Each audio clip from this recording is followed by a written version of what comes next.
A voice in the young man's mind questioned the miraculous power of contracts while several cute animals surrounded him, creating the illusion of a carefree adventure. Visions of mighty monsters and the possibility of subduing these creatures seemed tempting to the hero, as their power promised a reliable shield against the unimaginable threats of parallel dimensions. Thoughts of creating a harem of beautiful girls from another world flashed in the boy's imagination, promising incredible adventures in the midst of an uncharted reality. The brutal reality of the netherworld shattered the hero's illusions as he stood with his head down under a hail of monster taunts at his useless ability. Fury and confusion erupted in a powerful fist strike on the dining room table as anxious thoughts of danger filled the infuriated young man's mind. The incomprehension encompassed the guy watching from the street as the townspeople continued to go about their business, as if not noticing the monsters walking freely through the city. The realization of Pearl City's defenselessness as a hunting ground for monsters made the young man see every passerby as a potential prey for predators. A resolute refusal to surrender sounded from the hero's mouth. A mysterious green gem of pulsating energy shone over his outstretched arm. The guy's sudden decision to make a contract with himself caused a nearby girl to gasp in shock as he swallowed the magical stone, becoming both summoner and summoned creature. The first-level contract system activated, transferring control of the young man's life, soul, and consciousness to himself, creating a paradoxical cycle of power and submission. A blue glow flooded the eyes of the transformed warrior, who realized his readiness to battle any monster thanks to a revolutionary self-control technique. A newfound confidence filled every cell of his body, ready to confront even alien creatures of unimaginable strength or size. The throngs of zombies presenting an insurmountable obstacle to the average person now seemed only a minor challenge to a hero with new abilities. Absolute calm filled the young man as he stood before the huge, ferocious creature with pulsing red eyes that exuded ancient malice. The hero's face transformed under the influence of the contract, being covered by a sinister mask with vertical slits in the mouth area, increasing the intimidating effect. Swinging his sharp weapon and adopting a fighting stance, the lad vowed not to let his enemies escape retribution, epitomizing the beginning of his confrontation with the dark forces. In his past life, Zhang Ping died tragically while working as a lifeguard, causing him to be reborn in a new world with an unusual fate. After death, his soul, absorbed by the pulsating red energy, was rapidly carried downward, through space and time, into a fantastic world of new possibilities. It was a world of alienated beasts and awakened humans, where he and his loyal team fought against numerous attacking monsters. The gleaming green treaty stone hovered above the outstretched arm of the reborn hero, making him bitterly aware of the fundamental flaw in his ability. Zhang Ping, noticing Su Jingyao approaching, somewhat confusedly held out the gem to her, masking the awkwardness with a smile and offering the artifact under the guise of an ordinary candy. The girl recoiled with an angry look, flatly rejecting the prospect of being controlled even by a close friend she had known since childhood. Frustratedly stretched out on the steps, the hero explained the principle of the voluntary nature of the contract, emphasizing the uselessness of the gem without the creature's consent. Secret memories calmed his mind. The original owner of the body had almost died because of this power, but thanks to the mental power from his previous life, he had managed to survive. Su Jingyao sharply ruffled her lying friend's hair and ordered him not to give up, assuring him that in the vast world, there would be a creature willing to eat the gem. A sudden insight lit up the young man's face as the simple and obvious solution to the problem finally manifested itself in his mind, making him wonder why he hadn't thought of it sooner. A green energy stream of power enveloped Zhang Ping's body as he swallowed the gem, causing both teenagers to freeze in amazement at the strange phenomenon. The frightened friend grabbed hold of the young man's clothes, looking closely into his eyes to see if he was well after his mysterious transformation. Hearing that the comrade was all right, the girl exhaled in relief, warning of the frightening effect of such experiments, and asked not to repeat such antics again. Suddenly changing the topic to returning to the dormitory in the morning patrol, Su Jingyao elicited a surprised question from the hero about her decision to leave the institution. Looking up at the sky, the girl confidently explained that she had mastered all the book knowledge, and now the only way to improve was to participate in real battles. A gust of wind lifted the edge of her clothes, forcing her to embarrassingly adjust her sweater, Then she added with a smile that when he got stronger, they could work together. The young man only laughed, jokingly replying that he would prefer to return to the village and farm, as he had been prophesied to do because of his useless ability since childhood. Mentally, Zhang Ping noted that it was sad to part with the first body owner's childhood friend, while a green silhouette invisible to those around him pulsed behind his back. Barely thinking of wanting to hug the girl, the young man suddenly took a few steps forward and held the stunned Su Jingyao tightly against him. The childhood friend blushed in surprise, unable to utter a single word, while the green silhouette behind Zhang was angrily mothering the guy, unable to understand why the body was moving on its own. Confusion swept over the protagonist, interrupting the incomprehensible embrace, while the shocked girl could barely squeeze out words of farewell with trembling lips. Quickly reacting, Su Jingyao began to run away while she was escorted by the young man's confused gaze and loudly uttered caring wishes to take care of herself. Without stopping her run, she turned around only for a moment to wave goodbye, urging her friend to also exercise caution in the trials to come. A warm feeling of tenderness spilled into the soul of the hero, who froze with a raised hand, looking at the silhouette against the background of the purple sunset, absorbing the last rays. The puzzled Zhang Ping scrutinized his own hand, trying to unravel the mystery of the spontaneous embrace and the possibility of subconsciously commanding his body. The unusual experiment began abruptly when the green doppelganger assumed the proper pose, forcing the human body to soar upward with an outstretched arm like a superhero. The ghostly entity demanded invisible armor, forcing the physical incarnation to copy strange poses in an attempt to gain protection. The sharp order of the energy silhouette sent the young man's unprepared body into a rapid somersault, demonstrating absolute obedience of muscles and reflexes. Exhausted from the experiments and covered in sweat, Zhang Ping collapsed face down into the ground, struggling to squeeze out an admission of inability to continue the grueling training. A precise understanding of the limits of his ability came after failed attempts to fly and transform into creatures beyond human capabilities. The exciting discovery of being able to perform the most complex fighting techniques without prior training opened up incredible vistas of martial prowess. With a focused hand on the ground, the hero mentally determined the next step, improving fitness to maximize the use of self-control. Sleepy eyes struggled to make out the outline of the school cafeteria as the disoriented young man tried to figure out how he had ended up at the morning breakfast table. Excruciating spasms pierced his legs with every movement, causing Zhang Ping to grit his teeth as he tried to recall the night's events. A sudden epiphany dawned on the hero. The night order to jog was executed by the sleeping body, confirming the hypothesis of subconscious control even in unconsciousness. An anxious gaze slid over the faces of the surrounding students, checking to see if the strange actions and reactions had attracted the unwanted attention of his classmates. A reverent whisper ran through the dining hall as the school beauty Luo Xiyu appeared in the doorway, greeting everyone with a slight smile. Vague memories of the mysterious classmate mingled with a sudden unsettling sensation that made the young man turn around sharply in search of the source of the threat. Genuine horror distorted Zhang Ping's face at the sight of the gigantic monster, invisible to the other disciples, but clearly radiating hostility right behind his back. The cold realization of the unique ability to see the true forms of monsters lurking among humans made the guy break out in a cold sweat. A feigned concern sounded in the voice of the approaching Luo Xiyu, commenting on her classmate's pale appearance, unable to hide her reaction to her demonic appearance. The classmate approached the protagonist, again noting his unhealthy pallor, causing the boy to turn around sharply with poorly concealed consternation. The polite question about her well-being contrasted with Zhang Ping's titanic efforts to keep his composure, seeing the true appearance of a monster instead of a cute schoolgirl. Covered in cold sweat, the young man made a lame excuse about a nightmare and a bad dream, trying desperately to hide the real reason for his condition. The sudden reminder of the start of class served as the perfect excuse to escape.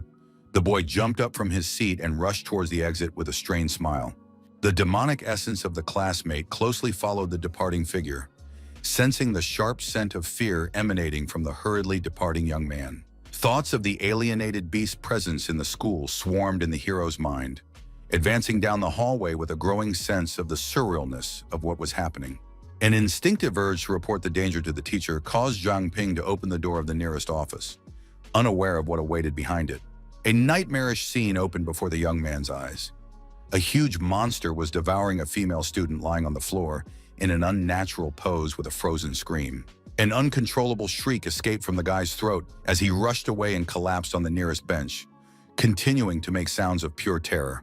The blank stare, the tears on her cheeks, and the trembling hands clutched at her head betrayed an extreme degree of shock, realizing the hellish reality of the world around her. A sudden insight connected the newfound ability to see the monster's true forms to the green gem that now rested in his trembling palm. The desperate hope of returning to blissful ignorance pushed Zhang Ping to reabsorb the glowing crystal, which he hurriedly sent into his mouth.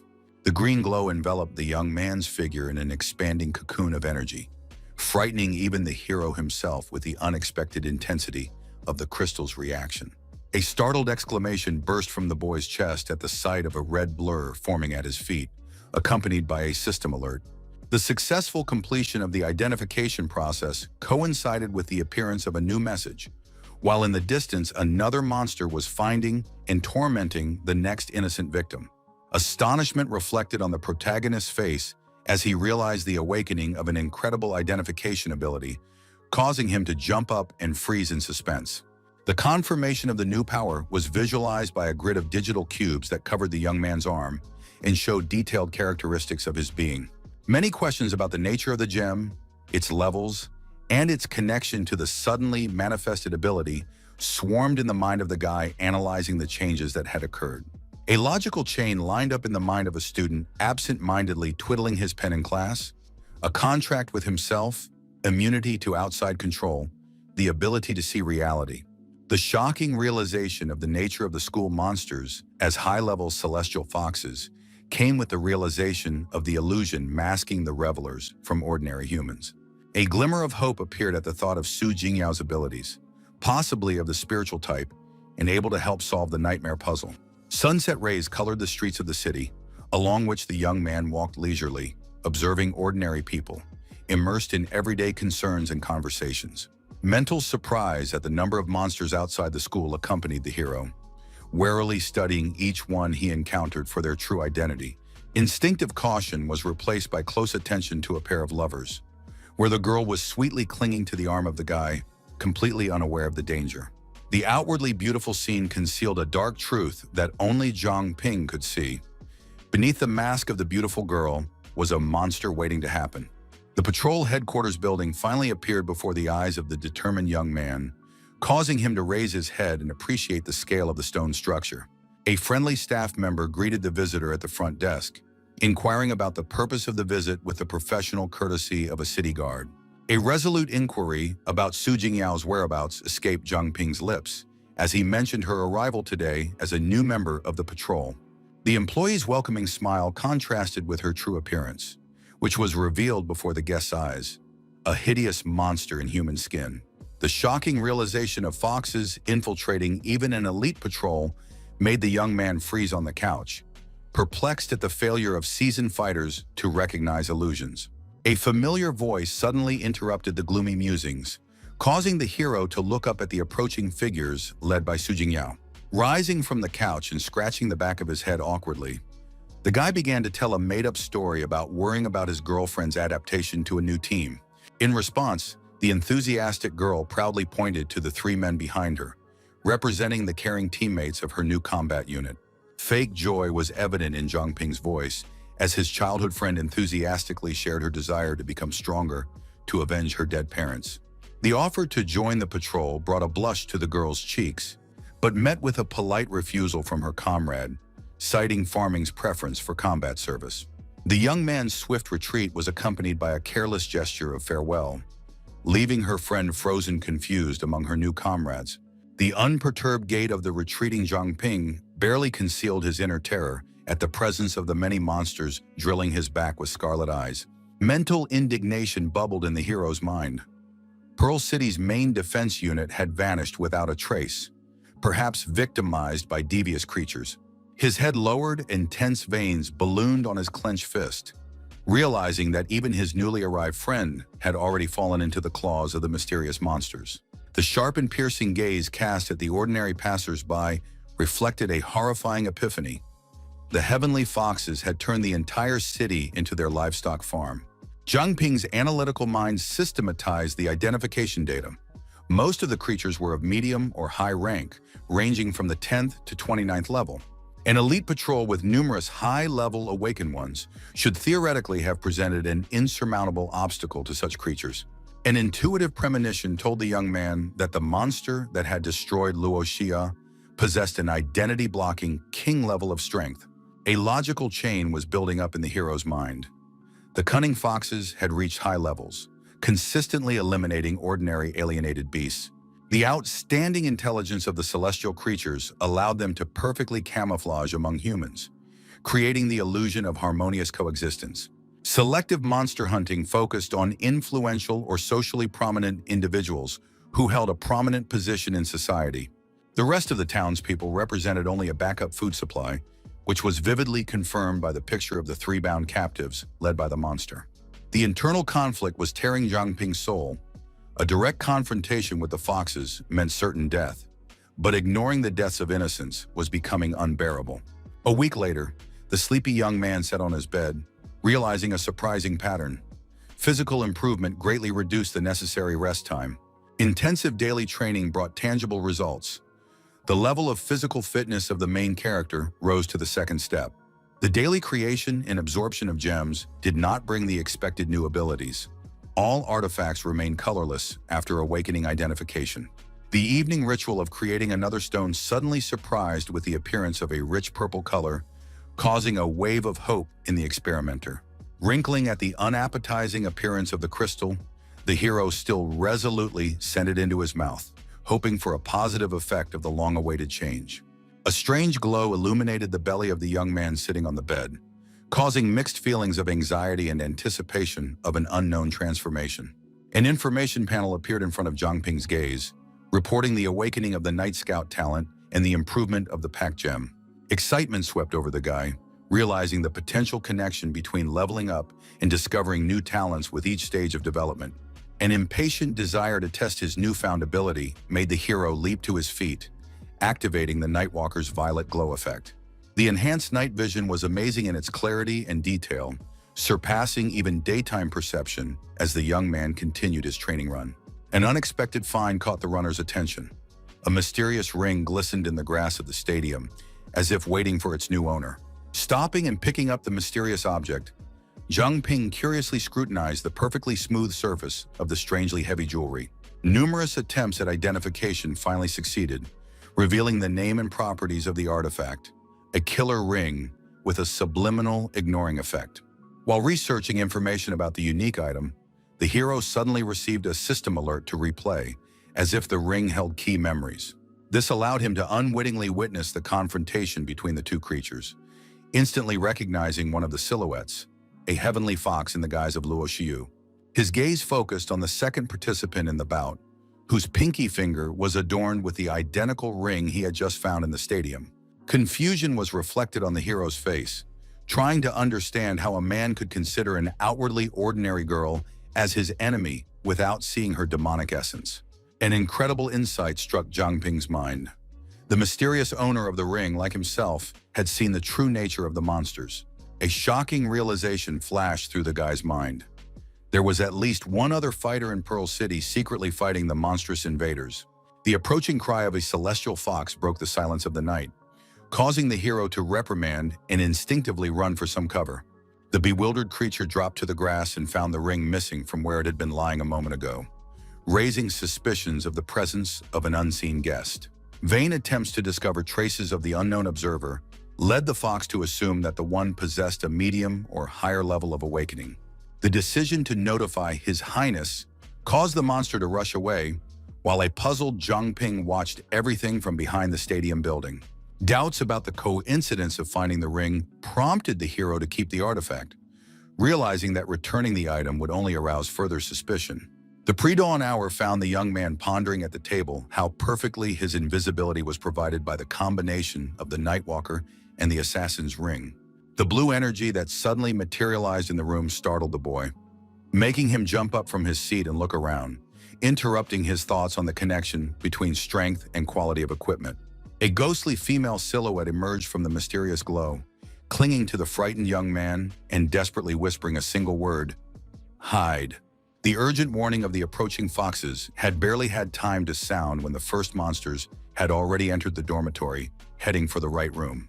The early morning silence was shattered by the sound of approaching footsteps of creatures entering the room and heading towards the sleeping figure on the bed. Demonic anticipation distorted the face of Luo Shu's monster, curiously studying the defenseless victim with the question of confirming her identity. A bloody scarlet energy cloud was forming over the raised arm of the celestial fox, ready to destroy the lying human with one deadly gesture. The clawed paw of the monster slowly approached the defenseless face of the sleeping student, examining his aura with predatory caution. The monster thoughtfully noted the young man's lack of emotional outbursts, reasoning that a true possessor of valuable information would have given himself away with fear. A subordinate behind the overbearing creature's back suggested the immediate destruction of the suspicious man who had violated his routine, but the leader rejected the idea. Stretching out his long neck, the servant sniffed the air around the bed thoroughly, contemptuously classifying the sleeper as a useless piece of flesh. The fierce order not to waste the valuable food caused the two creatures to bow low to their lord, instantly recognizing his absolute authority.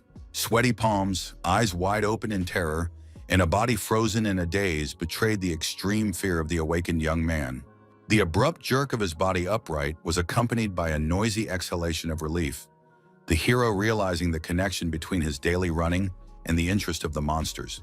The glowing ring gleamed on the guy's trembling palm, mentally thanking his foresight in ordering his body to pretend to be asleep.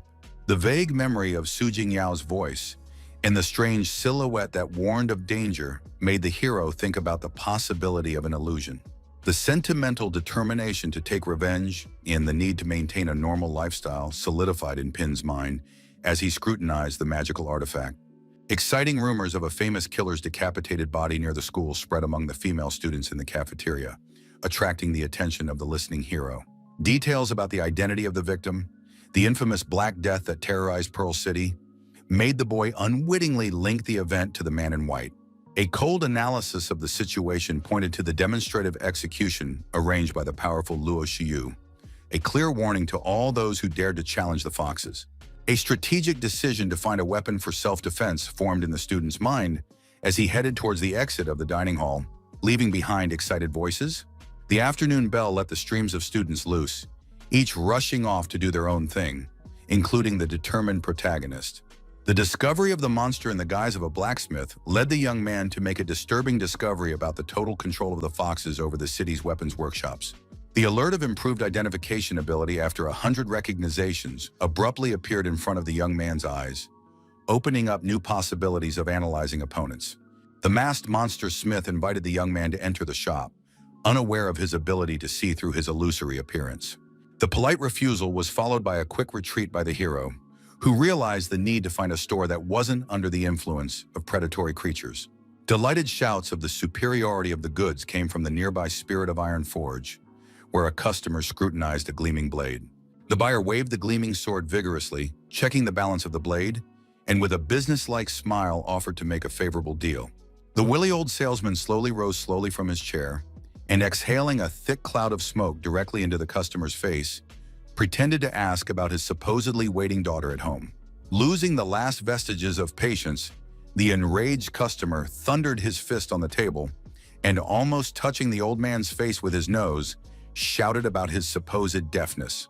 Taking advantage of the moment when everyone's attention was fully focused on the quarrel, the protagonist slipped inside unnoticed and picked up the sword lying on the table. The concentrated gaze of the young man who had activated his identification ability slid over the blade, examining its qualities while the enraged stranger demanded an explanation. The accusations of theft were accompanied by an aggressive outburst from a man trying to retrieve the weapon, while the hero nonchalantly read the characteristics of the sword. A sudden crack of metal cut short the young man's sentence that had begun, leaving only the useless hilt in his hands and the shameful realization of the low quality of the weapon.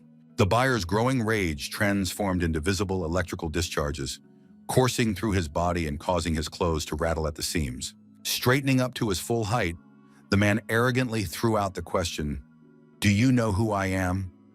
While dazzling lightning bolts flew out from his body in all directions, creating a frightening atmosphere. The aggressor's transformed body increased in size, tearing his clothes as he proudly proclaimed his affiliation with the elite Xinye martial arts school. A furious shout preceded a swift leap with his arm raised to strike, the target of which was the motionless figure of the protagonist. Master Ma's disciples' quick movements around the stationary target were like the dance of a predator choosing the perfect moment and direction to throw. The tactic of numerous false lunges from different directions was shattered by the stony calm of the protagonist, who remained motionless in the center of the room. A careless slap met the attacker at the moment of maximum convergence, turning a flawless attack into a humiliating defeat with a single movement of the hand. The sarcastic question, "That's it?" rang out over the prostrate fighter on the floor, rubbing his flushed cheek and muttering something about violating martial arts ethics. The activated identification ability helped the guy to assess his opponent, after which he contemptuously turned his back to the defeated, mentally perplexed about the purpose of this farce. An insidious plan of sneak attack was born in the mind of Master Ma's disciple, who instantly jumped up from the floor and rushed towards his opponent's unprotected back. A pathetic attempt at a surprise attack ended in a second defeat, leaving the aggressor with more bruises on the floor, while the hero mockingly commented on the true lack of ethics. A female silhouette appeared in the doorway, stopping next to the prostrate body of the hapless fighter and commenting on the liveliness of the store during her brief absence. The threatening tone of the stranger and the demonstrative kneading of her hands clearly hinted to the defeated man that he should leave immediately if he did not wish additional trouble. Fear gave incredible acceleration to the hapless student's flight, apologizing as he walked while the interested gazes of the girl and the young man escorted his figure. A decisive movement blocked the path of Zhang Ping, about to leave the store, as the mysterious girl pressed her palm against the door jamb, cutting off the possibility of retreat.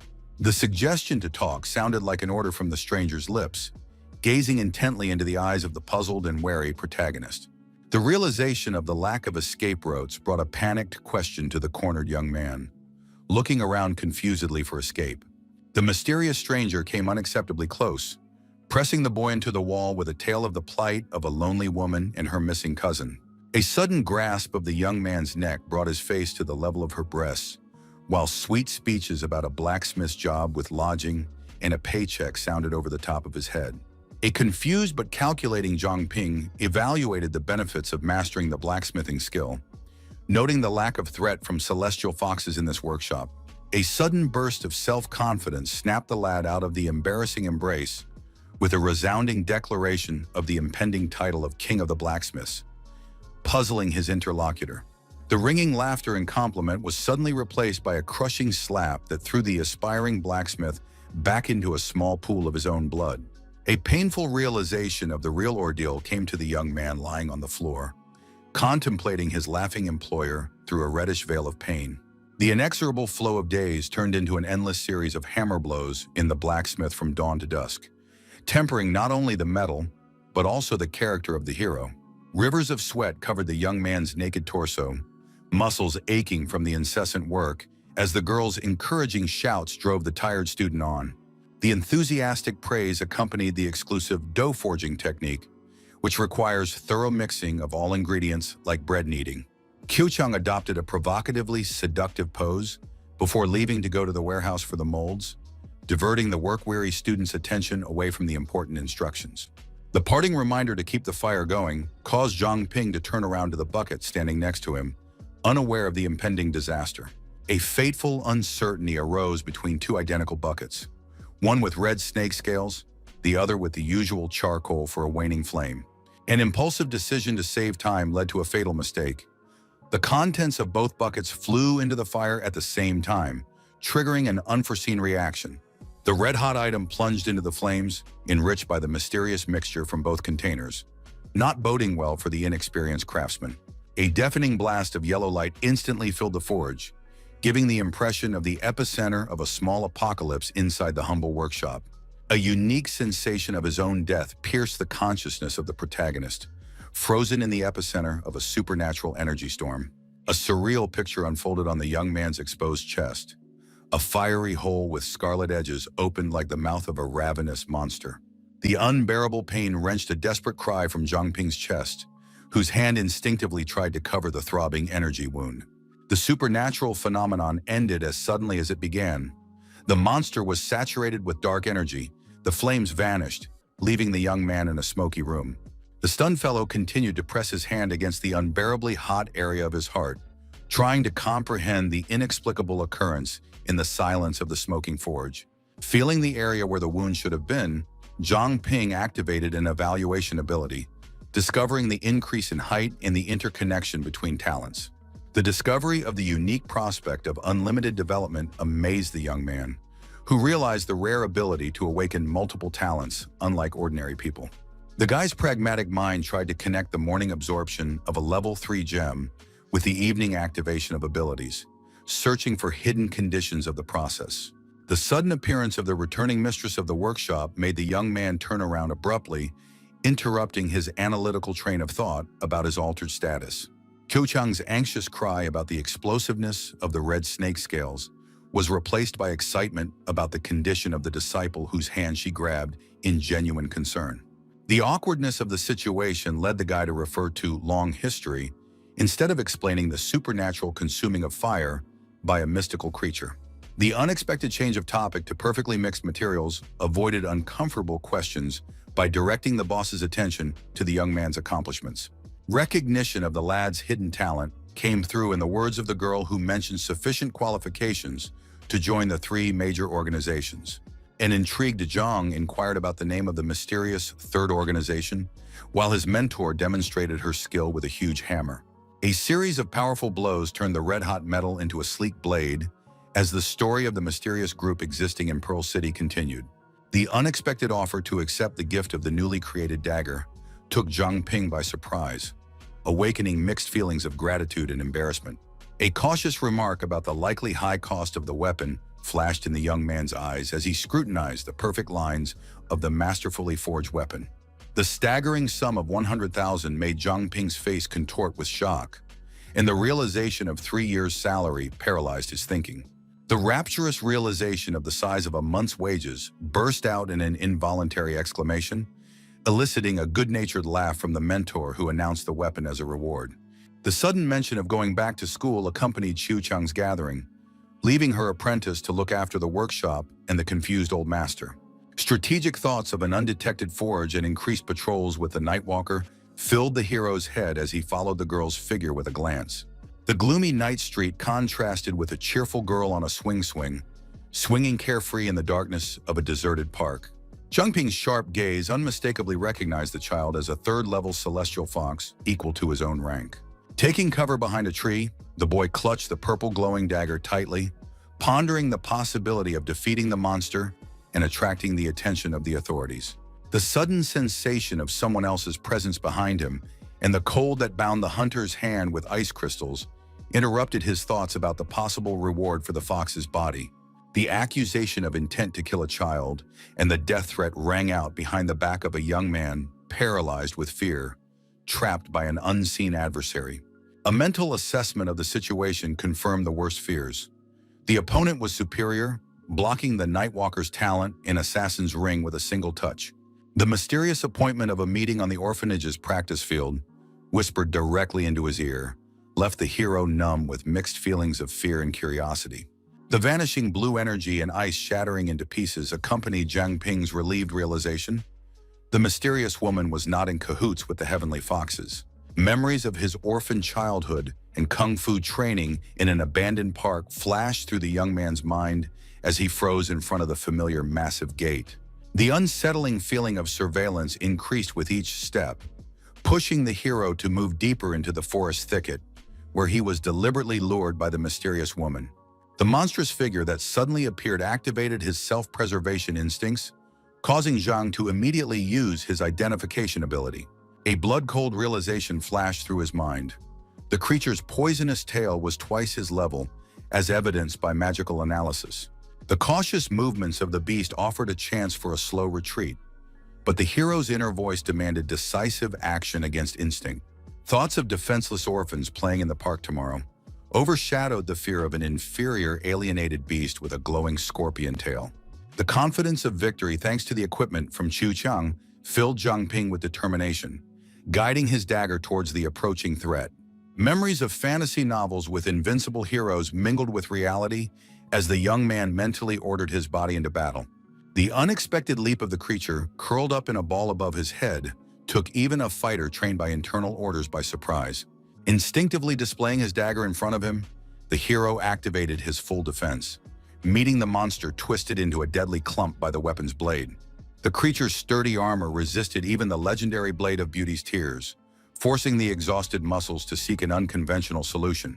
A sharp jolt threw the attacking beast back against a towering rock ledge, providing precious seconds to regroup its forces. The enraged creature glowed with pulsing green veins, as if anger had transformed its body into a poisonous, glowing fountain of energy. The green projectiles forced the young man to move like a computer game character, performing intricate combinations of dodges and jumps. Zhang's analytical mind identified the monster's unprotected eyes as the only vulnerable spot hidden by the clever tactic of curling up in a ball. The flaming hand activated the Fire Eater's ability, causing a triumphant smile to appear on the strategist's face as he realized the key moment of the battle. The ancient technique, Clear Fist of Three Pearls, suddenly surfaced from the history books, forming a confident fighting stance with the jeweled dagger. A powerful offensive move, utilizing his size advantage against a small opponent, sent the hero running through a hail of enemy gunfire. The first technique of the combat combination activated in a body falling from above, spinning the deadly dagger for maximum penetration through armor. A battle cry erupted from the chest of the attacking youth, but the sharp weapon slid powerlessly through the protective sphere of the instantly coiled monster. A sarcastic sneer accompanied the second stage of the plan as a flickering fireball of increasing intensity swirled in Zhang Ping's palm. A fierce stream of flames reached the coiled creature, causing the protagonist to smile triumphantly, ready for the final stage of the attack. The moment the monster's defenses weakened was the signal for a decisive blow that pierced the revealed creature, releasing a powerful blast wave that sent stone shards scattering. Improved stats glowed in the system alert as the pensive hero retrieved his dagger, pondering the strange appearance of the poisonous rat. Immersed in thought, the young man gazed into the forest thicket, not sensing the black and purple energy bands approaching behind him, snaking like the tentacles of a predator. These fetters instantly braided the guy's body to the waist, paralyzing every muscle and depriving him of the slightest opportunity to free himself from the mystical grip. The sucking force of the portal ripped Zhang Ping out of his usual reality, sending the screaming hero into a dizzying fall through dimensions. The painful landing on the dark surface left the sprawled young man disoriented in the unknown space of the alien world.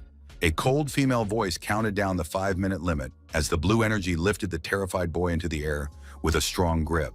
The familiar intonation belonged to a mysterious stalker demanding proof of human nature at the threat of a sharp, icy dagger. The tense silence of the energy-cocooned hero contrasted with the confident posture of the woman holding her sword to a vulnerable neck. The bewildered mind went over possible ways to confirm humanity, realizing that the huntress was looking for disguised, alienated beasts. The memory of the interrupted step to the celestial vixen sparked a hunch of a possible test, causing the young man to smile questioningly, asking for a clue. Instead of answering, a cold voice counted down the remaining 4 minutes while system alerts helplessly signaled identification failure. The 20th failed attempt at identification was replaced by success with 2 minutes of time remaining. Liu Xishan, level 28, invulnerable to normal spells. The mental filing cabinet collated information on the third largest organization, the sweep team, ranked alongside the patrol in the investigation team. The final warning of the expiring minute was accompanied by the woman's anxious approach, causing a cold sweat and a desperate cry of reprieve. The lively young man instantly connected the mention of the training ground to their shared past at the orphanage, mentally going over memories of familiar faces.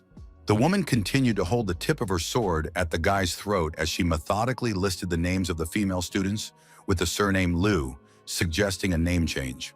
The young man's persistence did not wane after listing the 7th name, his attentive gaze fixing the slightest change in the stranger's impassive face. The warrior's patience ended with a sharp movement of her weapon, leaving a shallow cut on her companion's skin, from where scarlet droplets snapped to the ground. The incredulous sword wielder brought her face close to the stunned boys, eyes bulging at the proximity, rejecting the blood as proof. A mental illumination flashed through the young man's mind, recognizing the stranger as Liu Shixi, a senior student of the Pearl Academy, who had taught him a secret martial technique. Memories of Saisa's heaven-splitting fist made the lad repeat the familiar sequence of movements, causing obvious surprise on the woman's face. The sudden reaction to the secret martial art gave away recognition, and the opponent's ice sword shattered into shards from the emotional surge of memories. The seriousness returned to the girl towering over the young man, demanding an explanation about the classes after recognizing his ability to gem the contract as useless. Zhang unlocked the secret of transforming into his own summoned beast, granting him immunity to the illusions of alienated beings and the ability to see disguises. The revelation of the invasion of Pearl City by a pack of celestial foxes startled the warrior, her face contorted as if struck by lightning as she realized the magnitude of the threat. Information about cognitive distortions as an innate ability of invaders caused the woman to grab the young man by his clothes, demanding confirmation of the truth of his words. A confident list of creatures identified as cloaked beasts followed from the young man's lips in response to the former co-ed's emotional outburst. The final piece of evidence was the mention of a fox, which the stranger prevented from approaching by determining it belonged to low-level monsters. With a resolute tone, Liu Shixi ordered Zhang to await her return, swiftly heading in the opposite direction to verify the information she had received.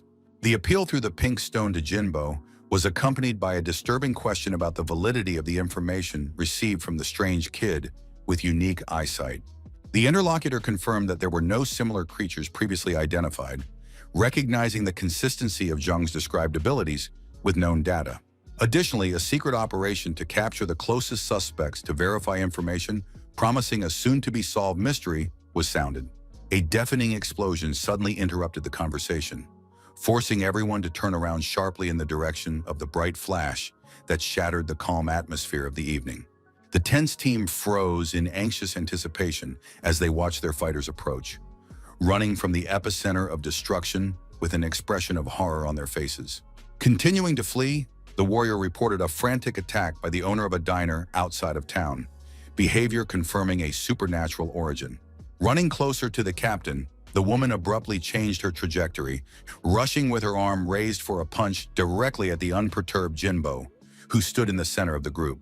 The cold-blooded warrior concentrated energy into a fist, throwing his arm forward to meet the attack and striking his attacker with a deadly energy stream. Thrown back by the force of the impact, the body collapsed to the ground a few meters away with a through wound from vital organ damage. The amazed observers witnessed the incredible transformation of the corpse, enveloped in a violet glow with the release of a blue energy substance. The completed transformation revealed the true appearance of the defeated beast, confirming the young man's information and finally clarifying the nature of the mysterious enemy. Realizing the reality of the threat caused the captain's clear order to destroy all such targets, which was instantly confirmed by the synchronized bowing of the crew. Meanwhile, the beautiful Lo Xiu was lounging on a balcony chaise lounge, clad only in her swimsuit, under the supervision of a small maid. The servant's worried cry caused the highborn girl to rise, directing an attentive gaze in the direction indicated.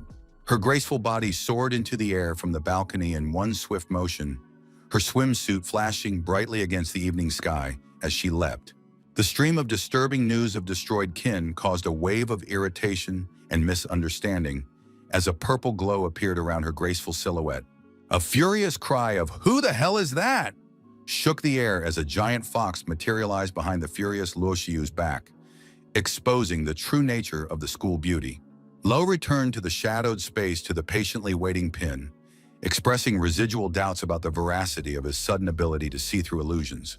The girl's hand clouded with blue energy formed a shimmering orb as she coldly denoted his status as a mere informant under her secret protection. Relief was reflected on the face of the guy kneading his stiff shoulders, realizing that the presence of a professional significantly increases the chances of neutralizing the threat of foxes. The paired jade tokens flew in a high arc from the turned-away mentor to the astonished young man, barely catching the precious artifacts in time. The instruction to activate the alarm using the flame was accompanied by the careful scrutiny of the cold jade in the palms of the interested young man's hands.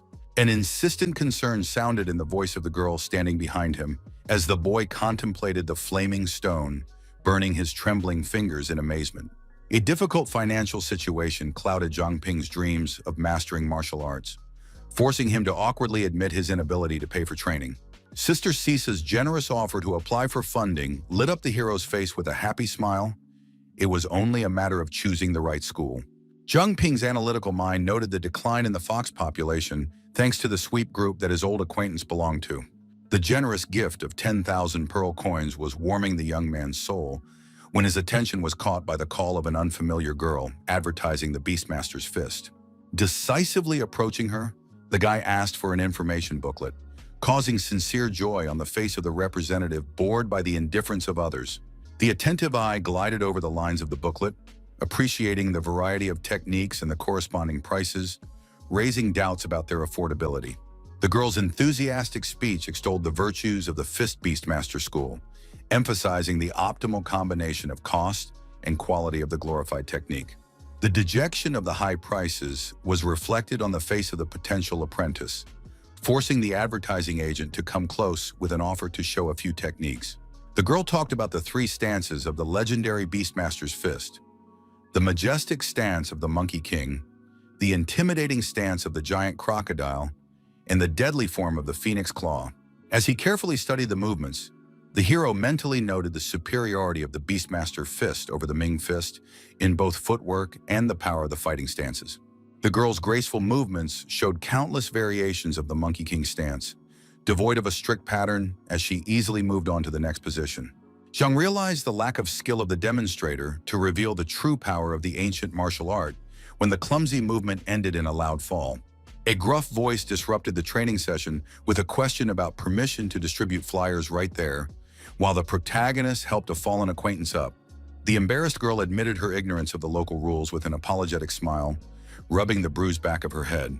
The contemptuous words about the Beastmaster's fist made Zhang recognize in the third stranger the very fighter he had defeated in the workshop, now advertising the Xingyi Fist School.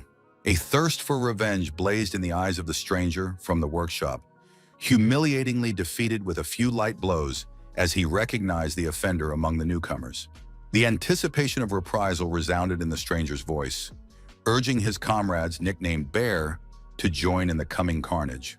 The brave girl resolutely shielded her new acquaintance, turning her body into a living shield between the protagonist and fierce foes. A menacing transformation engulfed the bodies of the attackers, tearing their clothes while increasing their muscle mass to incredible proportions. The former confidence of the martial school representative was replaced by fear as the unperturbed Zhang activated his identification ability. The data instantly filled the hero's field of vision, revealing the parameters of the opponents, the first of whom threatened to massacre even his own comrade. Astonishment and fear distorted the features of the young man's face as he discovered the catastrophic reduction of intelligence in his opponents for the sake of immense physical enhancement. An involuntary cry of doubt escaped Zhang as he watched the continued transformation of the amassed men into mindless monsters. Wang Zemin, the representative of the Beastmaster School, regained her resolve, not realizing that her combat performance had impressed her scanning partner. The irony of the situation did not escape the hero's attention. Yesterday's need for protection was now his shield itself, causing mixed feelings. The stack of documents returned to the puzzled girl's hands as Zhang decisively changed his tactical approach to the impending fight, leaving his partner at a loss. Gently turning his defender around by the shoulders, the young man insisted on solving the problem on his own, despite protests about the numerical superiority of his opponents. A blue glow flooded the confident fighter's eyes as he noted the Monkey King's magnificent stance as performed by his unexpectedly talented ally. A furious double attack began without warning. One of the transformed ambles attacked from above in a leap while the other charged across the ground. The perfect plan formed in the mind of the protagonist, consistently neutralizing both attackers with honed technique and speed. A whirlwind of fighting moves brought the guy to the original offender, furiously calling for lightning strikes with a face skewed with hatred. The futility of the enemy's efforts became evident as Zhang quickly approached Master Ma's disciple, completing the combination with a third strike. The hero's mocking remark about the inferiority of the lightning of 5 strikes resounded over the defeated opponent, frozen in a humiliating pose. Leaving the battlefield with 3 defeated enemies, Zhang resolutely asked his companion to take him to the Beastmaster School, causing the girl to be genuinely astonished. Admiring the newcomer's amazing ability to instantly copy the Monkey King's intricate style, Wang Zemin glowed with joy at the opportunity to receive instruction. A hidden assessment of the girl's 7-star potential flickered in the hero's mind, recognizing her future strength and possible value as a powerful ally. A wave of anxious whispers swept through the Beastmaster Martial Arts School as several students panickedly relayed the news of the instructor's sudden return. Frightened exclamations about unlearned techniques and joking banter about impending punishments mingled with attempts to bring the semi-conscious comrade to his senses. Bewilderment was reflected on the protagonist's face, observing the general panic as the pale companion explained the ruthless severity of Instructor Baide. Her friend's paradoxical pride in her record number of punishments and a month of unsuccessful attempts to master basic techniques caused Zhang's hidden amazement.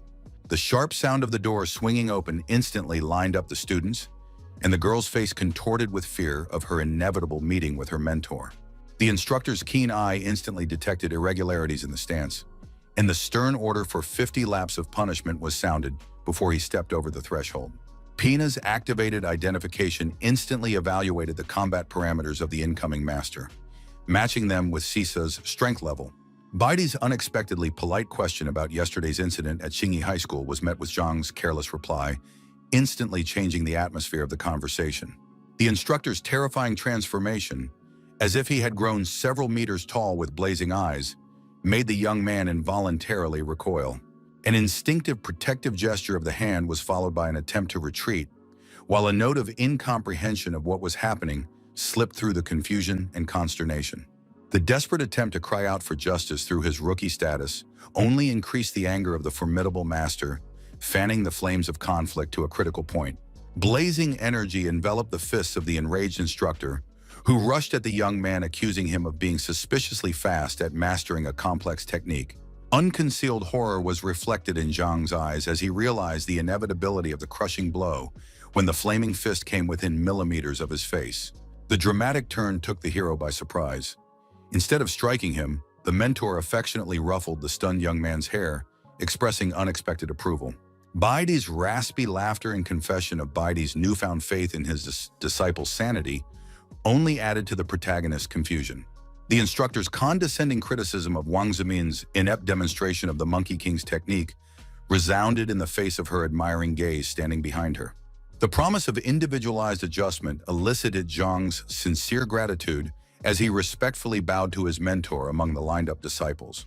The formidable announcement of the laziness check made the formation of the trainees tremble as they felt the piercing gaze of the instructor turn.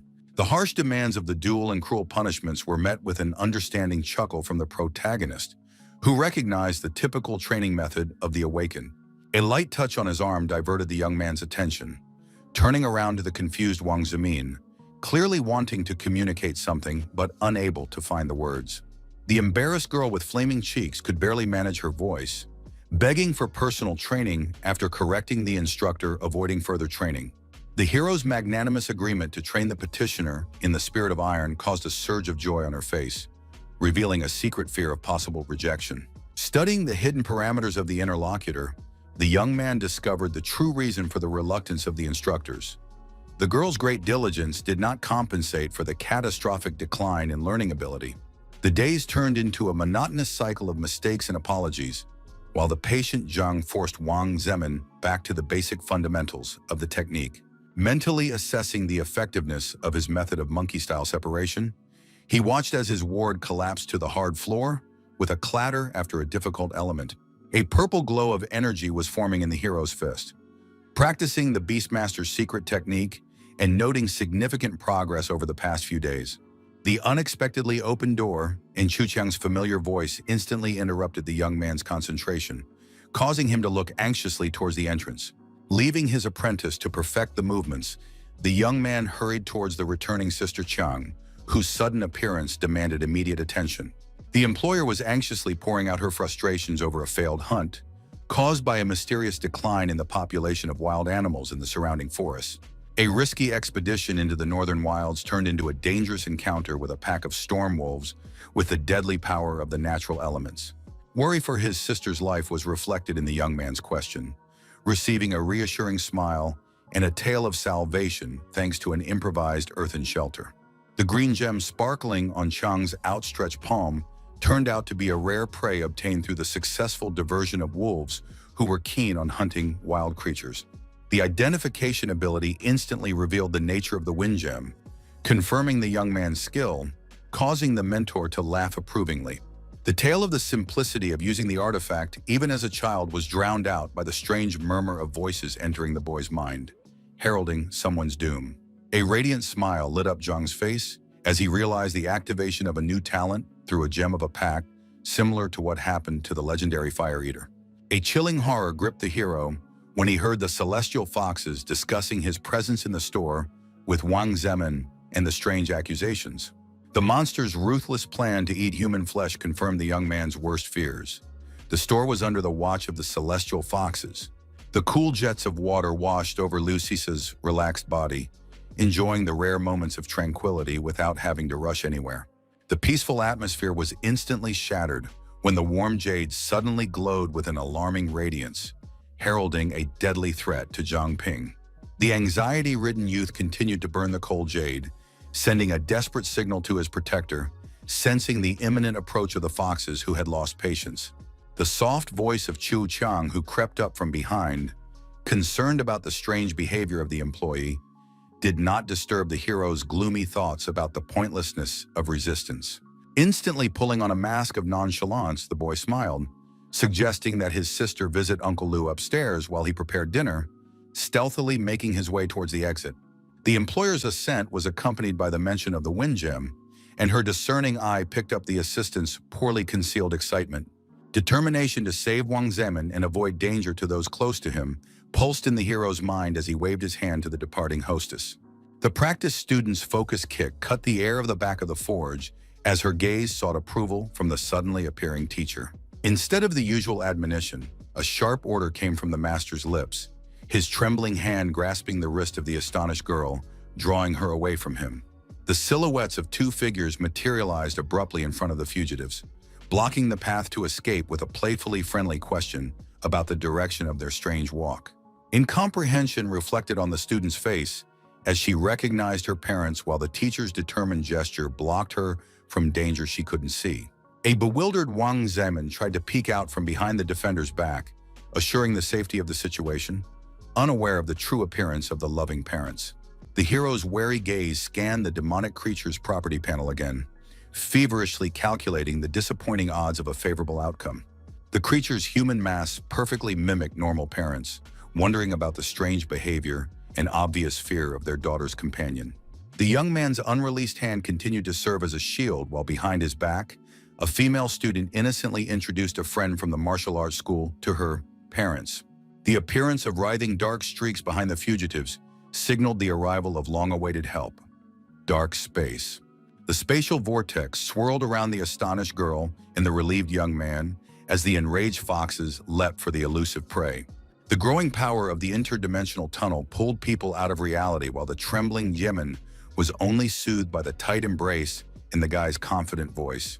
The slow motion allowed the pursuing monsters to shorten their distance enough for the huge clawed paw to extend to the backs of their victims in a greedy rush.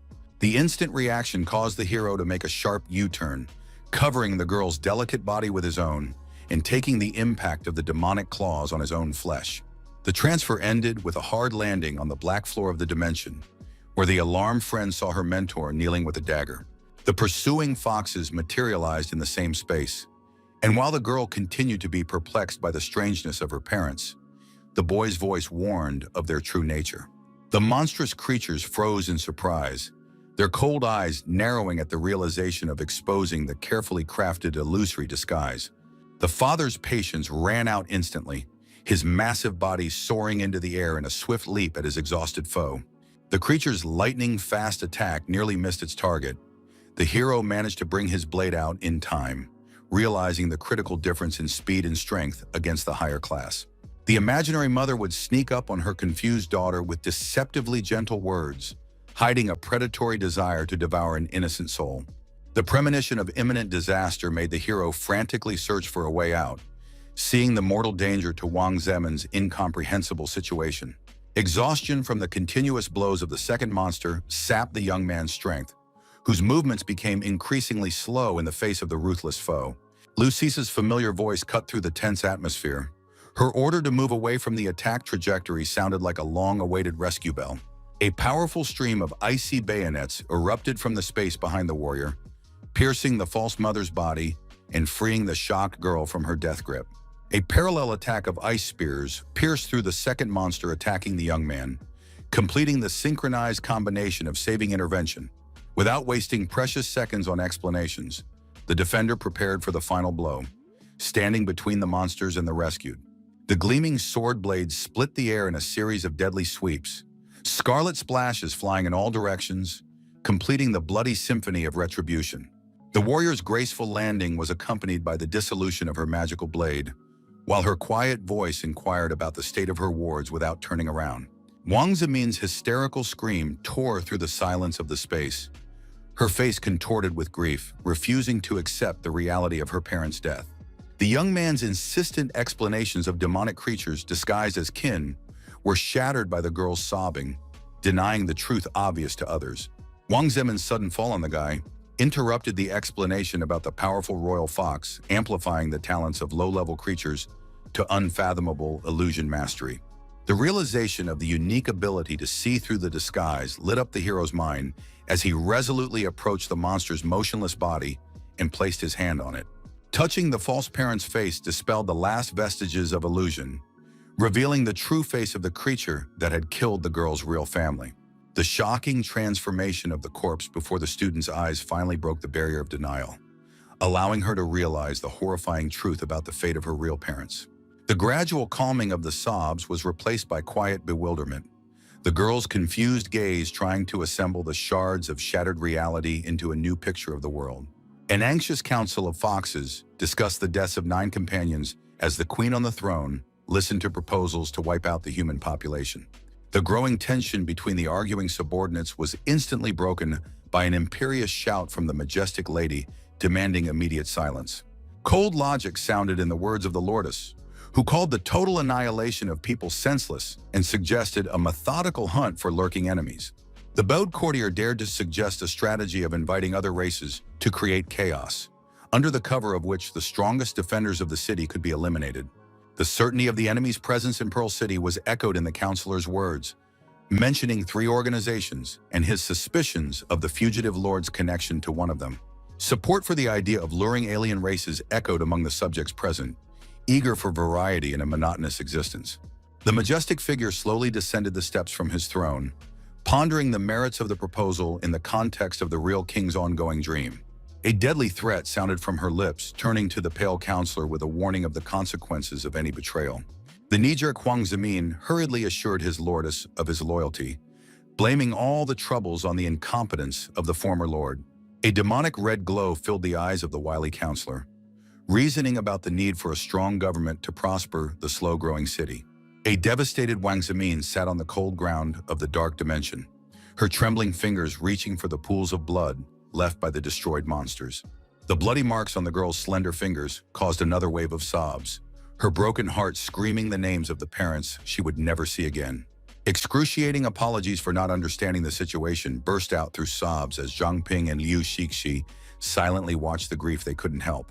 A sharp question about the meaninglessness of the belated realization interrupted the girl's sobs, but Zhang Ping's decisive gesture silenced the warrior. Wang Zemin's inconsolable grief poured out in self-accusations about his own weakness and inability to learn even the basics of martial arts to protect loved ones. The sudden movement of Zhang Ping, who was beside the sobbing woman and wrapped her in a tight embrace, silenced the girl in astonishment. Soothing strokes on her back were accompanied by the quiet voice of a guy relieving her of the burden of guilt over her parents' tragic death. Painful memories of his own loss filled the words of a young man telling of a dear man who died at the claws of a fox because of his dream of serving on patrol. Deep wisdom sounded in the words about the impossibility of changing the destined, even when returning to the past, gradually reaching the consciousness of the quiet girl. Acceptance of the inevitability of fate was replaced by Zhang's firm promise of being able to change the future by becoming stronger to protect his new loved ones. Sincere gratitude broke through Wang Zemin's hushed sobs, touched by the assurance that her parents would be proud of her determination to move on.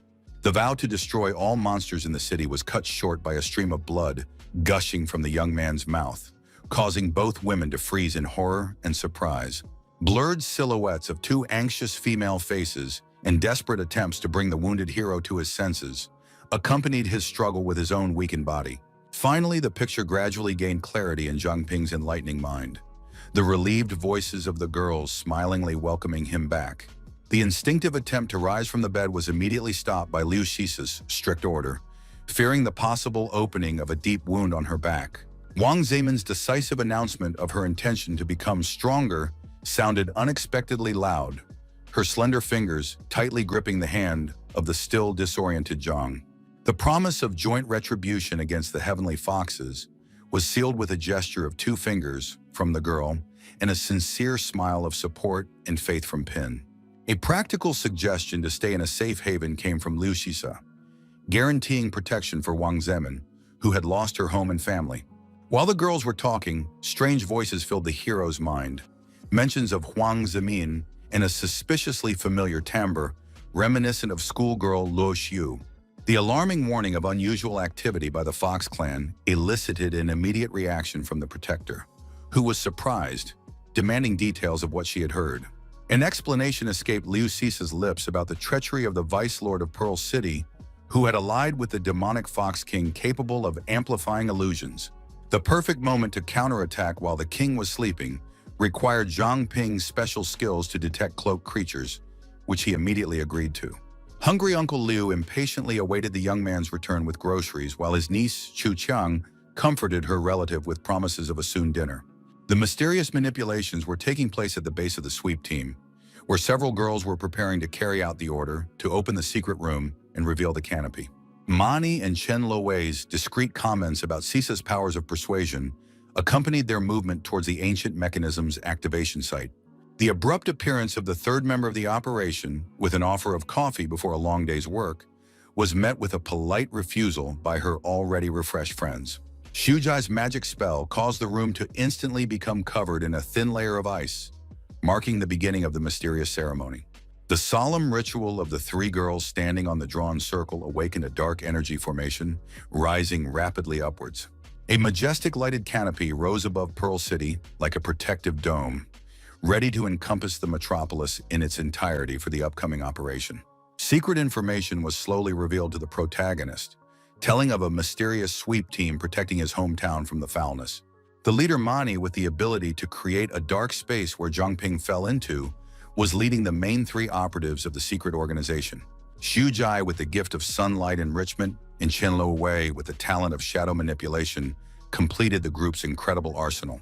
The sacred canopy, drawing creatures below king level into a variable dark space, represented the elite squad's main weapon.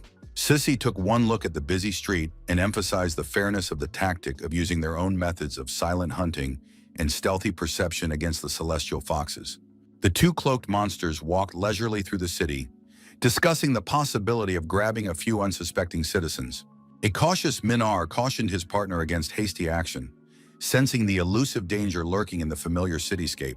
The first fox's mocking question about his comrade's sudden cowardice was met with a strained look full of unspoken anxiety and worry. An unnatural sense of wrongness in what was happening caused Minara to raise his gaze to the sky, while his cocky companion denied the danger. A sudden wariness swept over the second monster as well, causing it to turn around sharply, looking for the source of the unknown threat in the surroundings. The shocking discovery paralyzed both predators. The crowded street emptied in a flash, leaving them in the ominous silence of the trap. Focused on the surrounding void, the creatures failed to notice the deadly menace rapidly approaching them from behind. The ground shuddered with the powerful impact of a landed fighter whose footprint resembled the fall of a red-hot meteorite with scorching funnel edges. Surrounded by clouds of dust, the figure emitted a bright yellow glow, its disappointed voice giving off the hope of instantly destroying the enemies. The monster's defiant threats of summoning reinforcements were accompanied by the transformation of both foxes into their true ghastly guises of monstrous creatures. The confident 32nd ranked Jin Bo mocked the attempts to intimidate him, knowing that he was vastly superior to his 25th ranked opponents. Realizing the pointlessness of the bluff, the enraged foxes rushed to the attack with frantic yelling, instead of trying to summon non-existent help. The human fighter's confidence was replaced by surprise, when Ming Yi suddenly grabbed his wrist without meeting the expected resistance. A yellow substance resembling blood spurted from the point of contact, causing bewilderment on the face of the warrior, who had been distracted for a split second. Taking advantage of his opponent's confusion, Min-ar made a swift leap at the puzzled fighter, seeing him as just another food. The repeated touch caused another fountain of mysterious yellow liquid, shocking Jinbo, who was confident in blocking any attack. The fox's mocking laughter echoed over the battlefield as the creature bounced to a safe distance after delivering another surprise blow. The venom of sarcasm oozed from the words of a self-righteous predator, mockingly inquiring about the feelings of his prey before imminent doom. A fist blazing with yellow radiance suddenly met Minying's jaw, not only cutting off the flow of ridicule, but also silencing him.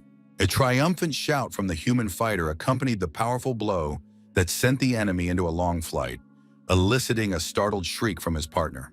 Fury twisted the face of the surviving fox, swinging a clawed paw for decisive vengeance against the surviving 32-level fighter. A striking calmness was reflected on Jinbo's face as he watched the death claws approach without the slightest sign of alarm. The man's lightning-fast grasp of the monster's true limb, invisible to ordinary eyes, demonstrated the fighter's incredible intuition. The warrior's contemptuous words about the meanness of the attacks were accompanied by a violent twisting of the monster's paw, eliciting a hoarse cry of pain. A desperate call for help caused the previously defeated Min Yi to rush to the defense of his partner, who was in mortal danger. A supernatural sense allowed Jinbo to sense the approach of the second monster behind him, allowing him to deliver a precise fist strike. The incredible speed allowed the human fighter to instantly overtake the discarded enemy in midair, giving him no chance to regain his balance. A war cry echoed through the deserted street before a powerful leg kick that left the beast no chance of avoiding contact. The warrior's body rushed down from the heights like a guided projectile, ready to deliver the final blow to the tormented creatures on the ground.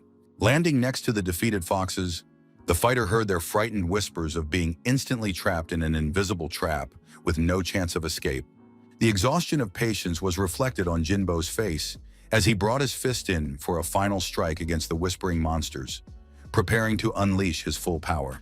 A yellow flash of energy illuminated the neighboring buildings like a miniature explosion, marking the final destruction of the demonic creatures. Zhongping watched the impressive fight from a safe distance, while Liu Shixi, standing nearby, quietly explained the battle progress of a more experienced fighter. The information about the warrior belonging to an elite group brought a smile to the hero's face, reminding him of images from popular computer games of his youth. The contrast of realities was striking. Inside the magical space, a deadly battle was unfolding, and outside, people were going about their business. The headset in Liu Sisa's ear relayed information about a cluster of rebellious beasts in the suburbs, threatening the stability of the city's protective field. The warrior's brief response to the order she had received interrupted the flow of data about the celestial fox, making the young man wonder about the connection to the recent attacks. Determined to head off on her new mission, the girl promised Jiang to secure the forge, delaying his meeting with the leader until the urgent task at hand. The young man followed his companion, absorbing new impressions from his first time outside the city walls, distracted by the exotic plants. Liu Sisa's sudden tug kept the curious lad from approaching the mysterious flora, her warning look demanding an immediate stop.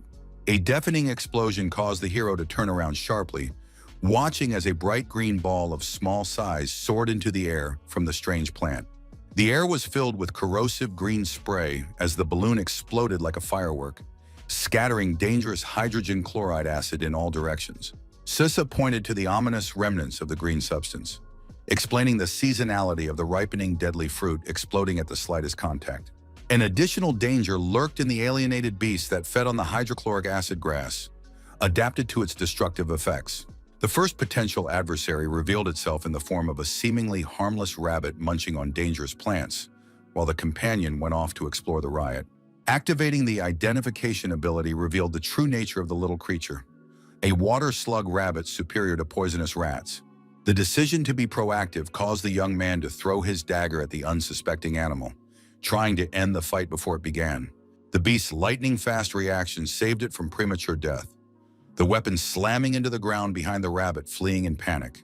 The hero's blazing fist swept towards the white-clad foe, building the perfect position to attack, intercepting the frightened creature's path of retreat. The unexpected transformation of the cute little beast into an enraged fighter happened instantly. Its ears turned into weapons, firing caustic green liquid. The instinctive gesture caused the hero to cover his face with his hand, trying in vain to defend himself from the aggressive attacks of the small foe. Taking advantage of the confusion, the rabbit pushed off the ground and disappeared among the vegetation, leaving the hero to ponder the effects of the corrosive acid. The little monster's tactical move resulted in the activation of numerous hydrochloric acid plants, creating a chaotic rain of corrosive green droplets.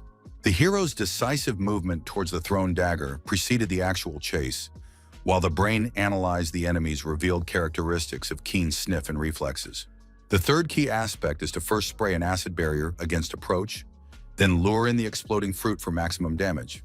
The surprising lack of burns from contact with the dangerous substance caused the hero to scrutinize his hand, giving birth to an unexpected hunch.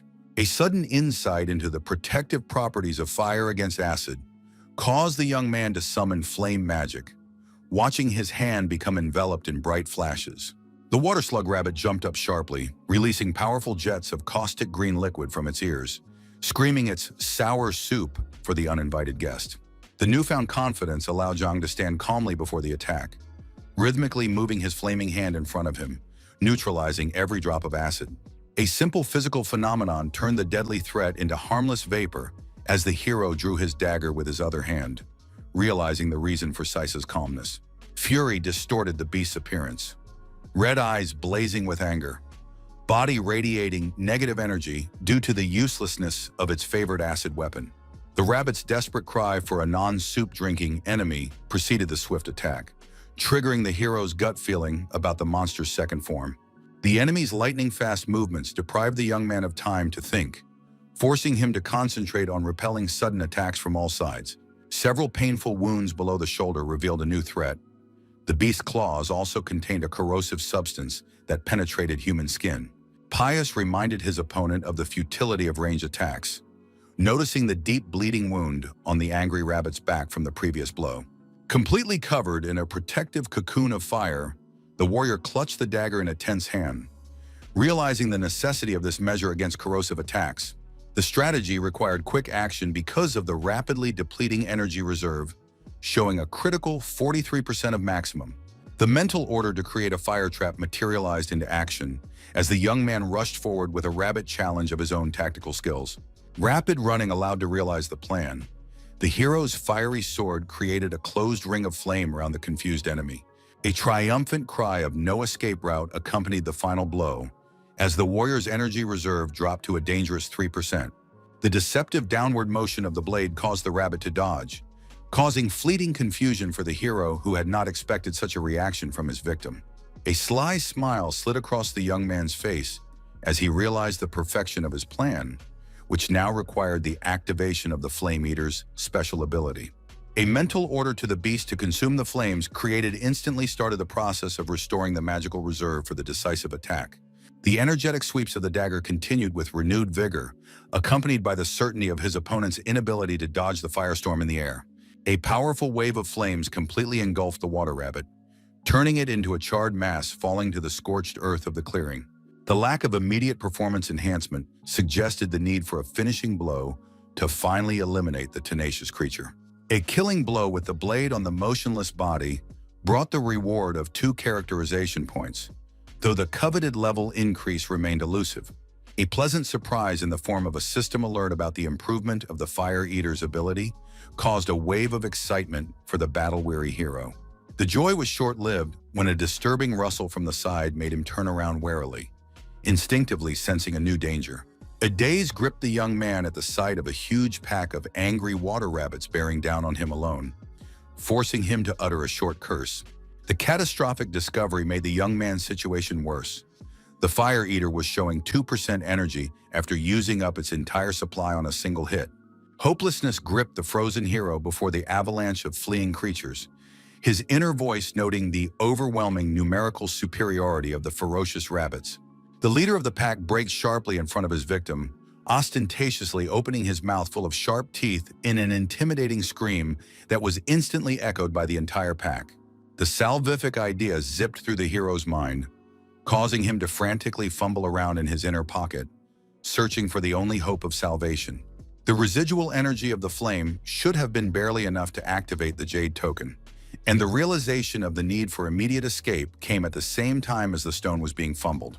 A desperate cry for help for Saisa burst from the terrified young man's chest as the last sparks of magical fire ignited the protective talisman in his trembling fingers. The retreat was cut off by a new group of water rabbits emerging ahead and blocking the last possible escape route. The complete encirclement shook the strategic thinking of the hero, who realized the frightening ability of primitive creatures to perform complex tactical maneuvers. The hopelessness of the situation made the young man crouch down and cover his head with his hands, realizing the inevitability of contact with the acid spray of numerous opponents. The sudden appearance of a wall of ice behind him was an unexpected rescue, the familiar water magic instantly shielding him from the deadly rain. The joyful recognition of her savior was replaced by instant submission as Saisi gestured for her to step aside, preparing for a serious battle. The brief comment about rabbit rages was accompanied by a smooth movement of the warrior's hand, concentrating water elemental energy for a counterattack. A massive wall of water formed in front of the unsuspecting animals, ready to collapse with the full force of the destructive element. The destructive force of the water current swallowed the rabbits whole, carrying their screaming bodies away in a violent torrent. The second phase of the attack followed immediately. With a snap of her fingers, Sissa turned the water elemental into monolithic ice, striking the young man frozen with his mouth open. Sincere bewilderment at the sudden increase in the water rabbit population was reflected on the girl's face with no response from her shrugging companion.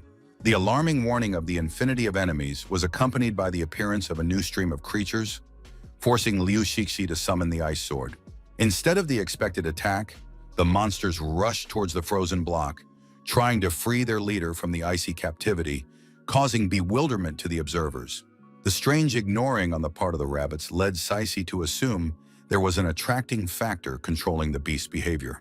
Her decisive leap into the thick of the battle marked the beginning of a deadly attack, piercing the bodies of aggressive creatures one by one with her icy sword.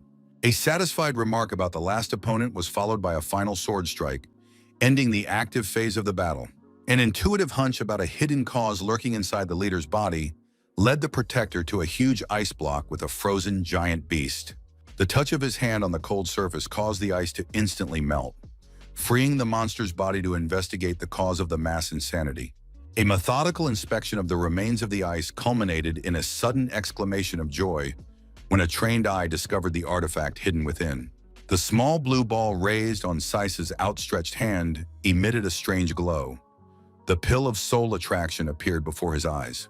Curiosity and an unfamiliar pleasant aroma caught the attention of the main character, who received an explanation about a special beast control device. The eerie connection between the artifact found and the dangerous Zhu beast family caused an uneasy feeling in Sisa, who realized the seriousness of the situation. A detailed explanation about the unique flavor of the pill, perceived only by alienated entry-level and mid-level beasts, revealed the device's mechanism of action. The fundamental difference from the hero gems was the insidious appeal of the odor, causing beasts to willingly swallow it.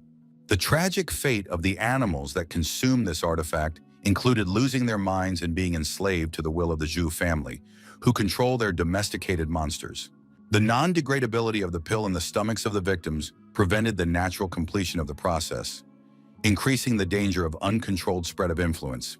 The logical connection between the beast riot and the discovered pill seemed undeniable, demanding an immediate report to headquarters via the communications headset. The instruction to train outside the city was met with a warrior's greeting from the young man, causing Saisa to smile back while someone was secretly watching the tree. The transformation of the girl's face from smile to battle concentration was instantaneous. Her step forward and powerful icy blow caught the hero off guard. The killing power rushed toward the lone tree behind which the shadowy figure was hiding, but the attack only struck the void, revealing no trace of a presence. Bewilderment was reflected on the face of the protagonist, who looked questioningly at the sudden and inexplicable actions of the protector. Saisa's lack of explanation was accompanied by a brief excuse of a meaningless incident, though inwardly she doubted the reliability of her own perception. A servant notified Her Highness of the arrival of the Fox clan from the vicinity of Tinker Street, drawing the young ruler's attentive gaze. The disturbing thought of Huang Zimen's involvement in the increasing riots of alienated beasts flashed through the girl's mind as she analyzed the recent events.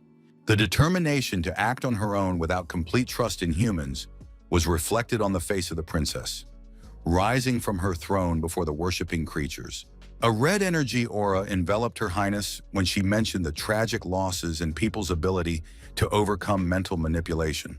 The plan to create artificial noise to lure the enemy out caused a shuffling of looks among the frightened beasts. Realizing they would be bait, the princess approaching her subjects with a single glance prompted them to loudly express their agreement and confirm their readiness for action. The serene existence of the remaining water rabbits in the clearing continued into the evening twilight, accompanied by the peaceful chewing of poisonous plants.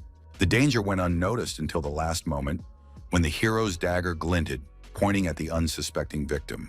The swift landing ended with a piercing blow of the weapon, instantly inflaming the unfortunate animal and halting its nocturnal activity. The panicked flight of the remaining rabbits was accompanied by the mental satisfaction of a hero reaching level 6 after a week of intense hunting.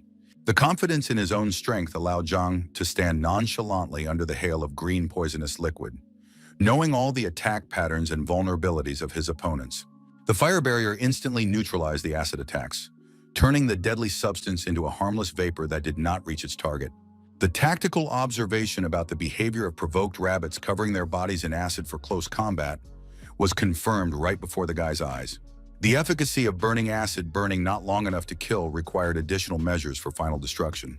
A pink pebble of red snake scales thrown at a flaming rabbit served as a catalyst to intensify the fiery reaction. The memory of the fire in the workshop confirmed the theory of perpetual combustion when a rabbit engulfed in flames continued to blaze with no sign of subsiding. The ironically named Fire Eater, 3 flavors of true flame, Vortex appeared in front of the young man, surrounded by spiraling streaks of flames. The hero's self-assured pose complemented the picture of mass destruction, as all the rabbits caught in the fiery tornado spun around, burning alive. A barely perceptible turn of the head was accompanied by a melancholy remark about the exhaustion of all the supplies of snake scales collected over a long period of time. The anticipation of improved performance after the mass destruction of enemies led to a second look at the burning remains of the unfortunate creatures. A satisfied smile lit up the guy's face at the activation of the identification, which confirmed the level increase and improvement of the contract gem. With the creation of the blue gem came thoughts of imperfect synchronization between the personal 6th level and the 4th level of the artifact. The young man turned away from the charred remains of the rabbit, devouring the blue pebble with the hope of awakening a new fighting talent. An unexpected sound behind him caused the hero to interrupt the ritual of absorption, turning around questioningly to look for the source of the disturbance. The shocking sight of a resurrected rabbit shrouded in dark energy met Zhang's gaze as he tried to comprehend the impossible phenomenon. Combat excitement instead of fear ignited in the young man's eyes, summoning the flames with confidence in his own transformation and new abilities. A determined leap toward the laughing creature, completely covered in dark power, revealed Pin's unyielding will to confront. The hero shortened the distance, swinging his fiery weapon as his surprised gaze noted the unusual directness of his opponent's attack. The unexpected agility of the dark creature, which easily dodged the blow, caused genuine amazement on the face of the hero, accustomed to the precision of his attacks. The dark entity's mocking laughter added to the young man's bewilderment, suspecting the appearance of a ghost of over-exterminated rabbits. A furious cry of "Die!" preceded a mighty blade strike aimed at destroying the mystical creature regardless of its nature. The lethal damage sent the enemy to the ground as a lifeless mass, while the dark energy dissolved, returning the rabbit to its original white coloration. Professional curiosity led the hero to wonder about the nature of the previously unknown skill of the water bullet rabbit displayed in the final battle. The assumption of the influence of the soul attraction pill led to the decision to examine the carcass of an animal carefully cut with a sharp dagger. The sudden discovery of a strange, irregularly shaped purple ball in the palm of his hand sparked a wave of interest in the protagonist. Numerous unsuccessful attempts to identify the unusual object pointed to its extreme rarity and difficulty of recognition. Zhang's persistence of not giving up in the face of technical difficulty was finally rewarded with the successful identification of the goat treasure, Dark Mist Essence. Curiosity pulled the hero to activate the artifact, materializing an enraged black goat shrouded in a purple mist of dark energy. The mystical creature moved swiftly westward, resisting a stream of various animals, birds, boars, pigs, trying to stop its path. A mental command to spread the goat's dark energy directed its flow to the approaching boar, ready to attack. The tense moment of maximum convergence between the animal and its potential victim froze in midair before the inevitable blow of the sharp horns. The creature's tactics went beyond mere physical attack. A paralyzing blow with its horns was followed by a decisive bite. Dark energy rushed inside the boar through all available openings. Nose, mouth, ears, filling the body with mystical substance. The pulsing violet light of the stone in the young man's hand evoked thoughts of a rare item like the Jewel of the Wind, requiring absorption to activate. The realization that the artifact belonged to the black goat and its essence as an iris of nature made the hero hesitate, examining the object on his outstretched hand. An inner voice reminded him of the insignificance of his own strength before the power of the artifact, as the young man gazed intently at the mysterious stone. Determination came after moments of doubt. The hero placed the artifact in his mouth and, holding his face with his hands, began a swallowing motion. The incorporation of the alien entity caused an agonizing reaction. Screams of agony, covering his ears with his hands, being completely enveloped by dark energy. The loss of self-control was accompanied by heartbreaking screams. The young man rolled on the ground, covering his head with his hands from intolerable internal pain. The memory of the strange embrace with Su Jingyao, when his body acted against his will, surfaced in his exhausted mind amidst a flood of images. The last soulful encounter made the hero's eyes glow scarlet with rage and pain as the memories tormented his mind. The memory of her friend controlling a huge celestial fox, not by her own will, but by cruel fate, pierced the mind with a sharp needle. The girl's crying, bloodied face with her last request to live, no matter what, was imprinted in Zhang's mind with crystal clarity. A fierce promise not to die until all foxes were destroyed burst out through the suffering as the squirming young man on the ground turned to remember. Relief came with a lot of system alerts about a new combat-type talent that depended on the amount of fog consumed. As he continued to study the properties panel, the young man was taken aback at the discovery of a 3-star increase in the growth parameter, thanks to the Stygian mist body. Tears streamed down the hero's face as the dark energy dissolved from his hands, leaving only a bitter laugh and a silent curse. The attempt to get up was accompanied by continued sobbing and questioning of the strange appearance that did not match the inner sensations. Mixed emotions, resentment, joy, anxiety, sadness, overwhelmed his heart, but his confidence in the coming revenge for Su Jingyao remained unwavering. A few passers-by noticed the lone figure by the fire. One of them inquired about the stranger's well-being, while the others suggested they stay away from him and head back to town. The first passerby's insistence caused the protagonist to react and begin to rise, inadvertently activating the dark energy enveloping his body. The angry gaze of the slightly turned young man met the curious stranger's, the beginning of his sentence dead on the first word. Horror gripped bystanders who dropped their belongings and ran screaming about the ghost, leaving the confused hero bewildered at his reaction.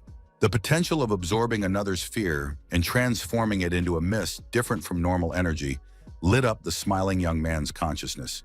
The fog's ability to change shape according to mental commands was confirmed by the palm turning into a black beast paw.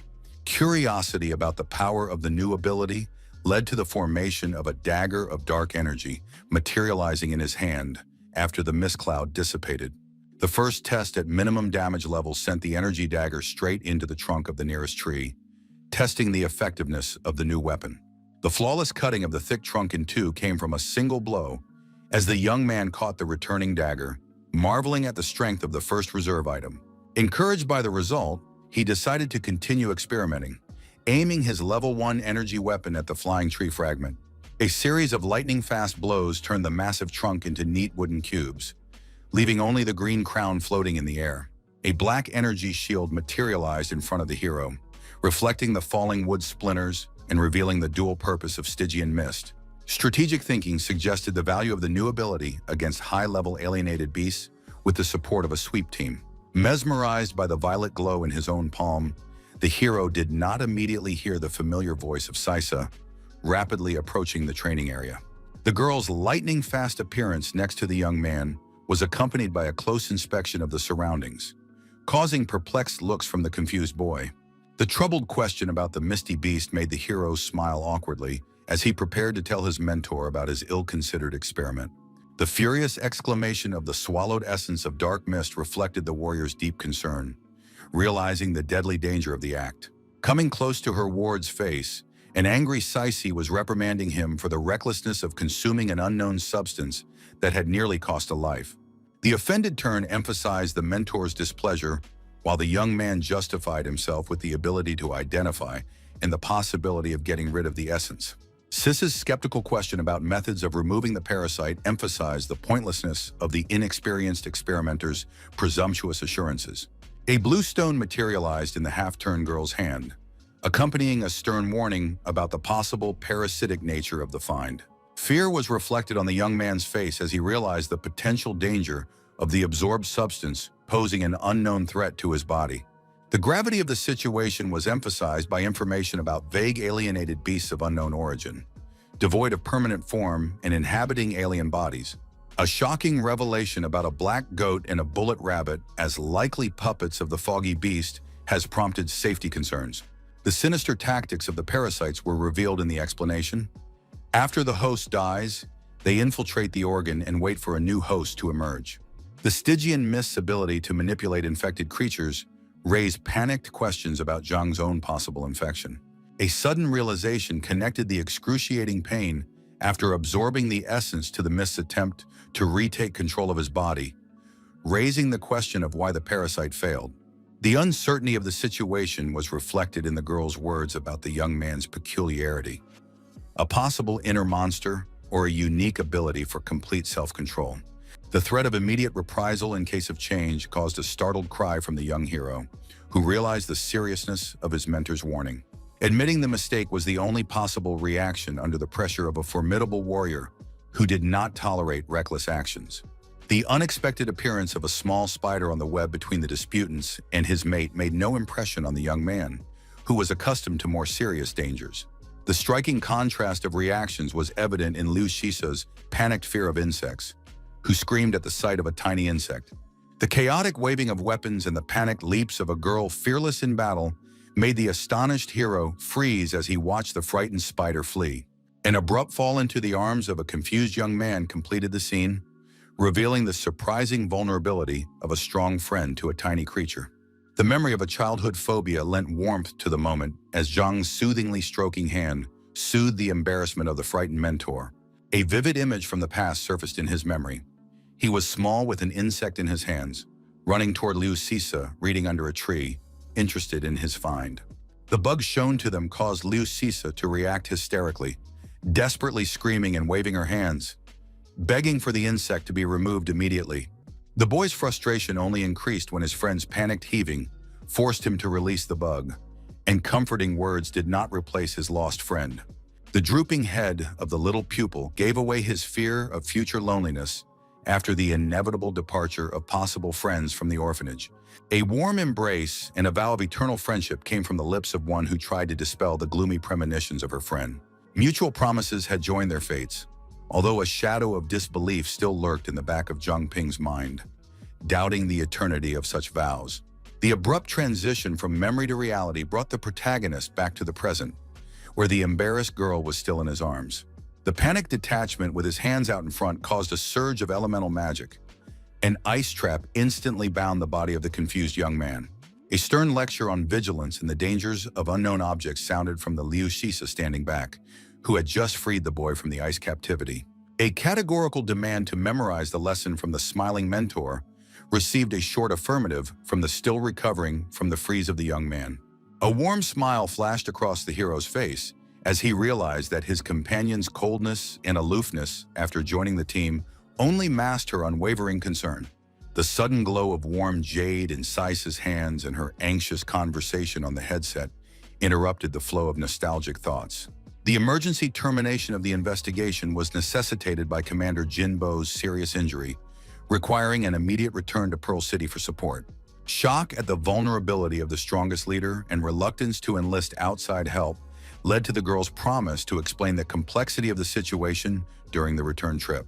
Along the way, Sissy told of the world beyond the city walls, Rampaging alienated beasts had forced the humans to erect protective barriers, limiting exploration.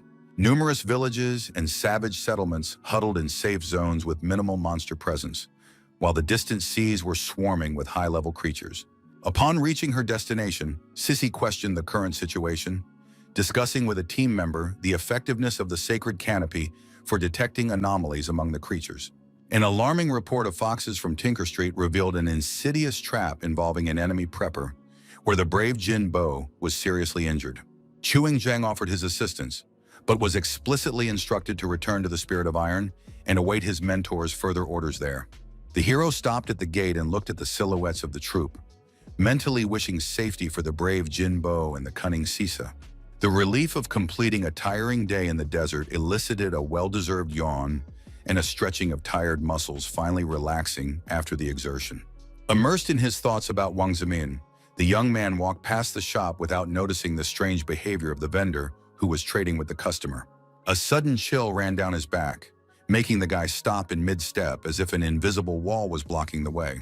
Slowly turning around the bench, the hero froze in bewilderment, realizing the unnatural immobility of the people around him, frozen like wax figures. The stranger who emerged from the darkness of the alley addressed the young man in a panicky tone, causing an instinctive recoil and inner unease. Activating the identification had no effect.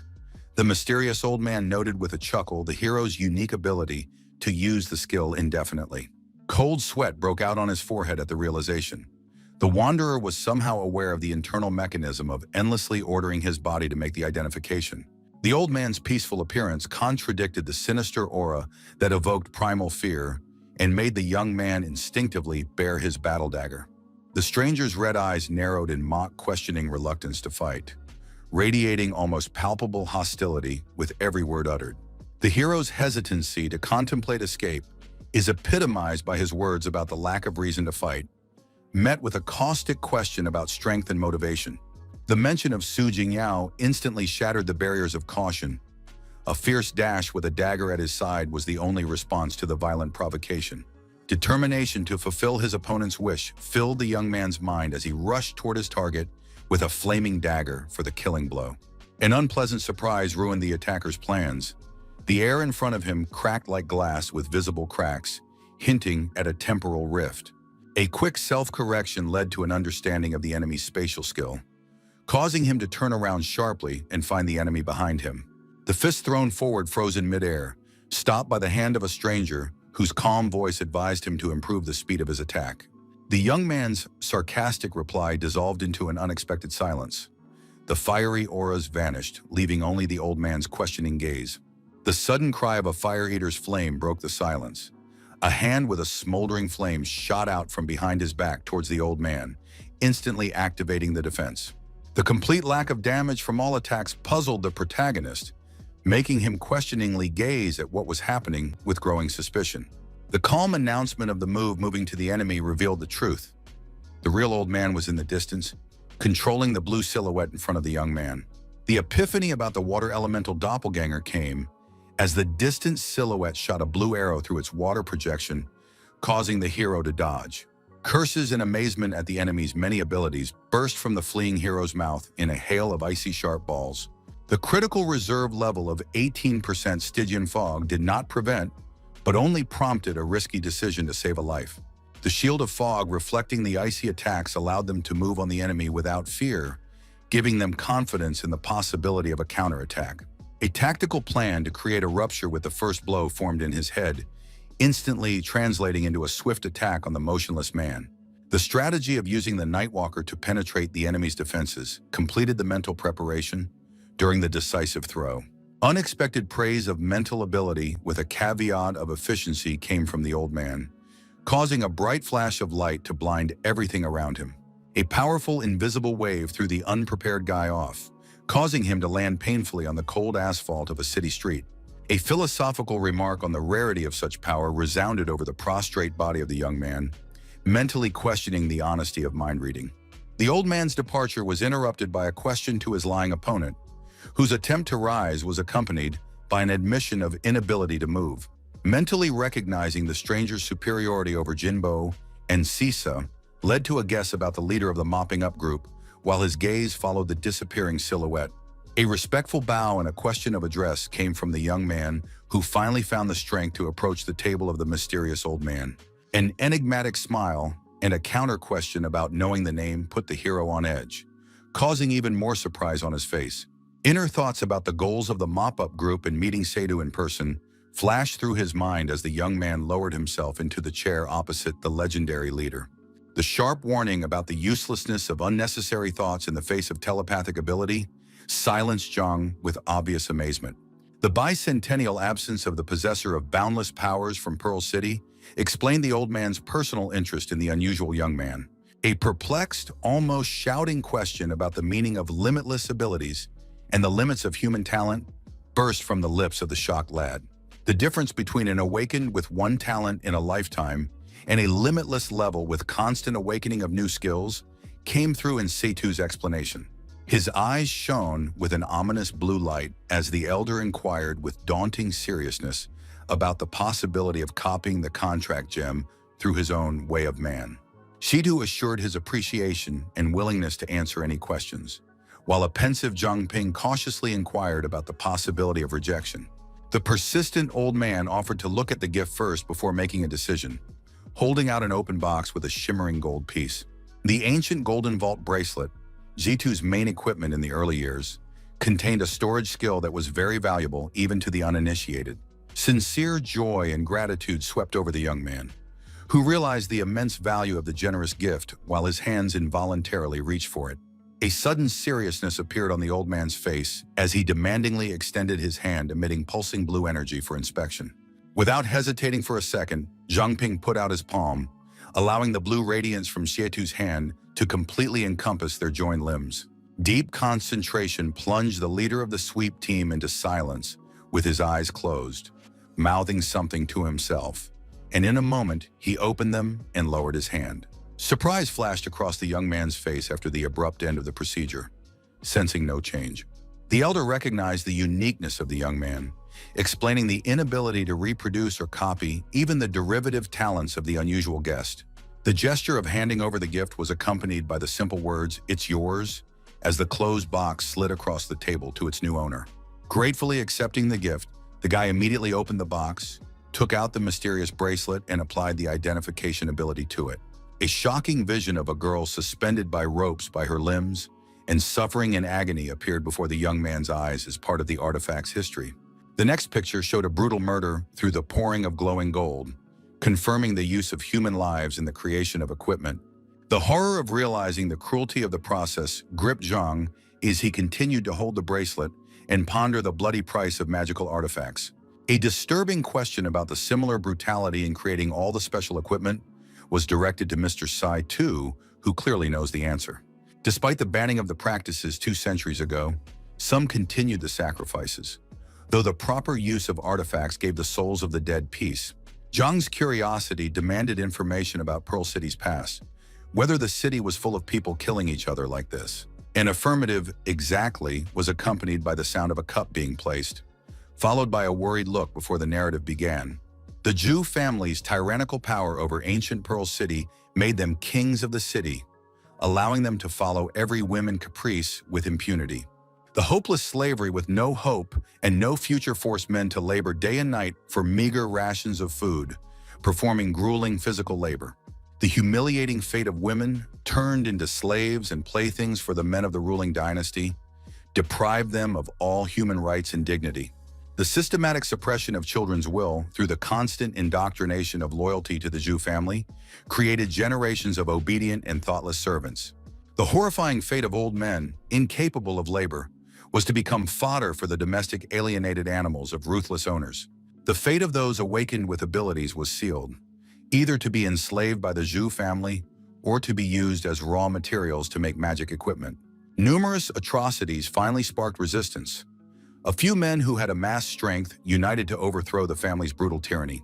An understanding nod and a thoughtful "I see" reflected the comprehension of the gruesome story, while the young man was about to pour tea for the leader of the sweep team. The polite question received an unexpected continuation. The guy admired the old man's might and asked about the confrontation with the Moon Prince. The elder explained the restraint not by reluctance to act, but by necessity, refuting the weakness of the city's defenses before the foxes invaded. A resolute "it's not true" revealed the perfection of Pearl City's defense system and the continuous work of the investigative team to expel the alienated. Also, the clandestine activities of the sweep team at the city gates created an invisible barrier against uninvited aliens from the outside world. The key piece of defense is a king-level artifact, Pearl of the Sun and Moon, which lowers any creatures in the vicinity to level 40 or lower. The majestic figure of the old man, who stood up and turned his back to the guy, emphasized his status as an undeniably powerful top-level fighter. A sudden realization made the young man jump up from his seat, his question about the rat in town receiving a brief "brilliant" as confirmation. The disappearance of the city lord left control of the artifact only in the hands of Se-Tu and the remaining Jew family members who knew the secret of control. The assumption of the Jew clan deactivating the pearl to let the Heavenly Fox in and organize a revolt was accompanied by the question of indecision in eradicating enemies. Wise words about the difficulty of uprooting all the weeds once the clan was overthrown explained their centuries-long entrenchment in the urban structure. The chain of critical questions about the Jew family's goals, the fate of the Lord, the reasons for the rebellion, and the strength of the Fox King demonstrated the young man's anger and analytical mind. Se-Tu Shibai's mental rationale for caution emphasized an understanding of the importance of a leader without whom Pearl City would lose all hope. Deep reflection on nuclear weapons as a deterrent reflected the wisdom of an old man whose restraint contrasted with the Moon Prince's provocations. The recognition of the impossibility of duplicating the young man's abilities was accompanied by a frank statement of his need for the organization. A turn of the face in the outstretched palm of Se-Tu Shibai marked Zhang's formal invitation to join the elite mopping-up team, deciding the fate of the city. Moments of contemplation of the outstretched hand culminated in a firm handshake and the enthusiastic agreement of a young man ready to defend Pearl City. Evening darkness shrouded the streets while the Spirit Iron Forge was heard from the Spirit Iron Forge about Chu Qiang's sudden decision to take up equipment repair in his spare time. Wang Zemin's wistful sigh cut through the silence of the workshop, her words about Zhang Ping's absence resounding with sadness as Sister Chang methodically worked. The question of boredom at the absent young man made the student calmly deny the feelings, attributing the absent-mindedness only to the absence of a teacher for kung fu training. Leaning back in her chair, the girl barely held back her tears, voicing her concern for her friend's safety in the uncharted lands outside the city. The blacksmith approached the distraught Gemin with a sly smile, comparing her to her troubled daughter-in-law, causing her embarrassed attempts to cover her ears with her hands. The workshop owner's soft laughter diffused the tension of the moment before she went back to work with the knife she had just made. The craftswoman, plunging the glowing blade into the water, emphasized the marked danger zones that kept Zhang Ping safe outside those areas. Sincere surprise was reflected on the face of the seated companion, who had heard for the first time of the existence of villages beyond the borders of the protected Pearl City.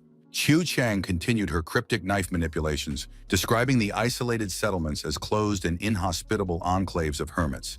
The gruesome details of the village cults of alienated beast worship made the girl shudder at the thought of the fate of the accidental travelers. Naive faith in reasonable dialogue with any creatures came through in Wang Zemin's voice, putting her hand to her face with hope for the best in people. The refutation of the human nature of savages sounded so ominous from Chang that the Beastmaster School representative turned pale.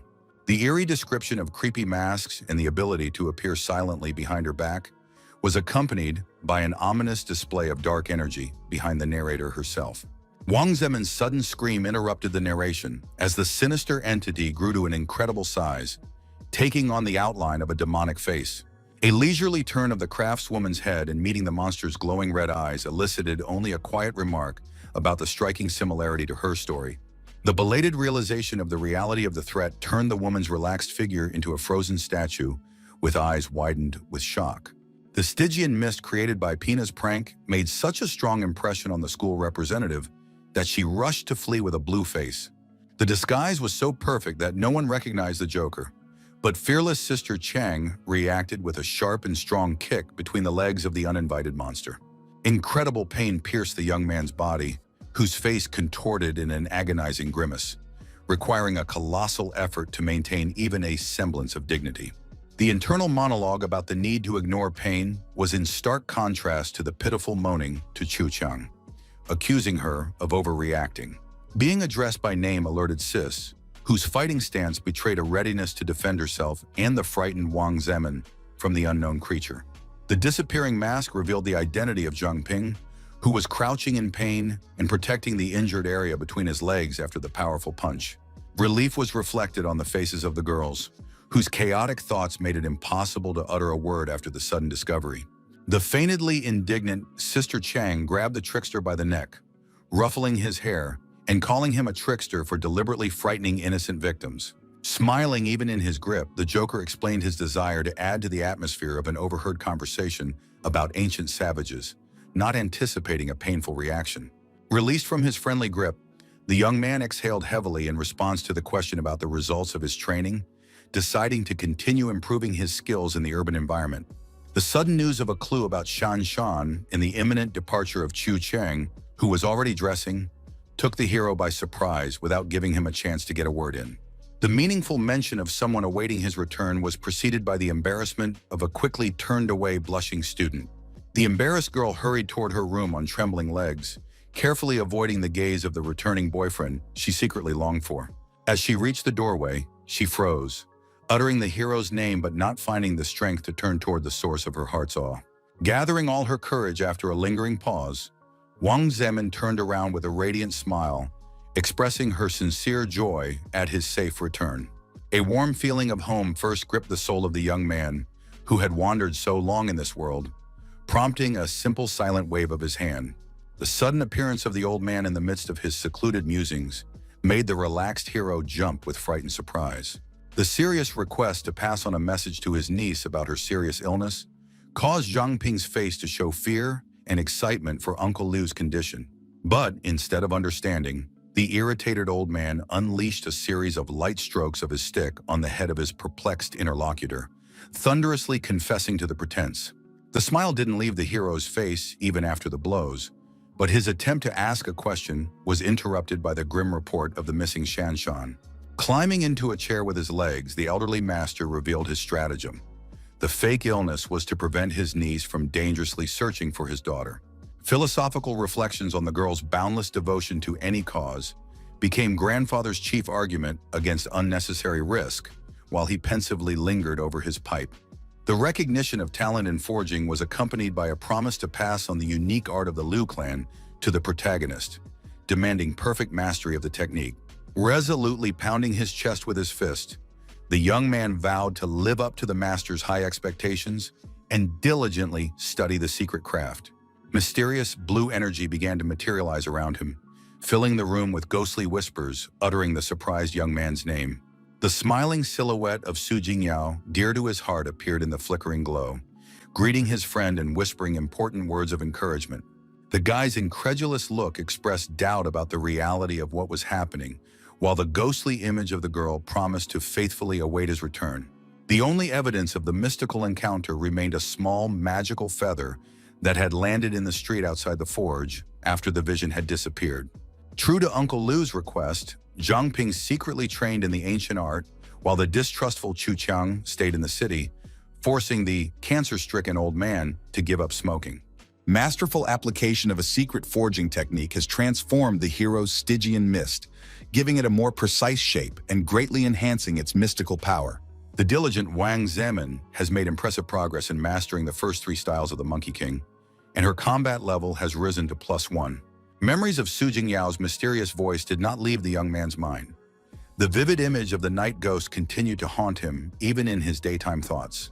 A strange sense of déjà vu pushed the hero to turn to the special sweep team to confirm an incredible hunch about what was going on.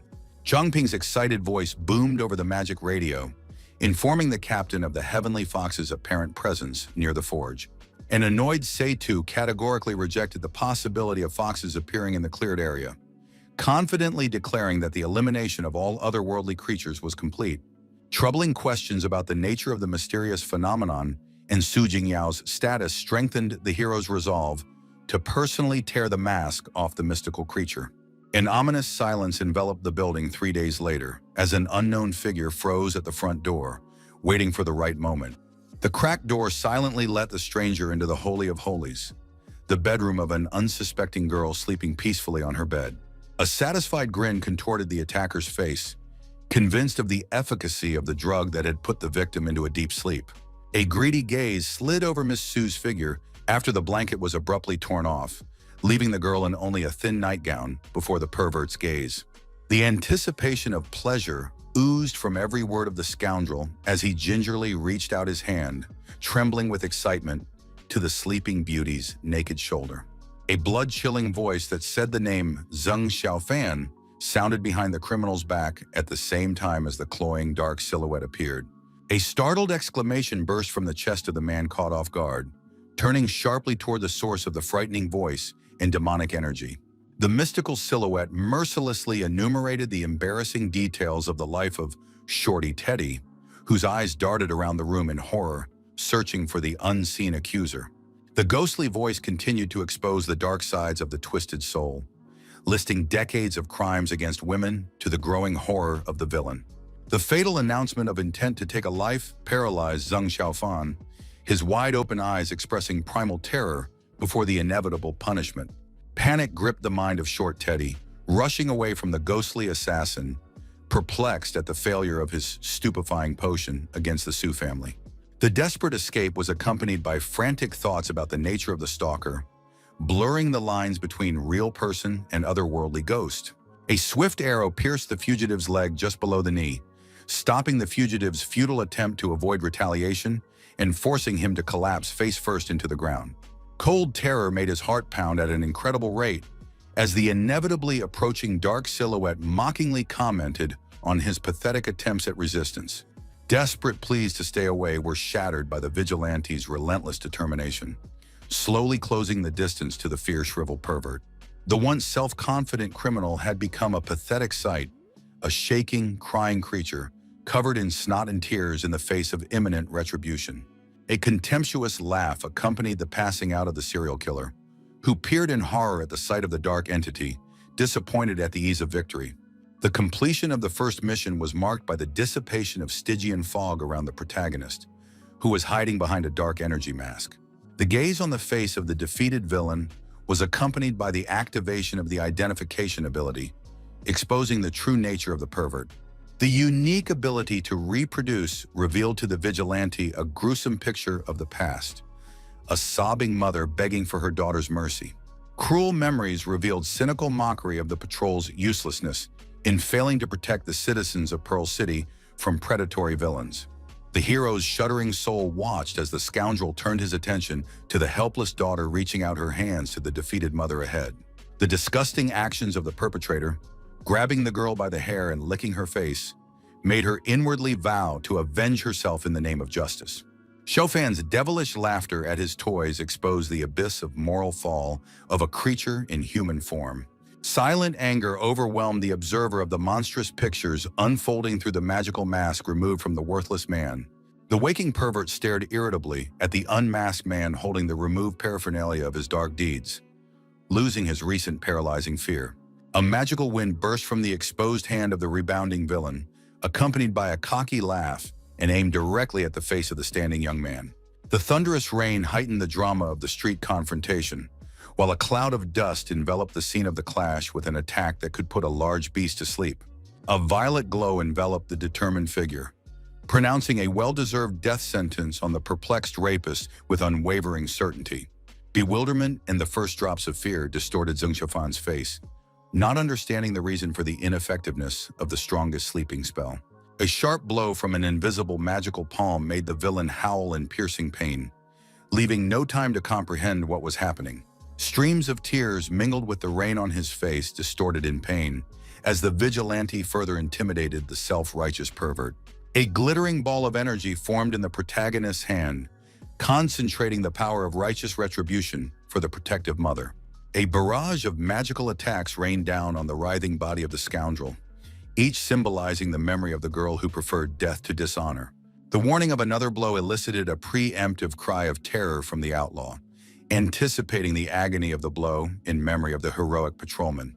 A merciless series of magical blows continued the punishing ritual in the name of the righteous detective and the nameless awakened one, splattering blood mixed with energy.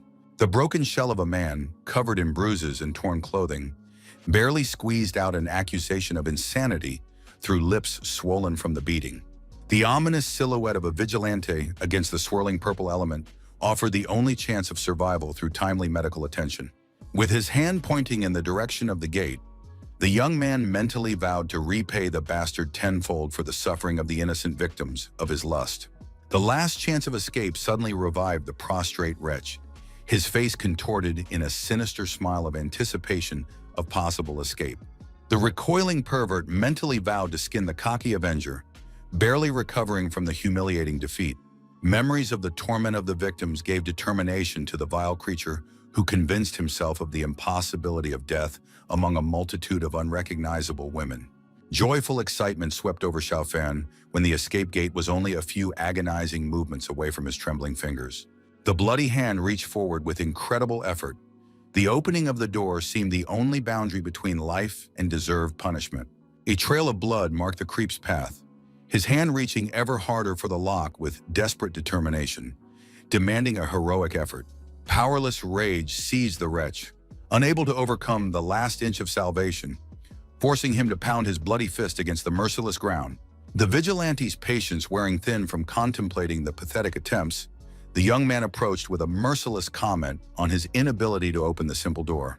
Violet energy concentrated around the outstretched arm of the hero, declaring the failure of the last chance for salvation to the desperate cries of the doomed man. A brief discard was the last word Zheng Xiaofan heard before a torrent of deadly force crashed down on his back, splashing a scarlet liquid. An immediate increase in characteristics by 1 unit followed the accomplishment of the just execution of the pervert, replenishing the strength of the hunter, who had no great joy. Philosophical musings about saving the world intertwined with the realization of infinite injustice as the young man looked to the sky amidst the consequences of retribution. A mysterious voice in the hero's mind interrupted his musings with the mention of a special day at Hanhai Academy, demanding immediate focus. The overheard phrase about intending to take him away made Zhang Ping wary of encountering another evil spawn. A quick radio report to the captain ended with a report of strange activity at a neighboring academy, intercepted through the whispering wind. A worried Seitu turned away from the team member, muffledly interjecting about Hanhai so as not to distract the busy girl. Mana's magical check confirmed a powerful barrier blocking supernatural senses, hinting at the seriousness of what was going on. The captain ordered Zhang to go scout the situation, promising to immediately contact the powerful Lu Shishan for reinforcements. A strict order to avoid rash action until support arrived was met with formal consent from the already rushed hero. It took a few moments to cover the distance to the massive academy building. Not even the pouring rain slowed the determined run. Mysterious figures in dark robes roamed the corridors with lamps, methodically searching the rooms of the impregnable academy. The irritated group leader cursed the 15-minute fruitless search for Chen Jing's hidden bitch, unaware of the approaching danger. The second team member's alert warning of the barrier penetration interrupted the ringleader's indignant musings. The cocky leader brushed them off, assuring them of the impenetrable defenses of the Dragonstone and lamp, causing the third accomplice to panic. Strategic thinking about speeding up the boss centered on the impossibility of kidnapping the girl under the watchful eye of a potential witness. The imperious order to speed up the search, regardless of the circumstances, was met with unanimous agreement by the fidgeting subordinates. The disciplined Zhang Ping remained outside the building, strictly following the captain's instructions to refrain from premature action.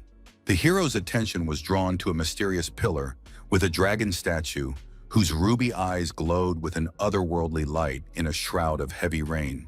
Multiple attempts to identify the artifact succeeded, revealing an epic dragonstone capable of forming an impenetrable barrier. The activated playback ability showed a gruesome ritual with a vessel filled with the blood of many innocent victims for the next stages. The final stage of the ritual transformed human blood into a living dragon sculpture, with blazing ruby eyes pulsing with mystical energy. The stunning revelation of creating an artifact through human sacrifice stunned the young man, who knew of the strict prohibition of such practices. Disturbing speculation about the involvement of the infamous Zhu family in forbidden rituals sent a shiver of apprehension through the soul of the careful observer. The 200-year history of the ancient clan's bloody crimes intertwined with the modern control schemes of celestial foxes and alienated beasts. The cautious entry into the academy was interrupted by the sound of approaching footsteps from a nearby window, forcing the hero to urgently seek shelter. The instant activation of the night-walking ability allowed one to dissolve into the shadows just before the unknown figures appeared from the window opening. The wary gang leader carefully surveyed his surroundings, surprised to find no signs of an intruder.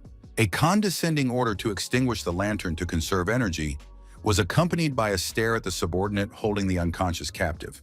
Careful cover-up involved removing the dragonstone, while the kidnappers headed for the prearranged exit with the emotionless victim on their shoulders. A quick identification of the enemies revealed the boss's impressive level 20 Scorpion skill and the specialized skills of his accompanying underlings. The logical explanation for the group's stealthiness lay in the already turned-off lamps masking the odor, whose energy was clearly running low. The shocking scan results of the kidnapped girl revealed the incredible potential of an enhanced version of the Treaty Gem. A terrifying hunch about the Zhu family's plans to use an innocent victim to control the creatures strengthened the hero's resolve to thwart the sinister scheme. A swift dash outside ended with the group disappearing right in front of Zhang Ping's eyes, causing him to desperately query Manny for the location of the kidnappers. A magical aura enveloped the sweep base, as the girl beside the captain focused her energies on spotting the fugitives heading toward the city limits. Zhang Ping's impulsive desire to pursue the kidnappers collided with Sai Tu's sharp order over the walkie-talkie to ensure his own safety. The unwavering determination to apprehend the Zhu family criminals strengthened in the hero's mind as he planned to use the Stygian fog to buy time. The ominous silhouettes of the ancient clan members flickered among the trees, deepening into the forest thicket with each swift step towards their intended goal. The ringleader's sudden halt before the dense bush gave away his uncanny sensitivity to approaching danger. The enraged beast, shrouded in swirling dark energy, leapt out of the thicket with a deafening roar, causing the kidnappers to recoil. Surprise was reflected on the face of the team boss, perplexed at the appearance of a fog-altered beast so far from the usual hunting grounds. Mental satisfaction filled Zhang Ping's mind, whose disguise remained impenetrable even to an experienced level 20 appraiser. The confident actions of the kidnapper were accompanied by the activation of a magical assessment to determine the threat level of the unexpected wolf. The interrupted ritual forced the mage to dodge the creature's furious lunge and begin spewing curses at the sudden obstacle. A chilling horror seized the ringleader as he felt the hot breath of a giant predator behind him, its jaws open and ready to tear flesh. A desperate call for Huang San to hypnotize the beast sounded as the boss leapt swiftly, avoiding the deadly fangs. Streams of pink-purple hue flowed down the hypnotist's arms, seeking to bend the enraged monster to his will through mental influence. The intensity of the magic increased along with Huang San's confidence as he directed the enchantment at the monster's gradually blurring gaze. The predator's feigned submission misled the members of the Zhu dynasty, allowing them to relax in the illusion of successfully subduing the creature. The endless mental strength protected the controlled beast from any effects on the mind, giving Zhang Ping a decisive tactical advantage. The hypnotist's calming spells sounded increasingly quiet as the predator slyly feigned control, shortening his distance. Huang San's confidence grew with every whisper uttered as the huge muzzle almost touched his outstretched fingers, creating the illusion of submission. The master's mental signal activated the wolf's sharp lunge at the stunned caster, not realizing how the creature had overcome the mental submission. Sharp fangs sank mercilessly into the victim's unprotected neck. Scarlet fountains sprayed all around to the accompaniment of heartbreaking screams. The agony of the tattered hypnotist filled the forest with desperate pleas for help as the merciless beast continued to torment the collapsed body. Realizing the leader's inaction, the second member of the team with the unconscious captive on her shoulder began to form a protective spell with her free hand. The accumulated magical energy exploded in a powerful pulse that threw the attacking predator away from the bleeding victim prostrate on the ground. The fierce beast landed easily on all four paws, unknowingly following the Hidden Lord's plan to apprehend the kidnappers at all costs. An alarming realization swept over Zhang Ping inside the controlled being at the sight of the hypergravity spell forming in the medium's hands. The ominous energy enveloped the wolf in an invisible cocoon, forcing the mighty body to collapse helplessly under the increasing pressure of the magical force. The paralyzing weight pinned the hero to the ground like a prostrate animal, depriving him of the ability to move even a finger under the insurmountable oppression. The unmistakable identification of the boss revealed the lurking Zhang Ping as a 9-ranked junior awakener who had recently joined the mop-up team. There was a contemptuous arrogance in the voice of the ringleader, disparaging his opponent as a newcomer who dared to pretend to be a good guy. The death sentence rang out for the young man sprawled in the dugout, mentally keeping his cool as he searched for a way out of the death trap. The hero's shrewd mind assessed the epic weapons of an enemy whose capabilities far exceeded conventional means of combat. The dependence of the Zhu clan's power on magic equipment became obvious to the retaining youth, who felt the pressure of the foreign power. The Stygian mist proved to be beyond the gravity spell, allowing Zhang Ping to launch several energy streaks in an attacking maneuver. Bewilderment gripped the hero's mind as the opponents easily dodged his attack without using mental countermeasures to deflect the blow. The yellow energy concentrated by the Dynasty Mage rushed in a destructive stream toward the young man, knocking back his creator. An agonizing groan escaped from the protagonist's chest at the destructive force that consumed the remnants of the protective fog. A taut bowstring with a loaded arrow reinforced the taunting words about quickly draining the energy of an opponent, barely keeping conscious. An insight illuminated Zhang Ping's clouded mind. Enemies were physically unable to block attacks, so they only relied on dodging danger. Surprise widened the archer's eyes at the sight of his opponent, ceasing resistance and obediently awaiting the fatal shot. The deceptive vulnerability concealed a strategic intent. The 15 fog formed a protective shield, while the 5 fog drove the enemy strike into the moisture-laden ground. A multitude of misty swords rushed towards the kidnappers, draining the Stygian energy reserve to a critical 25 out of 100 units. His partner's telekinetic magic allowed the boss to hold his battle bow while holding back the advancing torrents of dark mist with his foot. The hero's astute observation revealed the enemy's key weakness: the need for 2 outstretched arms toward the victim to activate a control spell. The boss's alarmed exclamation echoed through the forest as the misty tentacles grabbed his bow, and Zhang Ping himself swiftly approached the focused caster. The unexpected seizure of both of the mage's arms with misty fetters was preceded by a lightning-fast dagger thrust into his unprotected torso. Disbelief contorted the young man's face as his captor's suddenly free hand intercepted his wrist, preventing the blade from plunging further. A smug explanation about Huang Er's wrenched right arm was accompanied by a firm grip on the hero's wrist, neutralizing any possibility of release. An ominous cheer swept over the captors as they noticed the depletion of the enemy's magical energy, preparing to repay an eye for the damage done. A desperate call of devouring flame turned the epicenter of the fight into a vortex of fire, consuming everyone within the spell's radius. The stunned kidnapper holding the young man's arm threw his opponent out of the ring of fire in a panic, trying to save his own burning limb. A panicked realization of imminent danger swept over Zhang Ping's mind at the sight of the magical arrow flying straight into his unprotected body. The piercing pain from the arrow reaching its target caused the young man to crouch before his smug enemies, surprised at the multitude of his tricks. The final sentence sounded from the mouths of the kidnappers, synchronously concentrating deadly magical energy over the exhausted opponent. The brief long overdue, instead of the expected fear, elicited the villain's mocking assent to the young man's inevitable death, accompanied by a sinister laughter. In an unexpected turn of events, 2 sparkling water streams appeared around the seated hero, announcing the hour of reckoning. Deadly water blades rushed towards their opponents. One pierced through Huang Er as the ringleader dodged with a dismissive comment. An ominous energy arrow struck the shoulder of the hero, who managed to bounce back with surprising agility, as if controlled by an invisible external force.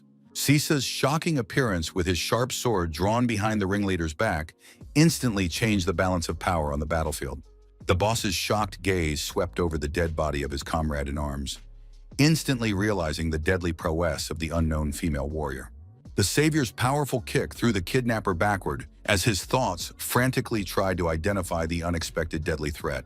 The maneuvering tactic allowed the ringleader to avoid attacks for a while, gradually retreating before the relentless onslaught of her pursuer.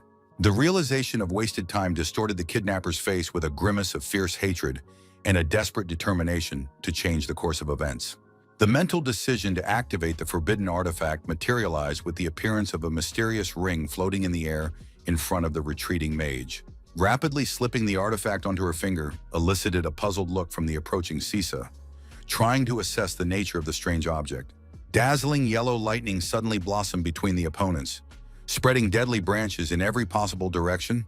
The concentrated stream of energy directed into the ground split the surface into giant blocks of stone, soaring into the sky with incredible force.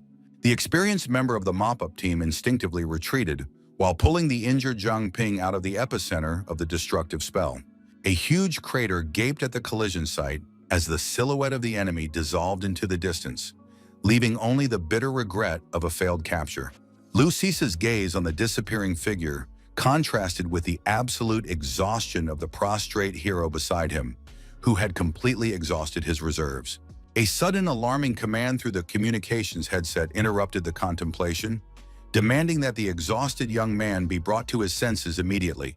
The news of the destruction of the enlightened canopy caught the seasoned warrior off guard, instantly shifting her attention to the new threat. Luoxiu stood majestically on the roof of the house, watching the city under the protection of a graceful umbrella in a shroud of heavy rain. A deferential Huang Ziming materialized behind the dignitary's back, bowing his head as he waited for an explanation of the unexpected summons. The princess's overbearing interest in the process of collecting the alienated beasts outside the city limits was satisfied by the report that all preparations had been completed. A blinding flash of yellow lightning over a distant building interrupted the counselor's report, drawing the wary attention of both observers. Momentary tension contorted Her Highness's features, causing her to look around frantically for the source of the disturbing noise. The counselor's mental curses against the careless Zhu Zhejian, who used the forbidden 10,000 thunders, were masked by a fake explanation about a natural phenomenon. The furious girl's suspicious gaze swept towards her interlocutor, while a ghostly celestial creature materialized behind her back. A nervous retreat and a lowered gaze to the floor betrayed the inner turmoil of a counselor in denial of unusual occurrences. The shrewd princess instantly caught the signs of nervousness, causing her subordinate to sink even further into the abyss of fear. A stammered explanation about a childhood fear of thunder was followed by a fall to her knees before the contemptuously turned away lordess. Luoxiu's focused gaze swept toward the strange sound inside the city, trying to penetrate through the incomprehensible barrier. Memories of a badly wounded man who managed to slip away from a fatal blow surfaced in the arrogant girl's mind. The inexplicable disappearance of the enemy around the corner of the building left a bitter residue in the soul of a creature accustomed to controlling everything around it. An insight into the nature of what was happening as an advanced form of blindfolding prompted the princess to leap swiftly into the night sky. Analytical reflections on the nature of human illusions led to the shocking suggestion of the whole Pearl City as a grand cover-up. A graceful gesture of his hand directed red energy streams to Scout, like mystical tentacles exploring the city's nooks and crannies. Alarmed, Cixi noticed the strange disappearance of the surrounding space, not understanding the nature of the abnormal phenomena occurring around her. Worry about the fate of the missing girl from Hayes Academy was intertwined with a growing sense of threat looming over the city. The exhausted Zhang Ping's desperate struggle with his own body ended with a weak appeal to the partner focused on him. An outstretched hand pointed to the nightingale lamp next to the dead hypnotist, silently begging to use the mysterious artifact. An insistent cry of haste accompanied the movements of the red streams, methodically scanning the entire city like all-seeing mystical eyes. The return of the scouting streams to the proprietress was crowned by an alarming report of a mysterious mouse lurking among the city streets. A mystical vision unfolded before her eyes, a dark hooded figure carrying an unconscious girl, rejoicing in her happy rescue. The sarcastic remark about the odd time to escape the city was accompanied by the cold sweat of a counselor, realizing the revelation of their secret. Desperate cries for a wait dissolved into the void. The princess was already in pursuit, cutting through the night air. Huang Zimin's agonizing self-abasement over his inability to restrain the overlord was accompanied by the impotent observation of her swift flight. The disturbing message about the spy Zhang Ping echoed from a small walkie-talkie, attracting the attention of the lurking figures in dark robes. The tragic news of the deaths of Huang San and Huang Er made everyone present strain to listen to the voice of the leader of the operation. The confession of using the forbidden thunderbolt because of the arrival of reinforcements caused the interlocutor who did not believe in Zhang Ping's survival to be astonished. The disclosure of the spy's affiliation with the Spirit of Iron Forge was accompanied by a decisive order to evacuate the captive outside the city walls. The unexpected question about Luo Xu's presence silenced the entire group of conspirators, tensely listening to the communication airwaves. Desperate demands for explanations were replaced by the chilling scream of the ringleader, which echoed throughout the city, heralding disaster. The sudden appearance of a new member with the news of Ju Zejun's death at the hands of a fox made the group realize the collapse of their carefully prepared plans. Years of hard work turned to ashes in an instant, eliciting the fury of an irritated man smashing the walkie-talkie against the stone surface. Hope gleamed in Huang Zemin's words about the survival of the Holy Maiden, who was the fox's nemesis and a potential trump card in their game. The disturbing question about controlling the fox without the maiden was accompanied by the aggressive approach of the giant looming over his interlocutor. A secret passage from the town hall, known only to one man, became a key element in the new, hastily formed rescue plan. Strategic thoughts of using alienated beasts to cause problems for the fox formed the backbone of the desperate counterstrike. Confidence in the ability to use chaos to kidnap the Holy Virgin resounded in the voice of a conspirator unwilling to admit defeat. Skeptical remarks about the power of the Moon Prince controlling the Lord's mansion forced the quiet observer into the discussion. Zhang Ping's key role as an unintentional distraction was the basis for the counselor's cunning new plan. The details of the operation included an attack by the best fighters on the forge, while engaging the sweep squad and the Moon Prince in mortal combat. The element of surprise promised the success of a clever diversion, eliciting a variety of reactions among the listeners, from joyous excitement to yawning boredom. The man's warning of the need for absolute success emphasized the deadly risk of direct conflict with the celestial fox in the event of failure. One of the team began to utter respectful words about the Zhu family's worthy heir under the gaze of the conspirator, silencing everyone for a second. Still the same, a member of the support faction in the Vice Lord's game solemnly promised to entrust the fate of the Holy Maiden to Zhu Zimin, determining the future of the entire operation. The caring Saisi reached out to the barely regaining consciousness of the young man, whose eyes could barely discern the surrounding reality through the foggy veil. A startled question about the whereabouts flew from the lips of an uplifted Zhang Ping, learning from his mentor about the urgent transportation to the sweep base. The protagonist's worried gaze went to Captain Jin Bo, who was prostrate on a nearby bed with obvious signs of severe injuries. Luo Shu's ominous name sounded out as the cause of the commander's injuries, clearly indicating the Heavenly Fox's disclosure of their presence. The patient's unexpected awakening drew the attention of the man who entered.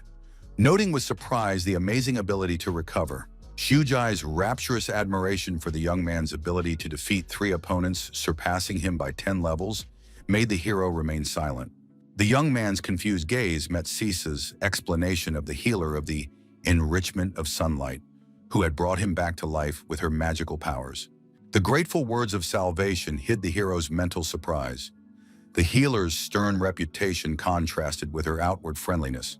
The formalities were abruptly cut short by a call to meet the crew and gather information about the night's events, drastically changing Pin's impression, confirming the stern nature of the savior. A tired Manny sat at a desk piled high with books while her friend pretended to sleep in a chair, avoiding another workload. The exhausted request for leave was immediately supported by a sleeping colleague who synchronously raised her hand in solidarity. The astute remark about being awake was accompanied by an ironic offer to share work duties with the pretender, but the latter said nothing. Demonstrative snoring was the only response to the suggestion of working together, reinforcing the comical nature of the situation between co-workers. An exasperated Manny rushed to her partner with the determination to stop the pretense, demanding immediate awakening for duty.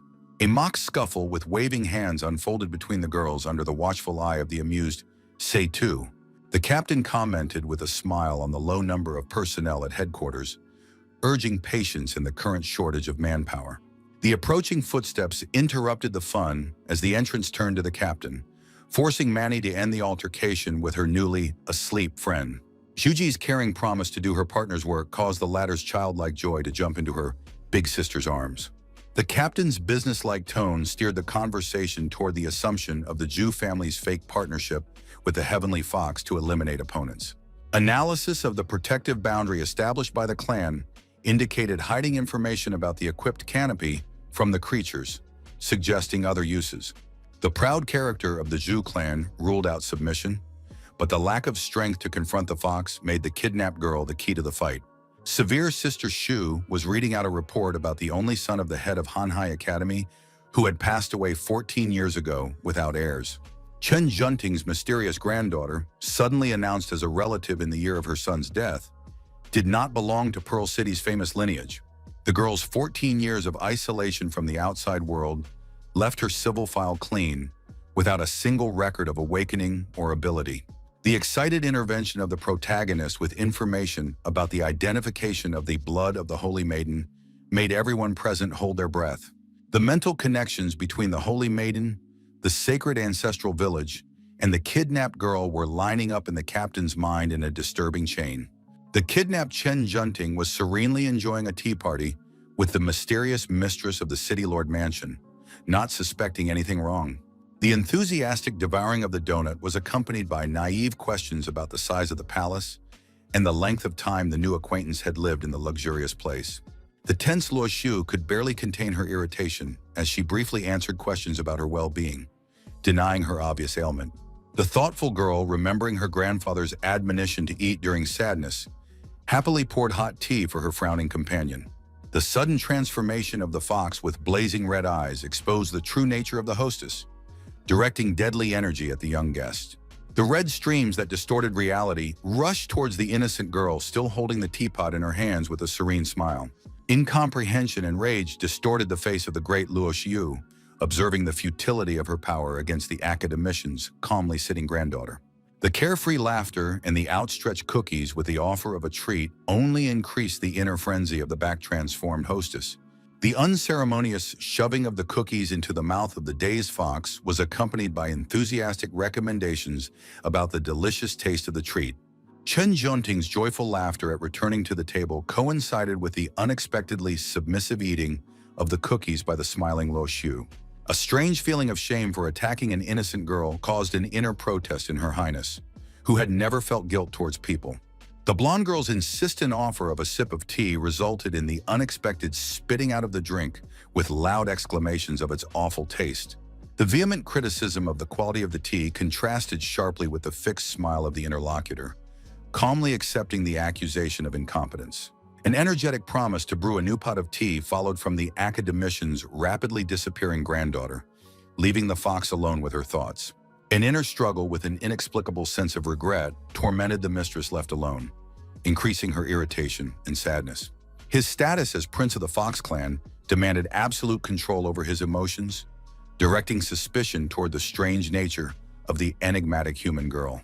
Saisa's swift attacks were accompanied by an analytical comparison of Stygian mist to her water element, emphasizing the similarities in mind control. The recovery and recycling of the water element contrasted with the disposable nature of the fog, demonstrating a fundamental difference in techniques. The practical value of switching between gaseous, liquid, and solid states was emphasized by the mentor to the ringing of dagger-parried blows. An inward smile lit up the hero's face, mentally noting the advantage of the fog's immateriality. No need for a gourd for storage. A sharp, commanding shout of focus snapped the young man out of his musings, bringing him back to the harsh reality of the training fight when Sais was beside him. The enemy's lightning-fast proximity left no time for reaction. A powerful jolt of energy force threw the hero a considerable distance away. The concentration of battle spirit activated Stygian Mist -5, creating a cushion of shock, absorbing cushion to softly land the discarded body. Compensating for the lack of durability with the ability to absorb the creature's fear sounded like a recognition of the skill's value to the accompaniment of falling ice shards.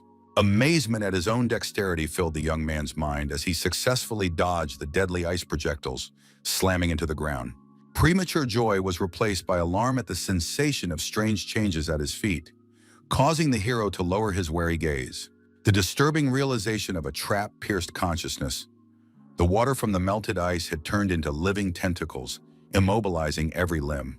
The approaching mentor was explaining the dependence of the mist on the enemy's fear, watching a student crucified by water bonds. Confidence in the power of a single blow to kill an opponent sounded strange coming from the lips of an immobile hero with a plan in his head.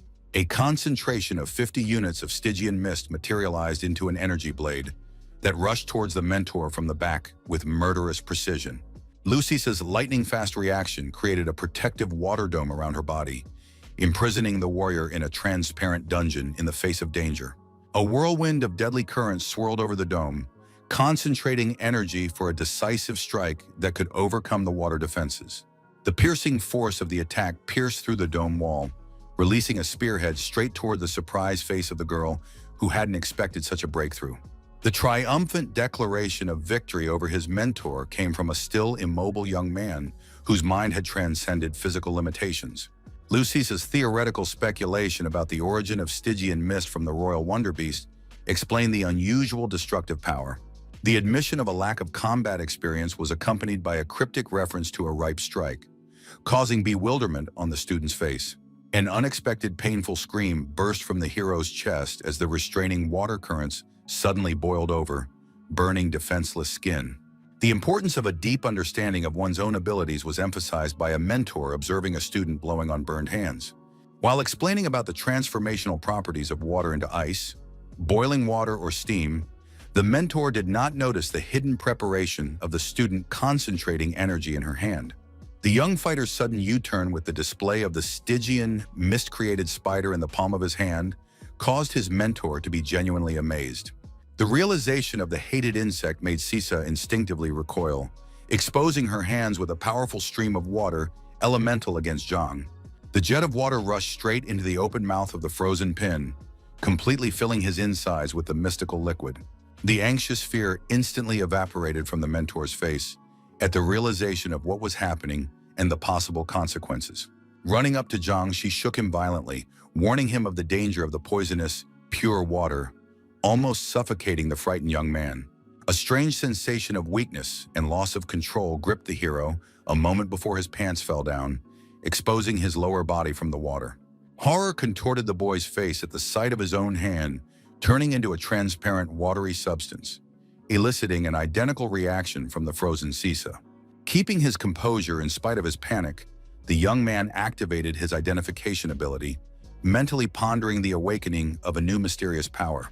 The shocking revelation of two awakened talents, a body of pure water and a mysterious, alienated eater, coincided with a watery transformation of the entire body.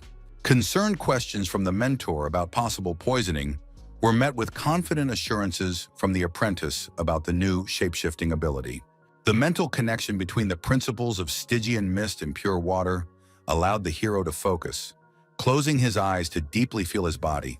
The loud announcement of readiness was replaced by the shock of the interlocutor, seeing only a puddle in front of her, with the floating face of a recent student. A clumsy attempt to regain human form turned the young man into a flat creature resembling a gingerbread man of strange proportions. The disappearing smile was replaced by a new cry of readiness, resulting in a melting snowman with a frightened human face. The triumphant return to human form was accompanied by a cheer that made the mentor blush brightly. An embarrassed reminder to get dressed sounded from behind the palm covering Sisa's flushed face, while the young man's sense of the situation was realized. Continuing to stand back, the mentor inquired about the nature of the amazing transformation, trying to hide the embarrassment in her voice. The explanation about accidentally drinking water and awakening the pure water body ability caused the experienced warrior to be genuinely shocked and amazed. Admiring thoughts of the apprentice's incredible growth rate and rare gift of water were interrupted by a sudden turn to the half-dressed, frightened young man. The realization of the awkwardness made both of them turn away with flaming cheeks while the dressed hero inquired about the confused mentor's well-being. An emergency message about the attack on the Iron Spirit Forge and the request for reinforcements interrupted the awkward moment, instantly bringing him back to battle reality. A lightning-fast response included ordering reinforcements from the immediate area, while a clothed Zhang listened intently to the disturbing news. The young man's determination to help his comrades stumbled upon a warning of an obvious trap set by their adversary. The transparent hand that transformed into a water elemental bolstered the hero's arguments about his ability to escape in case of danger, convincing the hesitant mentor. Recognizing the inevitability of her disciples' participation in this mission, Lu Xixi demanded to follow beside her as they both rushed to the aid of the attacked forge. The protagonist's shocked gaze slid over the many prostrate bodies and black hoods that filled the floor of the forge as they appeared. Command instructions about forming a search party of survivors and strengthening defenses rang out from the girl's lips as the anxious young man looked around the room. Panicked anxiety chased Zhang Ping into the backyard in search of Uncle Liu, Wang Zemin, and Sister Chang, until a faint voice called out to him from behind the building. The injured and exhausted Sister Chu Chang could barely stay on her feet, trying to say something important with trembling lips, beckoning the young man closer. The picture he saw caused the hero to rush to the injured girl, anxiously questioning her about what had happened and her condition with undisguised concern. A faint gesture of a pointing hand directed attention to the more important information about the injured Uncle Liu and Wang Zemin needing urgent help. Confirmation of the familiar's injuries coincided with the appearance of the forged mentor, who instantly assessed the criticality of the situation and assigned duties. After handing over her wounded sister to the care of the main character, the experienced Cece immediately rushed to the lying bodies to assess their condition. Careful bandaging of the bleeding stump below the elbow was accompanied by gentle questioning about what had happened in the hero's absence. Unshed tears glistened in the eyes of the workshop owner, bravely asserting the non-fatal nature of the loss of her hand, trying to comfort her troubled friend. Clear commands from a member of the sweep team accompanied the evacuation of the wounded on stretchers, organizing the smooth operation of the rescue operation. The worried expression on the protagonist's face at the sight of the unconscious student was met with Cisa's reassuring assurances that the injuries were not serious. The return of the stretcher to transport Uncle Liu coincided with the placement of the conscious Sister Chang on it, stoically enduring the pain. The relief of preserving the lives of loved ones was mixed with the unsettling warning of personal danger looming over Zhang Ping from an unknown force. A soothing smile masked the young man's inner tension, deflecting his friend's worries with caring words about her speedy recovery. The quiet mention of evacuating the victims outside the dangerous city was accompanied by the protagonist's sudden agonizing realization of his own guilt. The fierce certainty of the Zhu family's involvement in the attack resounded in Zhang's voice, eager for revenge while his partner promised to investigate it. Familiar energy fluctuations and a discernible whisper of wind brought the voice of the sinister Luo Xiu, whose presence was instantly sensed by the wary fellow. A merciless stream of red energy rained down from the sky upon the heroes, noticed only at the last moment by the young man who looked up. A lightning-fast leap allowed Zhang Ping to grab the friend standing next to him, saving both of them from a deadly attack of crushing power. A giant crack in the ground was left by the impact while the hidden rival watched everything with interest. The observer's mental surprise at the young man's ability to notice her hidden attack caused Luo Xia to rethink what was happening. An exchange of brief phrases about the status and secrecy of the operation was interrupted by the hero's astute suggestion of a comprehensive surveillance of the city. The hovering form of a fox girl with blazing red eyes stared fiercely at the scene, realizing her discovery. Zhang Ping's deceptively casual greeting greeted Luo Xiu as his mind frantically activated his opponent's identification ability. A swift jerk from the mentor interrupted the scan, her determined "I'll hold her off," accompanied by a momentary concentration of energy. Vain attempts to complete the identification at a considerable distance caused the young man's inner frustration as he watched the ice shards fly off. The red swirls of the celestial fox easily dispersed the ice blizzard as her thoughts were filled with the realization of revealing her true essence. A confident accusation of involvement in the recent events came from the mouth of the creature, whose mystical streams were absorbing the icy projectiles. The sweep team member's intuition alerted her to a portal forming, materializing behind her at an alarming rate. The lightning-fast reaction created an ice defense that was instantly shattered by a scarlet energy stream of incredible power. Cisa's alarmed disbelief at her opponent's ability to shatter defenses with a single blow accompanied a desperate leap to the side to avoid damage. A smug smile contorted the features of the celestial fox, mentally enjoying the superiority of his illusions over the limited perception of humans. A multitude of red energy streams rushed towards the confused team mentor Luo Xiu, eager to show off her true power. Desperate attempts to counter the unseen danger had the defender looking around helplessly, trying to localize the sources of the cold wave attacks. The apprentice's life-saving scream caused the warrior to glance up and to the left, where a threat invisible to ordinary eyes lurked. Grateful understanding filled the gaze of the experienced Lu Shisa, realizing the value of having a young man who could see through deadly illusions. Clearly commanding the direction of attacks like clockwork coordinates allowed the mentor to effectively neutralize invisible energy flows. The synchronized movements of the partners turned the defense into a dance of precision, successfully deflecting every attempt to deliver a lethal blow. An epiphany visited the celestial fox as she realized Zhang Ping's unique ability to recognize her ancient clan's disguised attacks. The twisting red stream rushed toward the victims with renewed intensity, testing the limits of human reaction and perception. The young man's warning shout directed the mentor to a saving dodge, allowing her to avoid the deadly touch of scarlet energy. Luo Xiu's face distorted with realization expressed understanding of the uniqueness of an opponent who could penetrate through the clan's ancient cloak and easily dodge all attacks.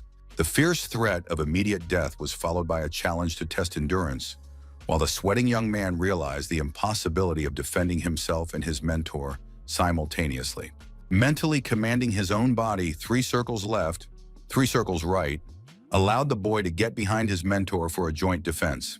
A maximum concentration of Stygian mist formed a protective dome over the fighters, accompanied by a question about the love problems of an enraged fox. The cold acknowledgement of Zhang Ping's impressive evasions was accompanied by the ominous glow of Luo Xiu's red eyes and the beginning of the summoning of countless scarlet streams. The doom of the hero's situation was emphasized by the full force of the dazzling power of the celestial fox directed at the protective dome. A taunting challenge about not being able to stand up to 3,000 tails forced the mentor to reinforce the dome with her own ice magic. The rapid depletion of the mist energy reserve was reflected by the strain on the hero's face as he held the cracking dome with his last strength. Confident superiority was evident in the promise of victory and the endurance of a single second, while the creature carelessly fixed its hair in anticipation of triumph. The critical energy drop to 10% after 6 seconds of resistance was accompanied by Liu Sisa's extreme exhaustion. The realization of the inevitability of defeat, even with the Stygian mist fully expended, was interrupted by the voice of the captain's doppelganger offering the only chance. The furious attack continued despite the young man's exhaustion. Red streams of energy completely enveloped the protective dome, shooting sparks in all directions. Astonishment distorted the girl's features at the sight of an intact barrier that had withstood a powerful magical assault. The mentor's insistence to speed up the preparations was met with Zhang Ping's brief affirmation as he finalized the last preparations. The instantaneous transformation occurred a few seconds later. Stygian mist completely enveloped the erect figure, creating an impenetrable shield against the scarlet currents. The unexpected tactic won precious seconds, enough for the protagonist to grab his girlfriend's hand and rush away from danger. Cosmic rage distorted the beautiful features of the celestial fox, once again missing prey that she could have easily destroyed with her power. Hands raised to the sky accompanied the desperate cry, harmonizing with the fierce howl of the inner beast echoing over the city's rooftops. Frantic thoughts swirled in the mind of the enraged huntress, staring intently into the void where her victims had been a moment ago. The order to immediately search for Zhang Ping spread throughout the city, transmitted to all the masked beasts attacking people in the vicinity. The cleanup team has found temporary refuge in a safe house outside the city limits, narrowly escaping the death trap of an otherworldly predator. Lying in bed, Cho Cheng bitterly speculated about Pearl City being overrun by creatures, while the young man recognized the danger behind the ostensible calm. The protagonist's agonizing guilt collides with the remarkable resilience of his sister, grateful for saving Uncle Lu and the others despite the loss of his arm. The promise to return the forge to the owner was accompanied by Zhang's practical advice to temporarily take refuge outside the city while Liu Shixi quietly entered the room. The young man's unconscious maturation, manifested in a determined move to save and a willingness to protect, did not escape the scrutinizing gaze of the sweep team member. A laconic permission to attend to other matters sounded from Chu Cheng's mouth at the sight of Liu Xixia in the doorway, causing her interlocutor's questioning look. The confidentiality of the conversation was ensured by the closed door of the chamber, behind which the young man respectfully inquired as to the reason for his mentor's unexpected summons. The joking indignation at the informal address forced the embarrassed hero to correct himself on Sis Sisa, mentally blaming Chu Chang's influence. The paradoxical awkwardness in front of his mentor contradicted the inner realization of 2 lives lived, while the young man rubbed the back of his head machinatically. The condescending, "call it whatever you want," was abruptly replaced by a command to follow her, causing Zhang Ping to flinch in surprise. Walking down the corridor, Sissy announced the disappointing news that the young man's identity had been revealed and that it was impossible to return to the city until special instructions from the captain.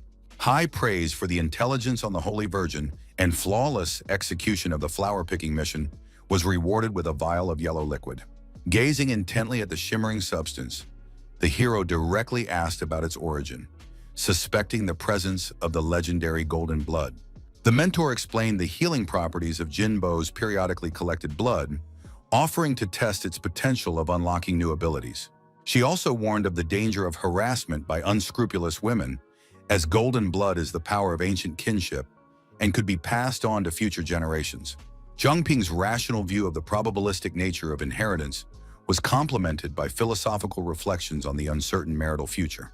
The secret hope of activating the Devourer trigger after acquiring a misty body and a body of pure water pushed the young man to drink the contents of the vial. The tense anticipation of magical changes was replaced by disappointment when he didn't feel an instant transformation after taking the substance. The scarlet glow at his fingertips suddenly disproved the hasty conclusions, demonstrating the successful activation of the ancient power within the changing body. The joyous realization of triggering the Devourer filled the hero's heart, activating his identification ability to analyze new possibilities. Reflections on the nature of the acquired infinity skill were accompanied by the discovery of the pureblood's ability to sense the state of the target. A shrewd glance at the troubled mentor was accompanied by an unexpected remark about the scar that adorned the face of the embarrassed Sais. The insistent attempt to change the uncomfortable subject betrayed the girl's embarrassment, and she instinctively covered the part of her face with the ancient mark with her hand. The enthusiastic description of the new abilities to sense the state of living beings was complemented by the prospect of embedding into a partner's body to repair any damage. The enthusiastic mentor instantly saw the practicality of the skill to heal Sister Chuchang's arm that was lying heavy. The amazing power of the therapeutic blood allowed Zhang to reconstruct a body even from a single piece of skin, complementing the evasive body of pure water. Lucisa's insistent nudges towards the healing mission literally propelled the young man forward to master new healing capabilities. Zhang Ping's soft voice cut through the tension of the moment, asking to postpone this mission for the sake of a friendly conversation between longtime comrades. The internal struggle was reflected on the mentor's face as she stopped the nudging after an expressive pause to ponder her mentee's request. The serene picture by a natural body of water with 2 deer and a massive animal quenching its thirst contrasted with the looming threat. The sudden flight of disturbed birds drew the wary eye of the sensitive deer, instinctively sensing the approach of unseen danger. A monstrous legion of creatures with blazing purple eyes were inexorably approaching the city, hiding from the gaze of the peaceful creatures for now. Manny's curious gaze followed the methodical movements of the commander, poring over dusty scrolls on the ancient shelves of the archive. A questioning expression reflected on the girl's face, peering cautiously over the shoulder of the captain, studying the chronicles of the sacred ancestral village. Saitu's thoughtful voice broke the silence of the archive with the story of the Zhu family, whose journey from heroic rescue to brutal tyranny is chronicled in the annals. The legendary clan head Zhu Qiang merged with the divine bird of the sun for the sake of saving humanity from the deadly eternal winter. The daily flights of the sunbird hero lasted for a decade until its life force finally ran out, giving light to future generations. A respectful silence enveloped the tale of a sacred burial site in the Sunset Mountains, guarded by devoted followers who founded the ancestral village. An ancient prophecy about the birth of a holy woman once a century became the village's protective talisman against invasion by alien predators. The sudden realization of Chen Ting's identity as the new holy maiden overwhelmed Manny's mind with anxiety over the Zhu family's plans to control the celestial fox. A puzzled look accompanied the girl's reflection on the strange appearance of the sacred protector at Hanhai Academy after centuries of isolation. The captain's astute guess as to the non-randomness of what was happening caused both of them to tense up at the ancient clan's ulterior motives. The disturbing theory of using the maiden's captivity as a pretext for war against Pearl City chilled the atmosphere of the secret hideout with an icy breath. Manny's inquisitive gaze expressed concern about the motives behind such a complex and dangerous multi-move intrigue against a peaceful city. A historical excursion about a powerful female dictator banished a century and a half ago, only to rise to power over an ancestral village sounded ominous. The emotional suggestion of a lust to regain lost power over Pearl City caused an unusual tremor in the usually steely voice of the captain. The secret hideout in the rocky crevice was just one of the many carefully camouflaged hideouts of the sweep team throughout the area. Lucisa's alert senses picked up a faint movement outside the rock shelter, raising suspicions of the possible appearance of pursuers. The mentor's restless gaze slid between the wounded companions and the apprentice, assessing the risks of placing responsibility on inexperienced shoulders. An internal struggle was reflected on the experienced warrior's face as she pondered over Zhang Ping's ability to handle the possible threat on her own. The triumphant exclamation of a young man holding a shining lamp broke the oppressive silence of the asylum with a sudden wave of joyful optimism. The mentor's astonished gaze focused on the presumably discharged artifact that suddenly glowed in the hands of the resourceful lad. The experimental use of devouring flame magic enveloped the ancient artifact in dancing tongues of fire, initiating the recovery process. The next stage of revival of the magic item was immersion in cool streams of purest water, gradually saturating the energy channels. The scarlet glow of pure blood magic enveloped the item with a third layer of restorative energy, preparing it for the final stage. The final impact of the Stygian mist successfully activated the masking properties of the lamp, hiding the wearer's breath and scent. The amplifying effect of the artifact when pure mist was introduced caused the inventor to smile triumphantly as he carefully placed the lamp beside the sleeping Wang Zimin. The lively footsteps of mentor and apprentice echoed off the walls of the shelter as both headed out to check the area with peace of mind. The naive joy of the magical protection he had gained contrasted with the ignorance of the rapidly approaching pack of furious monsters outside the walls of the shelter. The panorama of an unimaginable number of alienated beings under the rule of an ancient clan elicited an exclamation of amazement from the young man watching from on high. The clear report to headquarters of 10,000 low-level beasts advancing on Pearl City resounded amidst the silent terror of the observers. The hero's attentive gaze picked up an oddity in the movement of the countless creatures. Not an aggressive advance, but a panicked flight from an unknown threat. A sudden realization caused Zhang Ping to abruptly straighten up on a massive branch, tensely pointing his hand toward the sunset horizon. The experienced warrior's unperturbed face contorted with shock as she relayed information to headquarters about the endless army of walking dead following the beasts. The staggering figure of 50,000 undead creatures sounded approximate due to the physical impossibility of counting an endless horde. The furious pounding of the captain's fist on the table expressed the realization of the catastrophic scale of the threat from all fronts to defenseless Pearl City. The bitter realization of not having enough fighters to hold back a monstrous army at the same time was reflected in the tense wrinkles on the strategist's forehead. The sudden insight caused the commander to make a decisive U-turn and shout out the names of the fighters key to the rescue plan. The mention of temporarily suppressing the Moon Prince elicited perplexed looks from the team, demanding an explanation of the enigmatic strategy. Hope for the strong awakened in the city sounded from the captain, the only ray of light amidst the grim prospects of an inevitable clash with the Horde. The emergency engraving of warning symbols on the ancient canopy was to bring the team together in the first step to saving the city. The details of the strategic infiltration into the ranks of the city's defenders elicited a unanimous cheer from the companions, whose eyes lit up with determination to follow the captain. The commanding voice through the communication channel directed Luo Zhishan and Zhang Ping to hold back the undead army at the city limits, buying precious time for Pearl City. The lightning-fast response from Shelter 5 to the order to support Shelter 003 was strong agreement and immediate preparation for departure.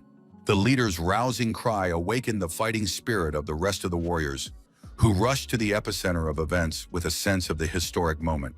Huang Zimin's confident footsteps echoed off the marble walls of the mansion, while his mind was filled with smug thoughts of the successful raid on the forge.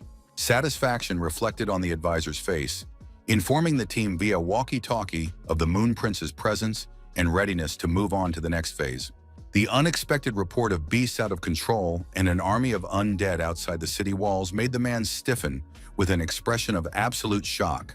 Restrained anger burst out in a furious scream, demanding an immediate end to the operation before imminent disaster for all involved. The contemptuous reflection on incompetent performers was accompanied by a firm intention to capture the diva at any cost. Clutching the walkie-talkie tighter, the unexpected appearance of Patrol Chief Lin Cady with an impressive group of subordinates caused the turning counselor to look perplexed. Masterfully concealing his true emotions, Wang Zemin addressed the passing team with a polite question about the reason for the visit in the absence of the overlord. The indignation of being ignored triggered paranoid thoughts of uncovering a conspiracy as the patrol squad silently stalked forward without a word. The counselor's wary gaze followed squad number 1, quietly opening the massive doors at the end of the corridor of the tall mansion. Stupefaction paralyzed the mind of the observer, unable to find words to describe the picture before him behind the open flaps. A surreal ball scene with dancing couples in elaborate outfits contradicted all the expectations of a man mesmerized by what was happening. The elegant Chen Junting, with her outstretched hand in invitation to join in the fun, caused a new wave of bewilderment in the frozen observer. A strange stupor seized the mind of the patrolman with the glass of wine, vainly trying to recall His Highness's order through the fog of oblivion. The sudden insight about finding Zhang Ping caused him to reflexively spit out his drink as the memory of the mission broke through the mental block. The soft rebuke of the academician's granddaughter was accompanied by the questioning look of a confused officer who suspected magical mind tampering. The bandaged fox was showered with compliments as the girl's delicate fingers removed wine stains from the expensive fabric of his clothes. An immediate bow of the knee followed the mercenary's words, acknowledging the divine status of the holy maiden with a respectfully bowed head. Sincere bewilderment was reflected on Chen Juning's face, frustrated by the formality of the address instead of the desired friendly directness. The girl's swift rush carried the mercenary into the center of the dance hall, leaving behind all doubt in a joyous whirlwind of movement. Anxious thoughts of Lin Katie's substitution of Heavenly Fox and distrust from the allies tormented the counselor's mind as he watched the strange ball. The chilling realization of the patrol's complete capture and the possible presence of camouflage foxes among the guests made the man keep a close eye on the dancers. Calculating thoughts of manipulating the unknowing Chen, Junting for the sake of advancing a sinister plan, filled the counselor's mind with anticipation of gain. False interest sounded in the question about Ms. Chen's impressions, causing the dancing girl's wary gaze to sense the insincerity. A dazzling smile lit up her face, thanking her with childlike directness for the wonderful party and new friends. The innocent question about Sister Luo made Huang Zemin squeeze out a fake excuse, mentally despising the naive girl who had attracted these strange guests. An overbearing grip on Chen Junting's fragile wrist accompanied the counselor's rude suggestion to visit a more fun place, depriving her of a choice. The girl's unexpected resistance was expressed in her refusal to leave the party and frank confession of unfamiliarity with the insistent uncle. The sudden question about the origin of the knowledge of her name changed the atmosphere of the hall, focusing all eyes on the pale counselor. The scarlet glow of the many eyes of those present surrounded the would-be assailant, turning the overbearing conspirator into a hunted victim. The strategic position near Asylum 003 allowed Liu Sisa to summon a composite elemental to confront the oncoming horde of creatures. The young man's parallel actions concentrated 30 units of Stygian mist, forming a protective barrier in the path of countless creatures. The combined tactic allowed several beasts to be gathered in one place, where they instantly turned into ice statues under their partner's magic. The horned monsters shattered the fragile ice with powerful blows, continuing their inexorable march towards the city through the flying crystal shards. Despair at the countless enemies was reflected on the face of the sweep team member, while a determined young man stepped forward defensively. The accumulated fear energy of the fleeing creatures transformed into 100 points of mist, allowing the hero to form a giant magical beast behind his back. A determined concentration of all available power accompanied the creation of a continuous stream of Stygian mist, demanding maximum exertion. The realization of the need to wait for reinforcements never left Zhang's mind as he watched the creature army inexorably approach the city walls. A mighty dragon created by the hero hovered over the frightened beasts, gathering fear, which was immediately transformed into the creature's magical power. The lad's attentive eyes captured the continuous flow of energy for Stygian mist, watching as the experience meter increased by tens of units with each passing moment. Immersed in thought, the young man was realizing the potential for hundreds of similar attacks to raise his level when the sudden roar of the animal ringleader broke his concentration. Splitting up at their leader's command, the beast flanked the dragon, causing Zhang to have a mixture of respect and understanding for their tactical maneuver. The fleeing creatures felt a false security, confident of successfully avoiding the dragon threat, unaware of the next phase of the hunting trap. The graceful Saisi materialized in front of the fleeing victims, instantly summoning sharp, icy fangs that pierced the two front animals through and through. The creatures fleeing in their wake panicked at the sight of the insidious trap, shouting, accusing their commander of deception and false promises of safety. The dragon-controlling hero watched his partner's skillful actions with an approving smile, mentally noting her growing skill. Dreamy musings about a system for counting defeated monsters were interrupted by a sharp warning from her companion about a new wave of approaching enemies. Irritation took over the young man's mind from the endless stream of opponents as the tail of the controlled creature repelled the attackers with impressive efficiency. The battle continued with increasing intensity as a huge flaming object materialized right in front of the dragon's muzzle. He managed to partially dodge, but the forceful blow landed on his neck, causing puffs of strange smoke to billow from the affected area of the mystical creature. Pin's puzzled gaze fixed on three dead men controlling different elements, contrary to all known stereotypes of mere biting walking corpses. Instantly activating the identification ability, Zhang obtained information about the sacred ancestor village, while fighting off the enemies advancing from all sides. Incredible resistance was combined with the realization of the urgent need to transmit data to HQ while the dead men were gnawing into dragon flesh. The violent movement of the mighty body threw off most of the clinging ones, while the young man inside realized a horrifying truth. The dead were rapidly depleting the fog's reserves. Lucis's commanding voice cut through the chaos of the battle, demanding to keep the enemies at bay, heralding a new tactical combination for victory. Powerful dragon limbs grabbed several of the creatures, holding them like living trophies for the next phase of the plan. The rapid takeoff lifted the magical creature high above the clearing, leaving angry mobs of disgruntled corpses below and changing the dynamics of the battle. The Fire Eater enveloped the dragon's arms in flames, turning captured enemies into burning torches and generating waves of beneficial fear. Fireballs from the burning dead rained down on the ground at the inventive guy's command, increasing his experience and strengthening his combat abilities. Not far from the aerial carnage, the hero's faithful companion methodically decapitated the attackers, using her ice sword with incredible precision. The graceful movements of the girl performing the blade waltz technique resembled a dance of death as she moved gracefully between the monsters. Having successfully completed the combination of attacks, the warrior did not notice the oncoming furious corpses with powerful weapons, realizing the danger too late. The huge dragon performed the invincible foot technique, shaking the ground with a powerful kick, sweeping away the enemies and throwing the confused girl away. After repelling the first wave of undead creatures, which numbered about 100, the young man remained in beast form under the influence of Stygian mist. Returning to human form after using transforming magic, he landed next to his friend, puzzled by the atypical strength of his opponents.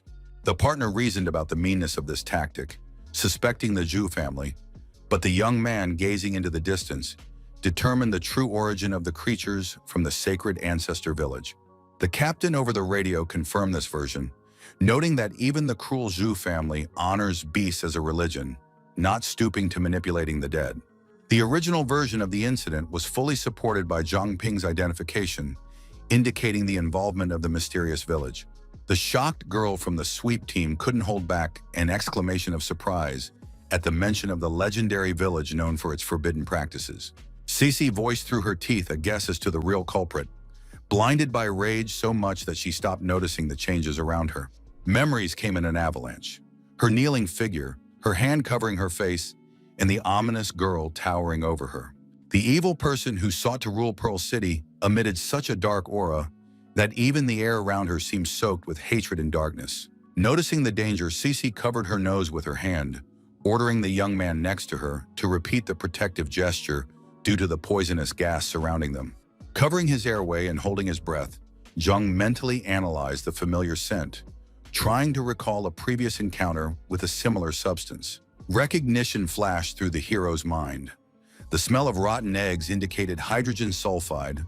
A fire from the past and a burning knowledge of the explosive nature of gas came to mind. Turning sharply to his partner, still covering her face, the young man curtly told her to be ready for the blast, heading resolutely forward. Dodging the question about his itinerary, the hero's face radiated such unwavering confidence that further explanation became superfluous. Taking a few steps forward, he held out his index finger, on which, like a live match, the flame of a fire eater was born. A few moments of tense silence were replaced by a deafening explosion, engulfing the forest in a fire elemental that consumed everything in its path. The mentor, lightning fast, created a protective dome over herself, while the apprentice watched the rapidly growing power of the insatiable fire eater. Surprise reflected on the girl's face at the news of the premature approach of the second wave of zombies, disrupting the calculations for a half-hour respite. Suddenly, a wall of dust appeared in front of the fighters, causing the protagonist to freeze in bewilderment and activate his analytical skills. A scanning gaze pierced through the foggy shroud where a man in a yoga pose sat on the shoulders of the two-legged monster, replacing the head. The stranger assessed the youngster's potential to neutralize the old man's zombie poison, while the girl analyzed the situation from her side. A puzzled Zhang compared the captain's successful analysis to Luo Shu's failure of recognition, realizing the limitations of his abilities relative to high-level targets.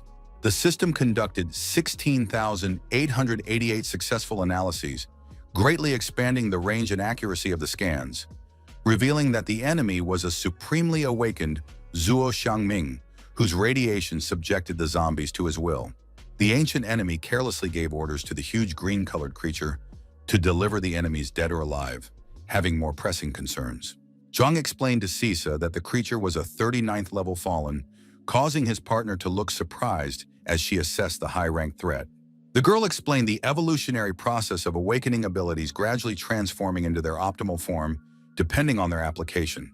Undeveloped mental power makes these creatures vulnerable to their own abilities, risking to consume the minds of their hosts. Slaves of their own incredible power were called the Fallen, the companion explained, noticing an oncoming stream of hostile beings in their direction. A vanguard of attacking monsters with fiercely glowing blue eyes and deadly claws rushed forward even without their usual weapons. Zhang summoned Stygian Mist, which lowered his energy by 10 units and delivered an accurate first sword strike, cleaving the nearest enemy. While fending off the attacks of smaller opponents, the fighter noticed a green creature with a huge weapon rushing furiously towards his partner. The monster, possessed by the sole thought of killing, rushed towards the girl with a weapon drawn, which she barely managed to repel at the last moment. Increasing her saving distance after blocking the blow, the warrior activated her communications headset to communicate with the control center. The green monster towered in front of the girl, while behind it moved a horde of creatures led by a 39th level Fallen awakened on a giant zombie. A successful scan allowed the young man to identify the enemy as a level 29 zombie, which gave some tactical advantage. Concentrating the afterlife mist in his fist at the cost of 20 units of energy, the warrior prepared to test the possibility of subjugating a zombie to his will. After making a chain, the protagonist instantly directed it at the green zombie, who was immediately entangled and immobilized. The triumph was short-lived. The captive's powerful jerks instantly broke the mystical chain into small glowing fragments that scattered into the air. The protagonist anxiously realized the vast difference in strength with his previous opponents, foreshadowing the grim prospect of the upcoming battle. A mysterious noise coming from the direction of Pearl City puzzled both warriors, making them realize that an army of zombies had already reached the city gates.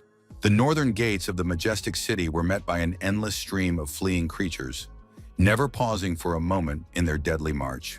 The lone figure of a man with blazing magic in his hands confidently repelled the countless attacks of furious animals and reanimated corpses at the city wall.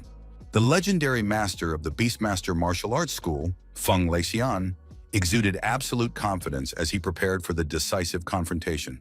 Countless corpses of defeated creatures littered the ground in front of the three defenders, unwaveringly standing guard over their hometown.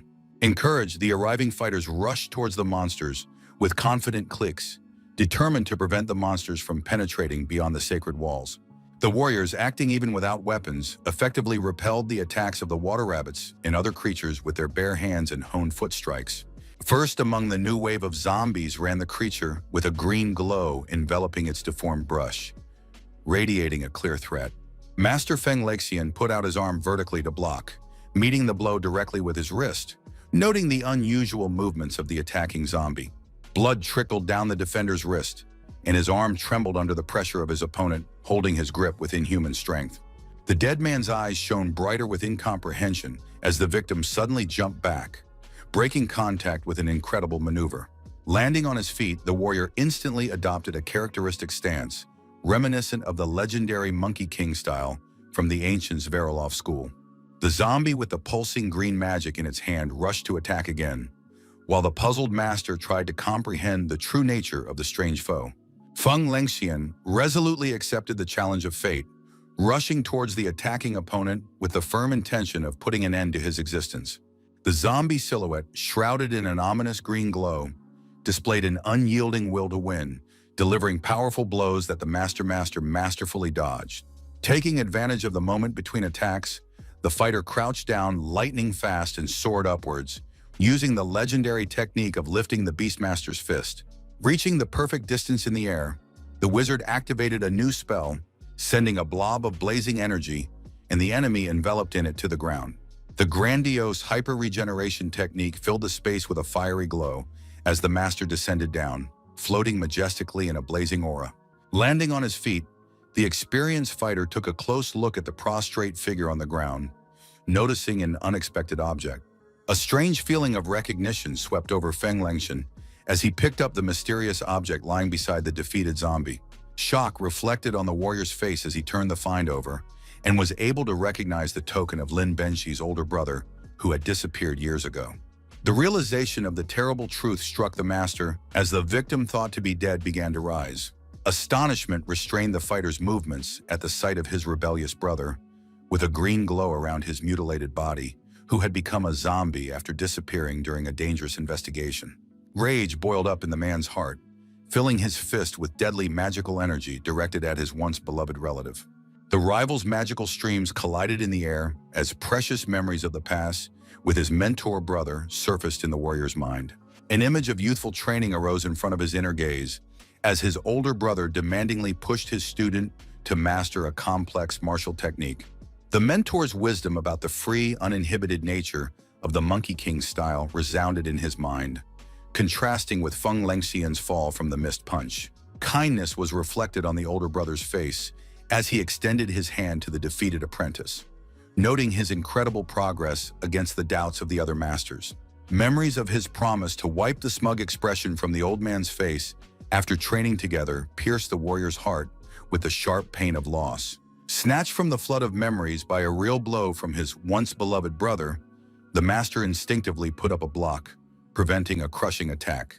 Bitterness and sorrow were reflected in the eyes of his younger brother, holding back the onslaught of the enemy and realizing the pitiful semblance of former strength in those slow blows.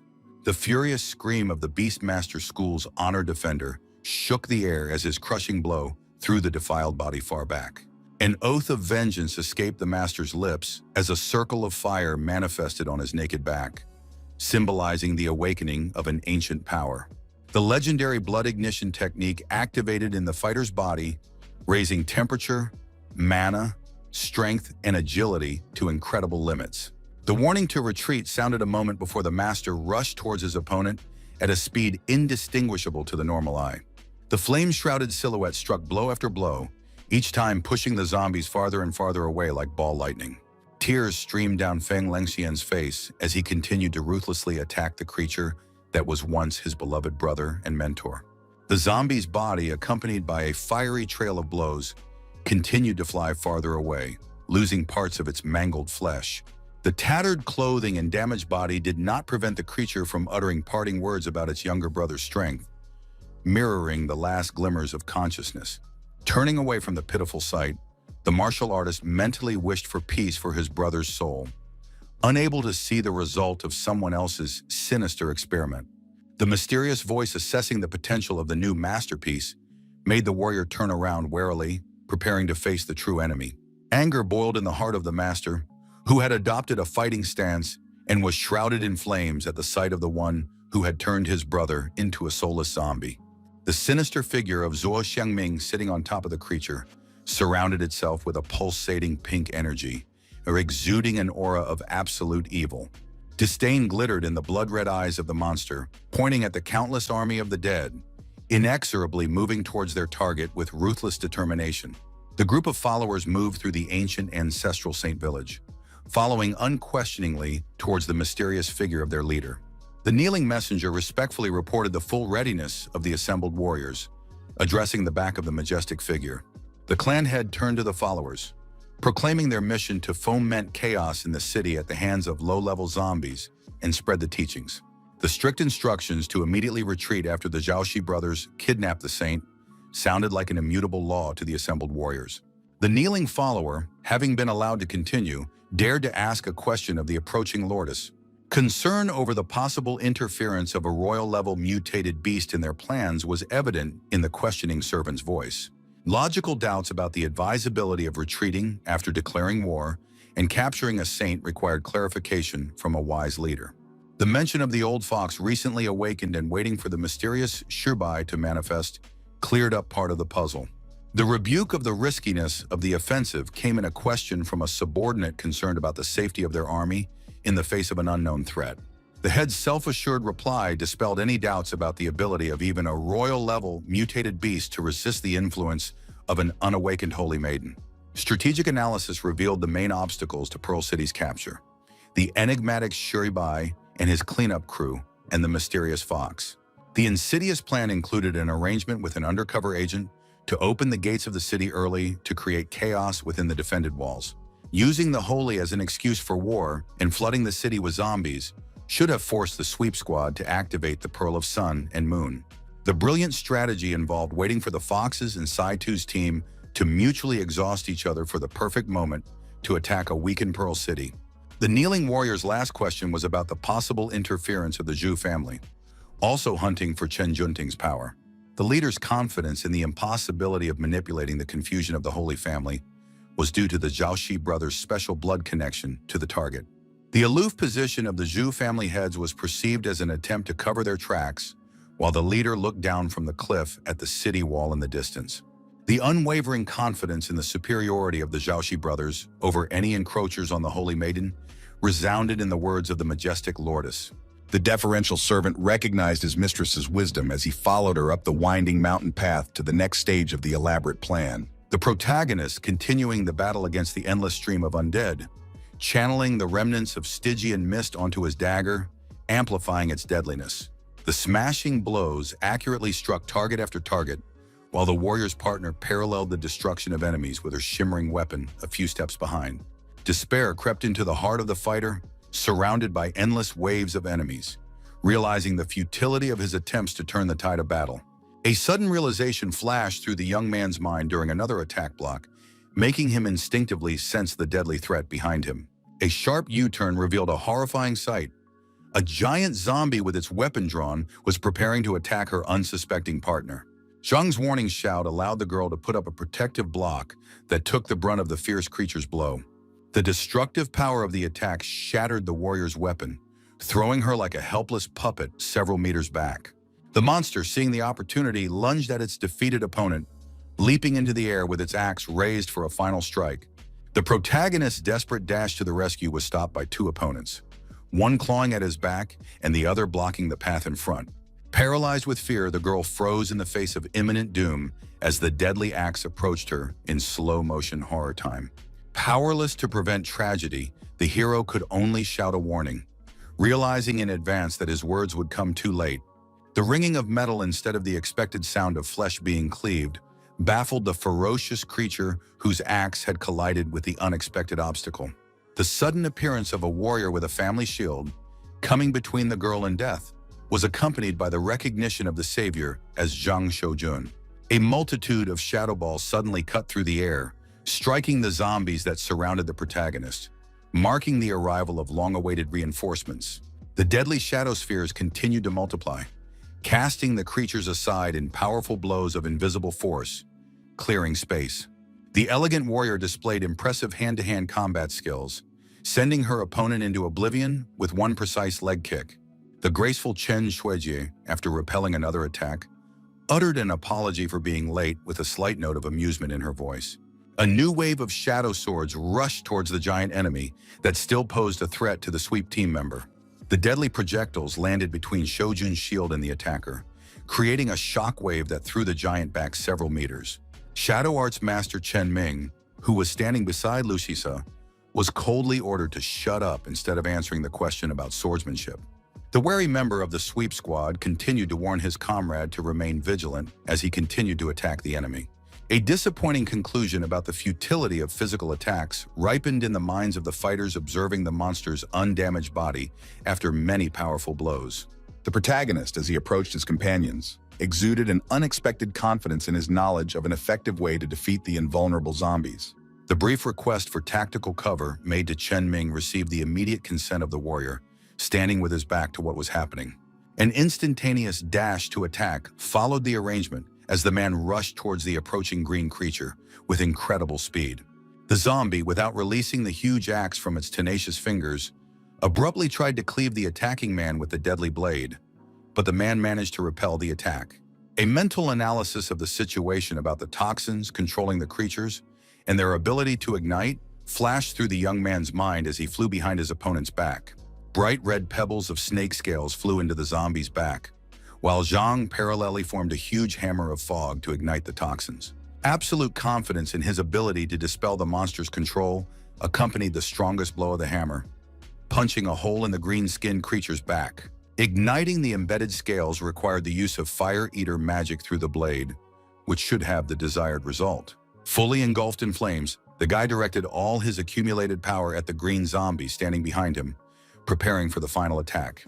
An internal explosion shook the creature's body, leaving the attacking youth completely unharmed as the fire recognized him as its lord. Thrown far forward, the zombie landed face down in the ground, the smoking hole in its back testifying to the effectiveness of the tactics employed. Chen Xueji approached the still flaming young man, marking the end of the fight, but was warned of more dangerous enemies near the city walls. Zhang started talking about the injured comrades left in Safe House 003 under the protection of the magic item, emphasizing their need to evacuate.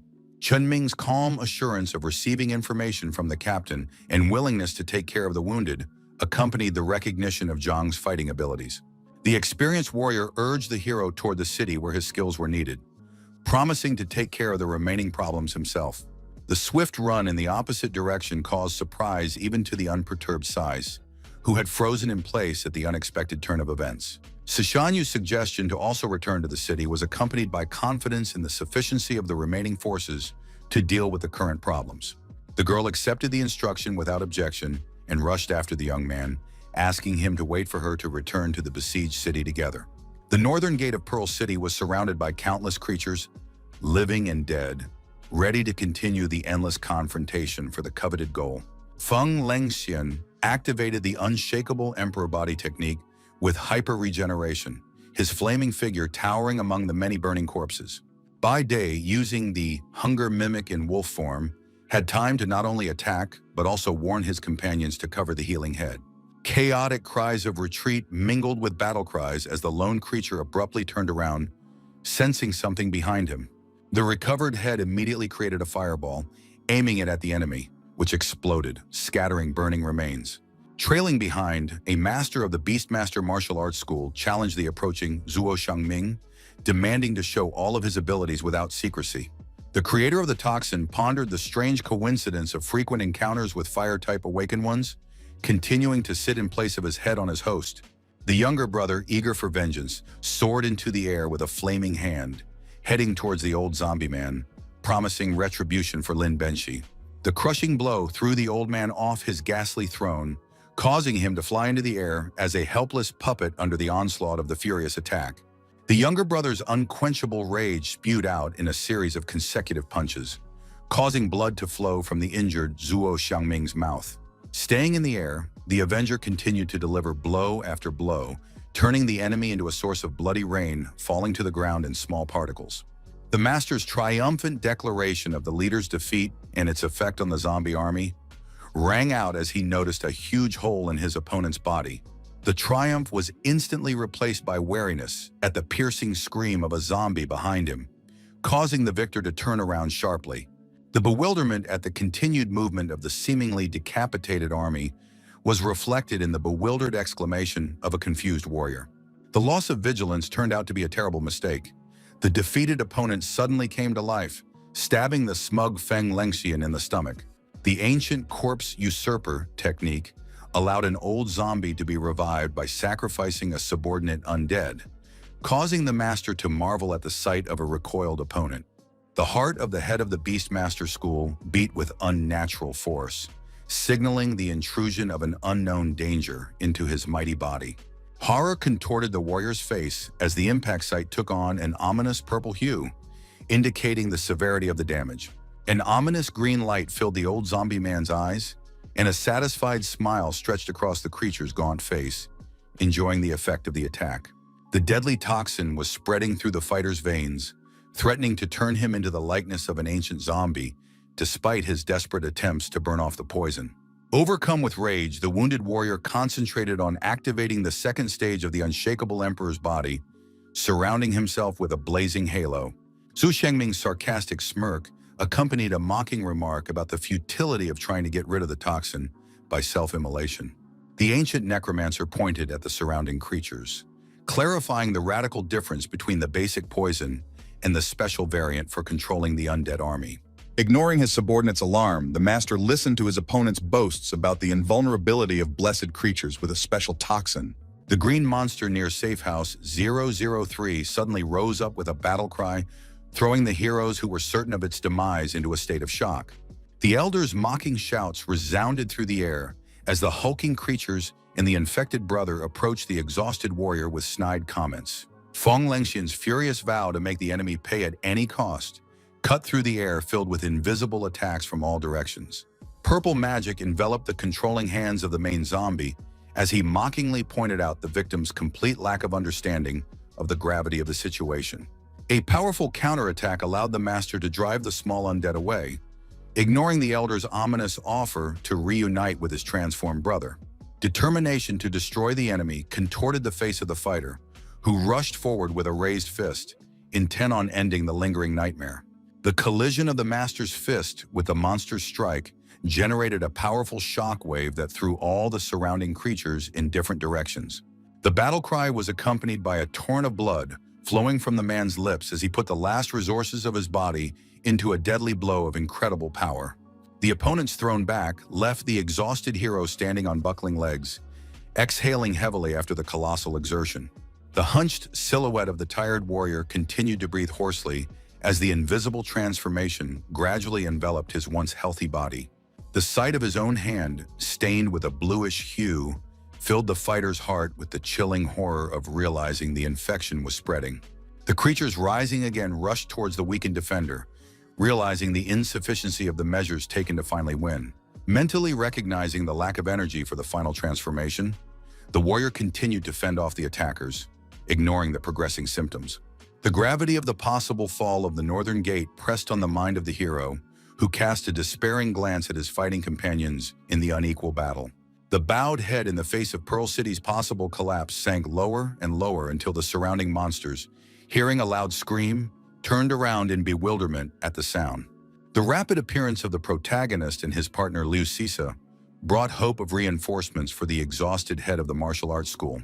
The girl's sharp blade made its way through the hordes of enemies as she guided her comrade first to rescue the dying master. Shrouded in magical flames, the warrior stood in a trance-like state, oblivious to the surrounding sounds of battle and the calls of approaching help. Obeying his partner's instruction, the young man rushed towards Feng Lengxian, calling out with a loud cry for the master to hold on until the long-awaited rescue arrived. The sudden attack of the newly arrived fighters cleared the space around the exhausted defender, allowing him to realize the miraculous deliverance. The concentration of the last of his strength was accompanied by the furious shouting of a master preparing for a decisive strike to drastically change the course of the battle. The activated indestructible body technique created a powerful vortex of energy, trapping and lifting up all the enemies in the immediate vicinity. A warning of danger from the exhausted warrior was directed to the approaching young man, who confidently replied about being fully prepared for the current combat situation. The unwavering seriousness of Zhang's gaze as he offered healing to the wounded fighter left no doubt about the young savior's determination. Astonishment contorted the master's face as the healing energy of the young man, ignoring all objections, began to penetrate his exhausted body. A strange expression and lack of understanding of the treatment methods came through in the warrior's voice as the protagonist continued to concentrate his healing power. The once blue hand had taken on a yellowish hue, symbolizing a partial victory over the toxin, though complete neutralization remained an elusive goal. Relief flashed across the warrior's face at the news that the toxin could be suppressed as the flames once again engulfed his mighty fist with triple the force. His revitalized silhouette was completely enveloped in the sacred fire of the Beastmaster School, radiating an unbreakable determination to end this scum once and for all. Doubts about the senior fighter's self-confidence against powerful fallen ones crept into Zhang's mind, prompting him to discreetly activate his depth analysis. Zhu Xiangming's arrogant order to bow down and become an obedient zombie clashed with the master's unwavering determination, rejecting the very possibility of such an outcome. Unleashing the potential of his body, the warrior activated the overheating protection with a powerful scream, shaking the surroundings and filling his aura with new power. His body temperature soared to 3,000 degrees, accompanied by an incredible increase in stamina, power, and agility, making the ground crack under his feet. A furious gaze fixed on the sole perpetrator of the chaos as Feng Lengxian swiftly covered a considerable distance, sweeping away the enemies with his fiery aura. After reaching the main target, the enraged defender unleashed all of his accumulated rage on the old zombie man, shouting an insult directly into his opponent's distorted face. The powerful fist rushed towards the target, accompanied by a wave of red-hot air and sparking energy of the warrior's accumulated power. The sudden intervention of a guy explaining the dependence of the necromancer's life force on the nearest zombies clarified the strategy for victory. Laughter pierced the air as the old man's pierced body hung lightly from the master's arm passing through him, mocking the futility of the assassination attempt.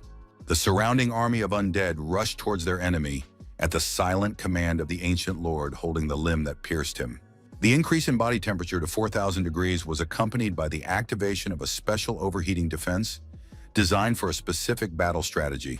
A fiery aura enveloped the area around the warrior, turning approaching opponents into burning, sprawling remains. Unsatisfied with the result, the master asked the young man if he could further increase the temperature of his flaming body. Recognizing the limitations of his own flame was accompanied by a strange expression on Zhang's face, covering his eyes with his hand and hiding his emotions. A sudden insight visited the guy's mind, materializing with the appearance of a dragon paw next to the surprised martial artist.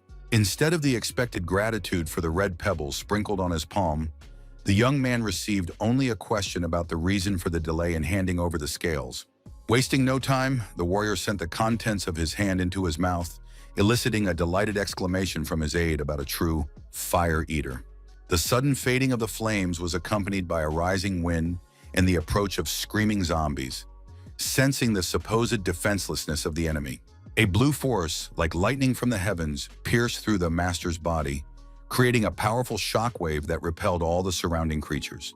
Lo Shixi, who was shrouding her attackers in ice, raised a surprised look when she heard her partner acknowledge the rarity of the legendary transformation they had observed.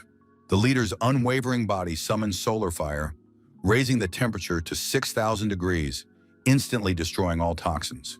The master warned of the immense strain on his body from the final form, ordering Zhang to continue healing, while he himself cast ominous glances at the remaining enemies. The warrior demanded his companions to move farther away to avoid accidental casualties, beginning to accumulate destructive magical energy. The team broke out in frightened shouts, calling for an immediate retreat beyond the city gates.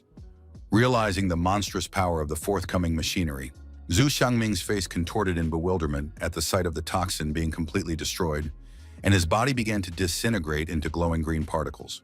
The ancient necromancer was desperately trying to fill the space with poison while simultaneously transmitting mental orders to the zombies through an invisible link.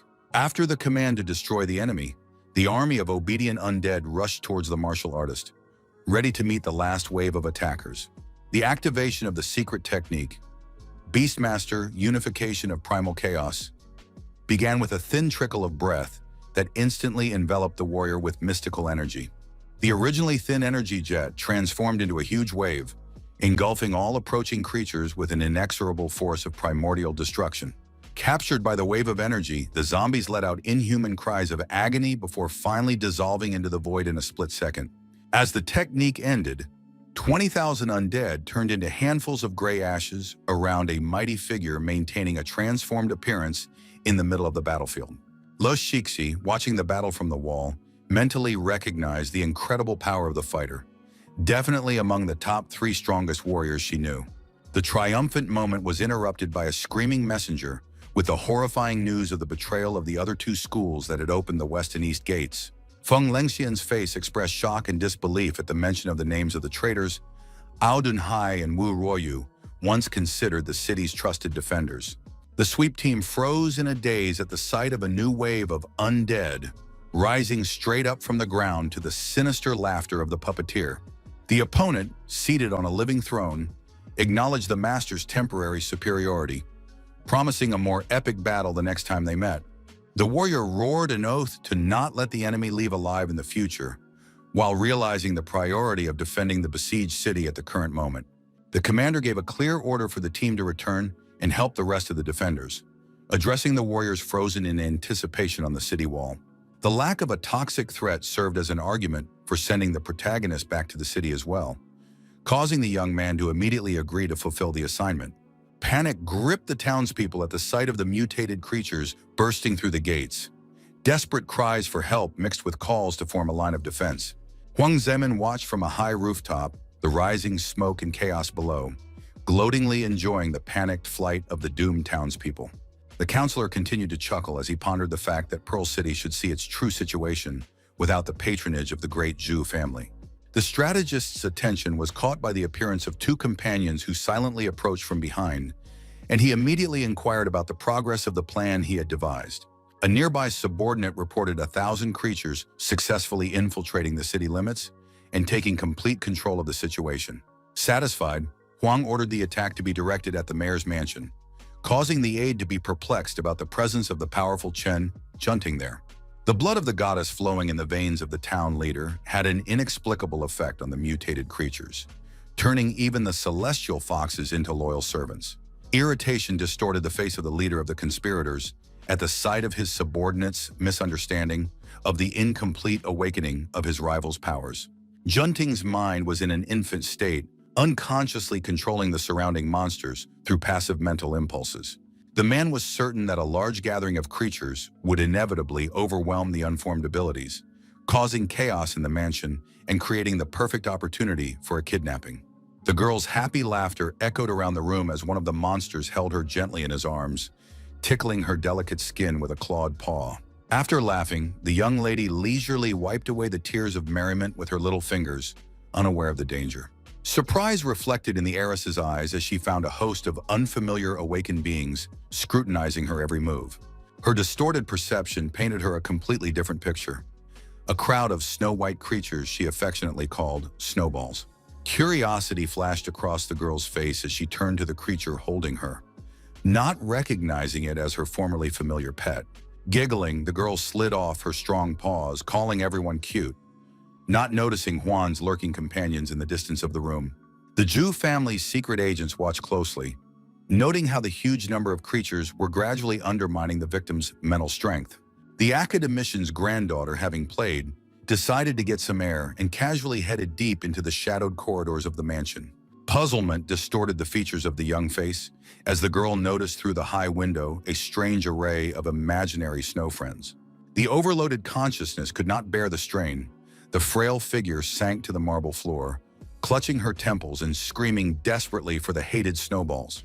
A piercing shriek echoed over the palace, causing the living creatures nearby to soar into the air in panic and swiftly disappear from the horizon. Despair was in the voice of a little girl running down a destroyed street and calling for her mother amidst the apocalyptic chaos of the city. The terrifying hybrid of bear and wolf stalked the sobbing child with its powerful paws, shortening the distance with each leap. An unexpected rescue came in the form of Zhang, holding back the monster's open mouth, while Liu Shixi picked up the little girl and rushed away. The warrior continued to fight the ferocious predator, filling with righteous anger at the sight of the rampaging creatures terrorizing the defenseless city. Irritation contorted the hero's face, concentrating fire magic as the impatient creature continued to wriggle, preventing the deadly spell from being completed. Nyunyu's reunion with her desperately searching mother brought a fleeting smile to Zhang's face as he finished destroying the charred carcass of the beast. Clutching her sobbing daughter to her chest, the mother thanked her savior, urging them to leave immediately. The anxious gazes of the defenders swept toward the densely populated neighborhoods, for a tacit understanding of the importance of containing the monsters in the current frontier united them. Lucisa's commanding voice cut through the chaos with orders to cordon off the perimeter and evacuate the civilians, prompting an immediate response from the fighters via walkie-talkie. Resolutely clutching the hilt of her sword, the experienced warrior assessed the difficulty of containing the wave of monsters without destroying the city's architectural monuments. The determination to defend the position was also reflected on the face of the protagonist, who retrieved the dagger and realized the importance of buying time to save the innocent. Suddenly, the front ranks of the wolf-like creatures were colored with a pulsing scarlet outline, filling the air with a shrill howl echoing through the empty streets. Incomprehension distorted the warrior's facial features at the sight of such behavior from the beasts, while her partner received alarming reports of mass mutant paralysis throughout the city. The stunned Huang Zimin froze at the sight of the floating girl surrounded by a purple glow, before whom the once indomitable creatures bowed their heads reverently.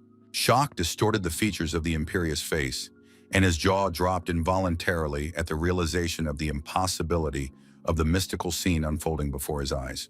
Chen Juning's majestic figure soared into the heavens, surrounded by a pink glow, rapidly spreading out through the city blocks. The bitter realization of losing control of all the beasts of the city flashed through the ringleader's mind as his subordinates froze in a daze. Inner fear burst forth with a furious curse about the awakening of divine blood. Despite the negligible possibility of such a development, the joyous girl swiftly flew out into the street, heading for the illusory snow-white creatures, visible only in her distorted childish perception. Despair distorted the face of the counselor who had thrown the order to pursue, and his loyal subordinates rushed after him with lightning speed. Heavy breathing rushed out of the running man's chest, feeling a strange force, as if an invisible wall was preventing him from advancing any further. A sudden insight pierced through the clouded mind. Such an overwhelming wave of energy could only be generated by a royal-level, mutated beast. Genuine horror was reflected on the faces of the entire group of pursuers at the realization of the awakening of the legendary King Yue, who had been considered defeated for centuries. Pondering the mysterious figure, the companion raised his gaze to the heavens, thoughtfully scrolling through the girl's possible connection to the Lord's premature awakening. The man's deep thoughts were interrupted by two fighters who were watching his strange stop with undisguised curiosity. Huang Zemin instantly ordered his subordinates to contact the city forces to capture Chen Junting, mentioning other matters that needed attention. The man silently watched the fighters fleeing to carry out the order, realizing the suicidal nature of exposing himself to the royal-level heavenly foxes. The tactical decision to stand aside and observe seemed the only right one for a man whose interests lay at the intersection of two opposing forces. A determined commander gave orders to his men to team up in threes to destroy the remaining zombies against the backdrop of a war-torn building. The concerned fighter inquired about the condition of his master, who recognized Zhang Ping's merit in recovering most of his wounds. Fury overwhelmed the leader's interlocutor, comparing his enemies to corrupt mutts and beasts, leaving a deep dent in the nearest stone. The martial arts master explained the primary objective of mopping up the zombies at the south gate before returning to help the rest of the city forces. A heavy look at the rising smoke above the destroyed buildings accompanied the sad realization that they only had to save as many lives as possible. The two observers were excitedly discussing the group of awakened ones approaching from the north, causing questioning glances between Feng Lengxian and his interlocutor. The approaching team in matching kimonos caused recognition and disbelief among the soldiers, who identified the Blazing Sun Martial Arts School. An imposing group of warriors in traditional garb moved, led by a charismatic man encouraging his followers. The martial artist's face contorted with anger at recognizing Wu Ruoyu, whose appearance here seemed like the height of insolence after betraying him. The soldiers instantly prepared for battle at the leader's orders, recognizing the culprit behind the creature's entry through the defenseless western gate. The tense question of why Pearl City was betrayed hung in the air as the defenders lined up in a fighting stance. An enigmatic smile lit up his interlocutor's face before a serious question about wanting to live a different life directed to Master Feng. Logical bewilderment about the essence of another life was read in the eyes of the commander, not understanding where his former comrade in arms was going. Philosophical musings about a city sparkling with 1,000 lights, dazzling and delicate at the same time, began amidst the chaos of battle. An eloquent monologue about the annual sacrifices and the possibility of pushing humanity to give birth to a king was heard over the screams of fleeing people. Master Wu was painting a picture of a safe future, not only for Pearl City, but for the remote corners of the world freed from the creature raids. A sudden insight flashed through the martial artist's mind, linking the excluded disciple to the superiority theory of the human king. His opponent's wide-open arms and the laughter of the students accompanied the regret of the lost opportunity to join their movement. The fighters' incredulous indignation at the thought of sacrificing an entire city reflected the moral gulf between the opposing forces. Master Wu's soothing tone concealed the true goal of capturing the key to the king's birth in Sacred Ancestor Village without destroying the city. Feng Lengjian's sarcastic question about the consequences of refusal was accompanied by the synchronized adoption of battle stances by his loyal supporters. The air was filled with the battle cry of an enemy rushing to attack with his followers, resolving the conflict with the ancient language of fists. The city's North Park overlooked the green square, where a multitude of howling wolves gazed mesmerized at the hovering figure of the Holy Maiden. The observers hidden in the bushes were studying the mysterious girl with interest, while Zhang wondered if it was really Chen Junting. Surprised by the sudden stop of the monsters, the young man activated his analytical ability, trying to solve the mystery of the girl's influence on the wild creatures. The scanning process didn't interfere with the observation of the strange scene. Chen Junting, towering in the air, was smiling affectionately at the beasts, affectionately calling them fluffy snowballs. The shocking realization of the girl's transformation into a fallen girl caused Zhang's nervous exclamation and his companion's subsequent emotional outburst. The sudden landing of two figures in the distance caused the watchers to crouch instinctively, lurking among the protective foliage. Desperate arguments between the men in black robes about the girl's return to the Zhu family reached the lurking listeners. Panicked notes sounded in the second man's confession of a city filled with zombies and lost communication with the other agents. An emotional statement about the hopelessness of coping with the mission alone was met with a firm call for calm and a reminder of the cost of their debt. The mocking voice that suddenly sounded from behind the backs of the men in black robes caused them to turn around abruptly and cry out fearfully. The mysterious stranger slowly approached the anxious Zhu family members, noting their unusual stamina compared to the other clan members. The two brothers, accompanied by a huge tiger and a giant serpent, carried the threat of turning the captives into obedient zombies. The analytical abilities of the protagonist instantly identified the stranger's affiliation to the Sacred Ancestor Village, with powers equal to Chen Junting. Zhe Dynasty representatives, realizing the source of the urban threat, exchanged accusations and questions about the group affiliation of opponents before the inevitable battle. Excited fighters in dark cloaks rushed to the attack, completely unaware of the invisible danger that threatened them. The mocking gaze of the guy next to the huge tiger followed the pitiful opponents whose eyes were slowly closing under his power. A piercing scream of paralyzed bodies cut through the air as a green glow enveloped the space, ballooning the veins on the victims' contorted faces. The stranger gestured the mighty beast forward, ominously warning that every attempt at resistance would only hasten the inevitable end. The desperate warning of poison gas hung in the air as the immobilized Zhu family members helplessly watched the imminent doom approaching. A ferocious tiger gnawed into the flesh of the first victim, showering the ground with blood, while a giant serpent attacked the second, desperately trying to fight back with magic. Cold admiration for his opponent's resilience was replaced by an offer to volunteer to become a zombie as the serpent's powerful rings tightened around the desperately resisting body.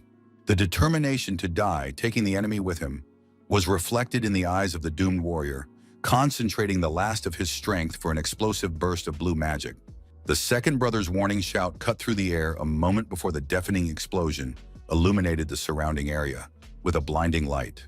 The breathless bodies of the beasts that had taken the deadly blow lay at the very epicenter while the brothers were relieved to realize their miraculous salvation. The concerned voice of the Holy Maiden, who arrived at the sound of the explosion, expressed alarm for the affected snowballs, ignoring the brothers' questions about her appearance. The respectfully kneeling Zhao met Chen Juning, who was standing with her back to them, determined to cleanse their bodies of the unknown defilement. Confusion was replaced by pained grimaces on the faces of the brothers, whose faculties had suddenly stopped working under the influence of the awakened saint. The begging cries for mercy were followed by a cold explanation about forcing holy blood out of the mutated beasts while the dead serpent began to glow. Transformed by the power of purification, the tiger and serpent appeared as completely different creatures, bringing a satisfied smile to the mysterious girl's face. The gentle offer to join the other snowballs was accompanied by the affectionate stroking of the tiger, petted like a house cat. The weakened brothers, slowly rising from the ground, contemplated suppressing the bloodline and possibly possessing the holy blood of a powerful goddess. Frustrated at supporting each other, the exhausted Zhao realized the need to urgently contact the leader to develop a new plan of action. Liu Ci's anxious reaction to the mention of the leader of Pearl City's sacred ancestor village caused the main character to become legitimately curious. The grim story of Liao Su, the former second mayor of the city and the most dangerous criminal wanted by the mop-up squad, was gradually revealed to the young man. A personal vendetta against her master's murderer that left a scar on her face fueled Cisa's determination to find out if this monster had indeed come to their city. After explaining their intention to capture the exhausted youths, taking advantage of Chen Zhenning's absence and the mutated creatures, they simultaneously prepared for battle. The injured brothers, leaning on each other, were slowly backing away when there was a noise behind them, and ice crystals appeared, causing them to look at each other anxiously. A warning cry of ambush was accompanied by a desperate shove of his brother to the side, saving him from the sharp ice swords that flew between them. The self-sacrifice was in vain. The one who saved his brother flew directly at the weapon of the girl who restrained his will with the order to stop. A terrified cry of warning, we awakened goddess blood. The addition of Liao Su's presence in the city elicited anxious exclamations from both the captain and Manny standing nearby. Sai Tu's firm order to remain vigilant was accompanied by a grim realization of the need for immediate action in this critical situation. The instruction to prepare the teleportation system collided with the questioning look of the team member, unsure of Shubai's determination to activate the pearl. Manny's concern about giving away the position and the appearance of the king of the celestial foxes emphasized the magnitude of the danger the captain faced. The strategic plan to lure the heavenly fox king out to capture him and activate the mechanism collapsed with Liaoxu's appearance, bringing uncertainty. Determination to take a chance and activate the sun and moon gem before the enemy reacted seemed the only way to save the city from the impending threat.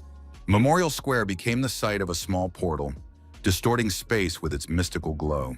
The figure of legendary sweep team captain Sai Tu emerged from the portal along with his elite team, ready for decisive action. A philosophical reflection on the power of human hearts in Per City came from the leader as he closed the portal and surveyed the panorama that opened up. The profound realization of being able to stand up to the Zhu family and the beast was combined with the doubt of being able to contain the indomitable power of human emotions. The sneering voice of an unexpected observer interested in the jewel of the sun and moon suddenly rang out across the frozen crew. Manny's bewilderment at her rival's undetected presence was replaced by the captain's philosophical reminder of the brevity of plans in the face of reality. The confidently superior guest was declaring the inevitable defeat of a team that entered the square with a desperate desire to stop the zombie invasion.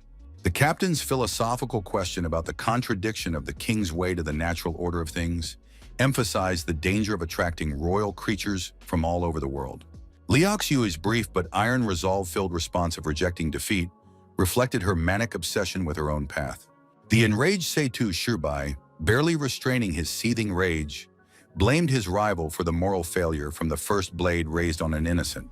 The cynical wisdom about the price of greatness for a military leader served to justify a bloody path to the throne, reinforced by a belief in history's memory of only the victors.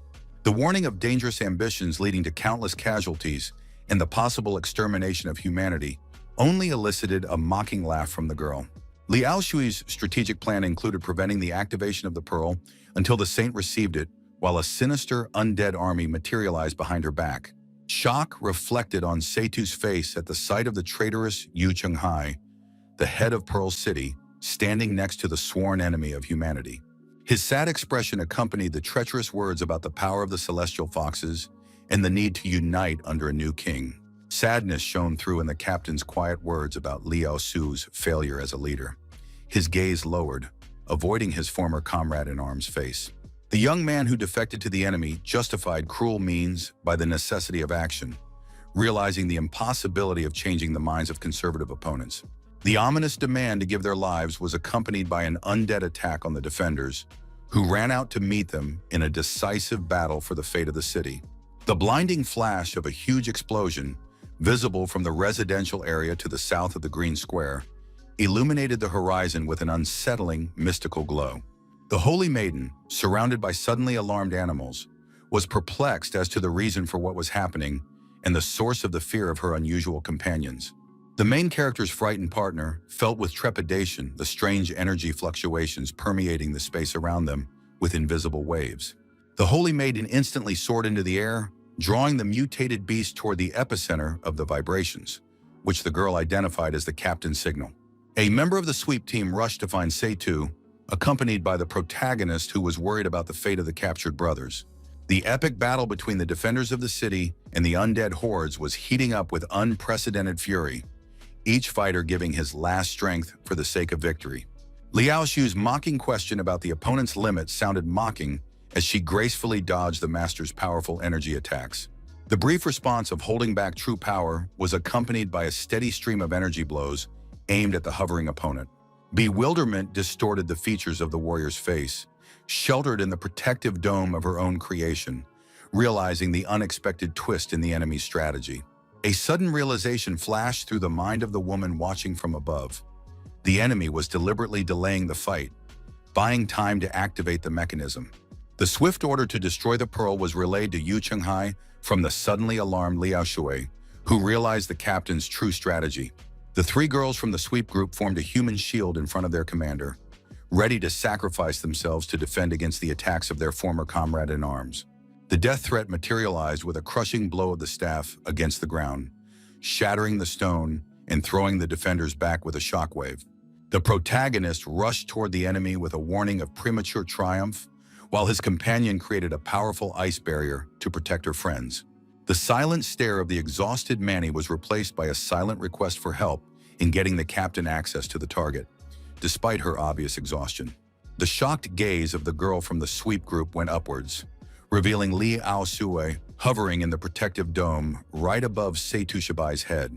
The situation became more complicated with the appearance of the Holy Maiden and an army of animals subordinate to her, whose procession slowly approached the center of the confrontation. Chen Junning's serene flight contrasted with Li Aoshui's sudden realization of the failure of the Zhao brothers' mission to capture this girl. The warrior's analytical mind registered the instability of the saint's energy, raising troubling questions about the full awakening of the goddess's blood. Chen Junning approached the mysterious sun projection beside the captain, studying the mysterious phenomenon with a piercing, serious gaze. Confusion about the source of the animal's fear was replaced by a strange sense of familiarity as the girl's slender hand reached out toward the glowing projection. The slow approach of the saint's hand ended with a touch on the mystical object, causing a cascade of dazzling sparks of energy. Colossal rays of divine radiance rained down on the ground, illuminating a gruesome picture of a battlefield with human bodies being torn apart by beasts. The shock caused Liao Su to freeze with her mouth open at the sight of the incredible energy waves emanating from the powerful source. Horror distorted the features of the captain's face as he realized the catastrophic development. Chen Juntin, absorbing the power of the pearl, powerful energy pulses pierced the square, causing the protagonist and the beast to grab their heads as he restlessly checked on Cease's condition. The Holy Maiden's gaze drifted into the distance, feeling the mystical maternal call penetrating through space to the very core of her being. Liaoxue approached the hovering figure with a triumphant smile, realizing that the power of the pearl had caused the saint's premature metamorphosis. With a gentle gesture, the girl summoned her Snoman, leading the army of animals away from the square and leaving the arriving woman alone to ponder. A decades-long plan to hide the saint in the city was nearing a climax, promising the secret mentor royal power through a right of return. Thoughts of the foxes under Chen Junting's rule and the inevitability of their reaction to the turmoil of the memorial square swirled in the mind of the landing figure.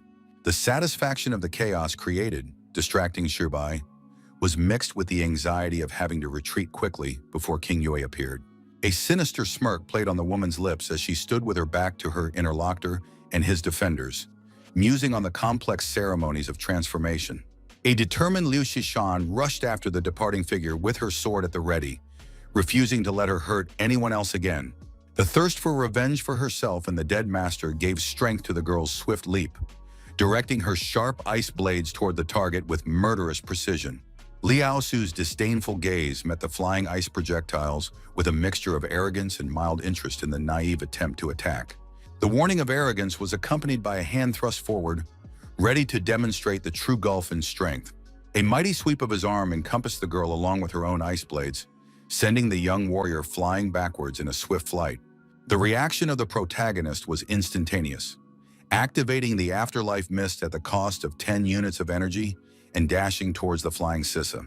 A heroic leap allowed him to intercept the falling girl in midair, taking the painful impact on the ground upon himself, protecting his partner's fragile body.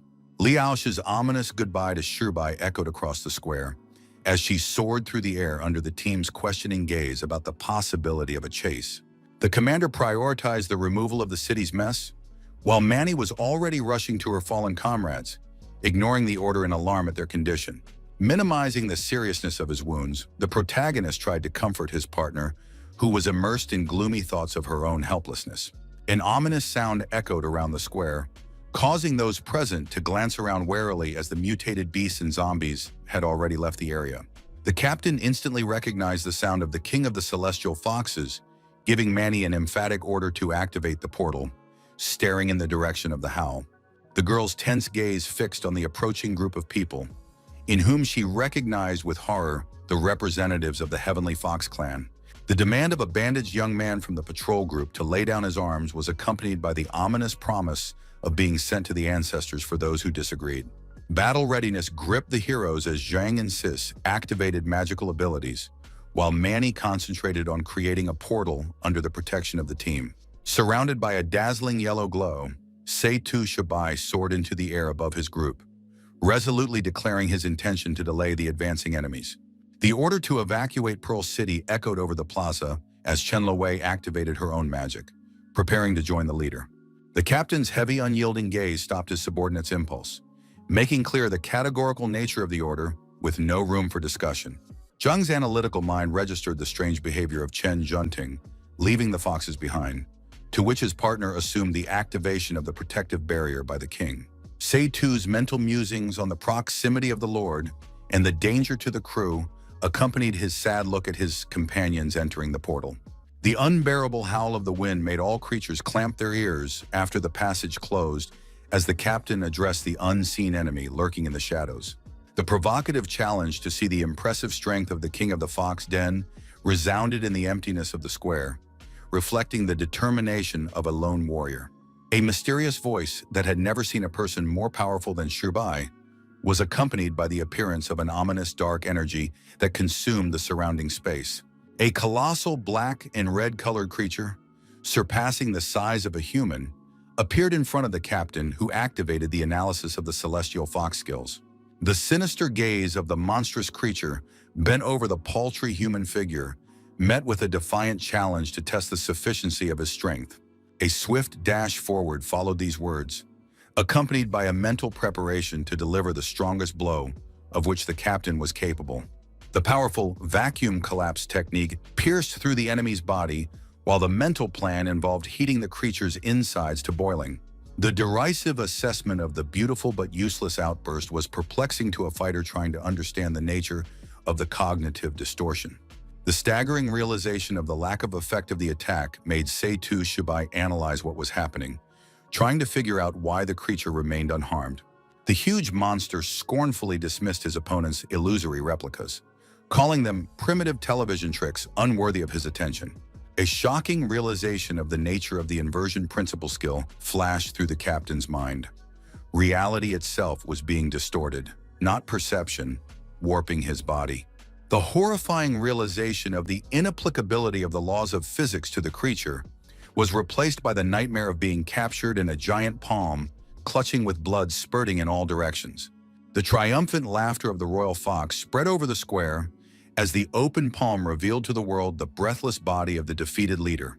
The captain's unexpected words about the limited skill of manipulating principles only on the host itself sounded in a defiance of the apparent death. A blinding yellow glow enveloped the seemingly dead body of the warrior, who continued to lie in the creature's hand as if he were at the epicenter of an explosion. space warped around the astonished royal fox, realizing the nature of not a spatial barrier, but a temporal one.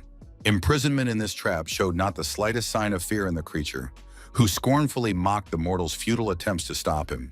The sharp claws of the enraged royal fox slowly dug into the captive warrior's head, threatening to destroy all life along with the death of the trap's creator.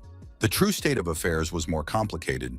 Seitu had kept the monster trapped in a space-time trap, creating an endless cycle of returning to the moment of activation. The monster realized the nature of the endless confinement, despite the decapitation of the victim he had just performed, which strangely had no repercussions. The creature's self-assured claim to the ability to alter the fundamental principles of time suggested immunity to Shubai's temporal loops. The malevolent pleasure at the prospect of endless killing without memory, or, alternatively, with the retention of agonizing memories of the deaths, was reflected in the creature's speech. Pondering the slow depletion of the enemy through constant revivals, the monster carelessly tossed the fake body part back into the dungeon wall. Beastly hatred for humanity oozed from every word of the speaker, pondering the veracity of rumors spread by other races about human nature. Ancient legends of the possibility of gaining human potential through human absorption were of growing interest to the mutated creature. The order to minimize human sacrifice in Pearl City came from the imprisoned lord, who cynically noted the value of humans for breeding and pleasure. The southern part of the city became the scene of a confrontation between two martial arts masters, a loyal defender and a traitor who defected to the enemy. The moment of the masters clashing with outstretched fists was interrupted by the sudden appearance of a bandaged warrior, lightning fast, catching both blows with different hands.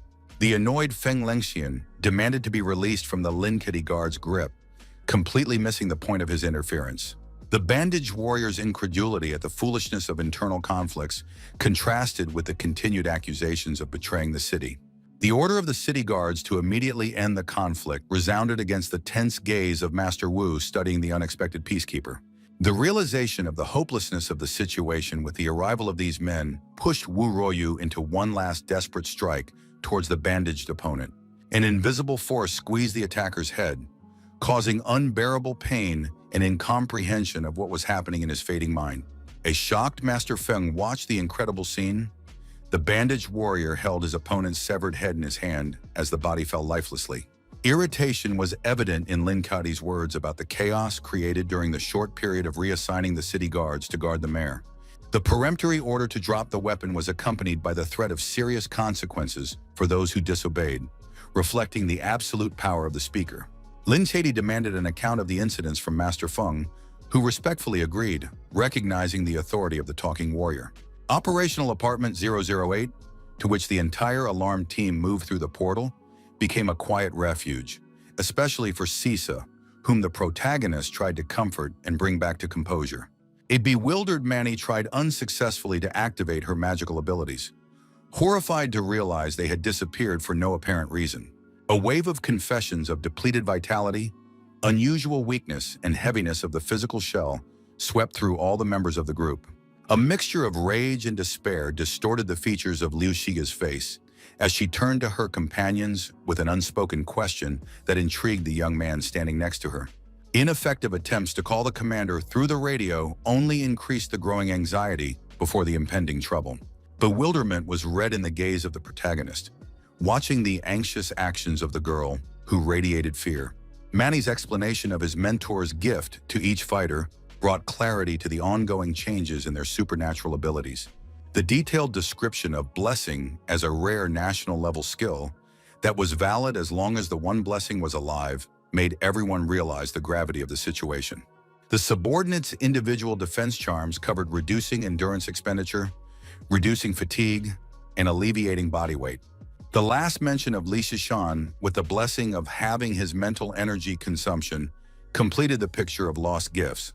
Tears filled Manny's eyes as she connected the disappearance of the blessings to the captain's probable fate, unable to finish the painful thought.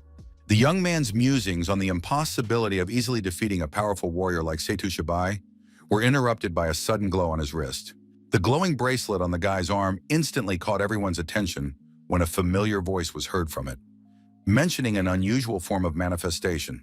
The enthusiastic cheers of comrades around the shimmering artifact expressed hope for the miraculous salvation of the leader against all odds. The disturbing revelation of the one-year time frame before final death from the celestial fox cooled the momentary joy of making contact. The protagonist's astonished question was met with an explanation about a planned virtual copy of consciousness being transferred through the bracelet after physical death. The ghostly silhouette emphasized the intangible nature of its existence, separating itself from the physical embodiment of the person it represented in this form. Lucis's excitement for the captain's fate contrasted with the young man's inner doubts about the essence of the phenomenon between artificial intelligence and spirit. An optimistic smile from the virtual phantom accompanied the confident words about anticipating doom back in Pearl City and incorporating that into the strategy. A hope that has not faded even in the face of death is reflected in the explanation about the celestial fox trapped in the cyclical time trap of the Memorial Plaza. The tactical advantage from the beast's year-long confinement offered a chance of ultimate victory over the creatures if the advantage was properly utilized. The leader's gaze directed at the protagonist emphasized his crucial role with limitless possibilities in the coming confrontation. The astonished gazes of the team members crossed, and their shocked voices merged into a single exclamation at the mention of Zhang Ping's name. One of the warriors cautiously expressed doubt about the captain's plan, but his partner interrupted, pointing to the awakened man's low rank as a critical flaw. Lu Shixi resolutely intervened in the escalating argument, expressing unconditional trust in the leader's decision, which earned her friend a questioning look. The captain urged the fighters to lower such an attitude, recalling the past battle with the Zhu family's powerful beasts as an example of true desperation. Memories of the enemy clan's rich resources and 5 Sun Pearl-level treasures surfaced in his story, catching the attention of the attentive guy. The man explained the insignificance of the gulf between the team and the current enemy, mentioning the need for special weapons against the royal beast. Sai-Tu immediately confirmed the existence of such a rare weapon, available to a select few awakened ones at the cost of mortal risk, with a glance at the agitated hero. The leader's dramatic recollections of the fateful arrow that changed the course of the war took the audience's breath away. The captain's sudden announcement of Zhang Ping's choice caused Xiujun's shocked exclamation of the young man's status as an unlimited awakened one. Many piercing glances were directed at the young warrior, who, keeping cool, expressed his willingness to follow the plan. The team leader placed a hand on the young man's shoulder, speaking enigmatically about the ancient ruins that held the secrets of mankind meant just for him. Realizing all that was happening, an enthusiastic Manny called for immediate action, and her voice rang with impatience and eagerness for action. Sai-Tu Shibai cooled the girl's ardor, insisting on thorough preparation, and gestured for the protagonist to follow him. The captain led the young man down the stairs to the underground prison, where he worriedly inquired about the possibility of the leader's release. Long deliberation led the captain to the need to distract the king of the celestial foxes, avoiding 2 other disastrous scenarios of events. The first nightmare scenario included the fall of the ancestral village, the capture of Pearl City, and the death of half of the awakened in the ensuing chaos. The second scenario promised a successful defense of the city at the cost of catastrophic losses. The king of the celestial foxes would wipe out 1/3 of the elite warriors. By keeping the powerful monarch trapped in magic, the captain elevated Princess Yui to the status of a consummate warrior among the awakened. The path of total extermination of enemies would take years even for the strongest, the young man pondered, agreeing with the optimality of the chosen strategy. Jita Shibai gave the order to extract the blood of the imprisoned Zhao Yanlong, while both of them watched the grim figure of the prisoner inside the gloomy cell. Curiosity caused the protagonist to delay the execution of the order to find out the true value of the required substance. The unperturbed captain recalled the warrior stuck at the marginal 9th level without dignifying his interlocutor with a direct glance. The mysterious blockage constrained the young man's progress, feeling like an invisible barrier preventing the natural growth of strength. Turning sharply to his apprentice, the mentor suggested a ritual with the captive's blood as a means of awakening latent power and lifting the inner blockade.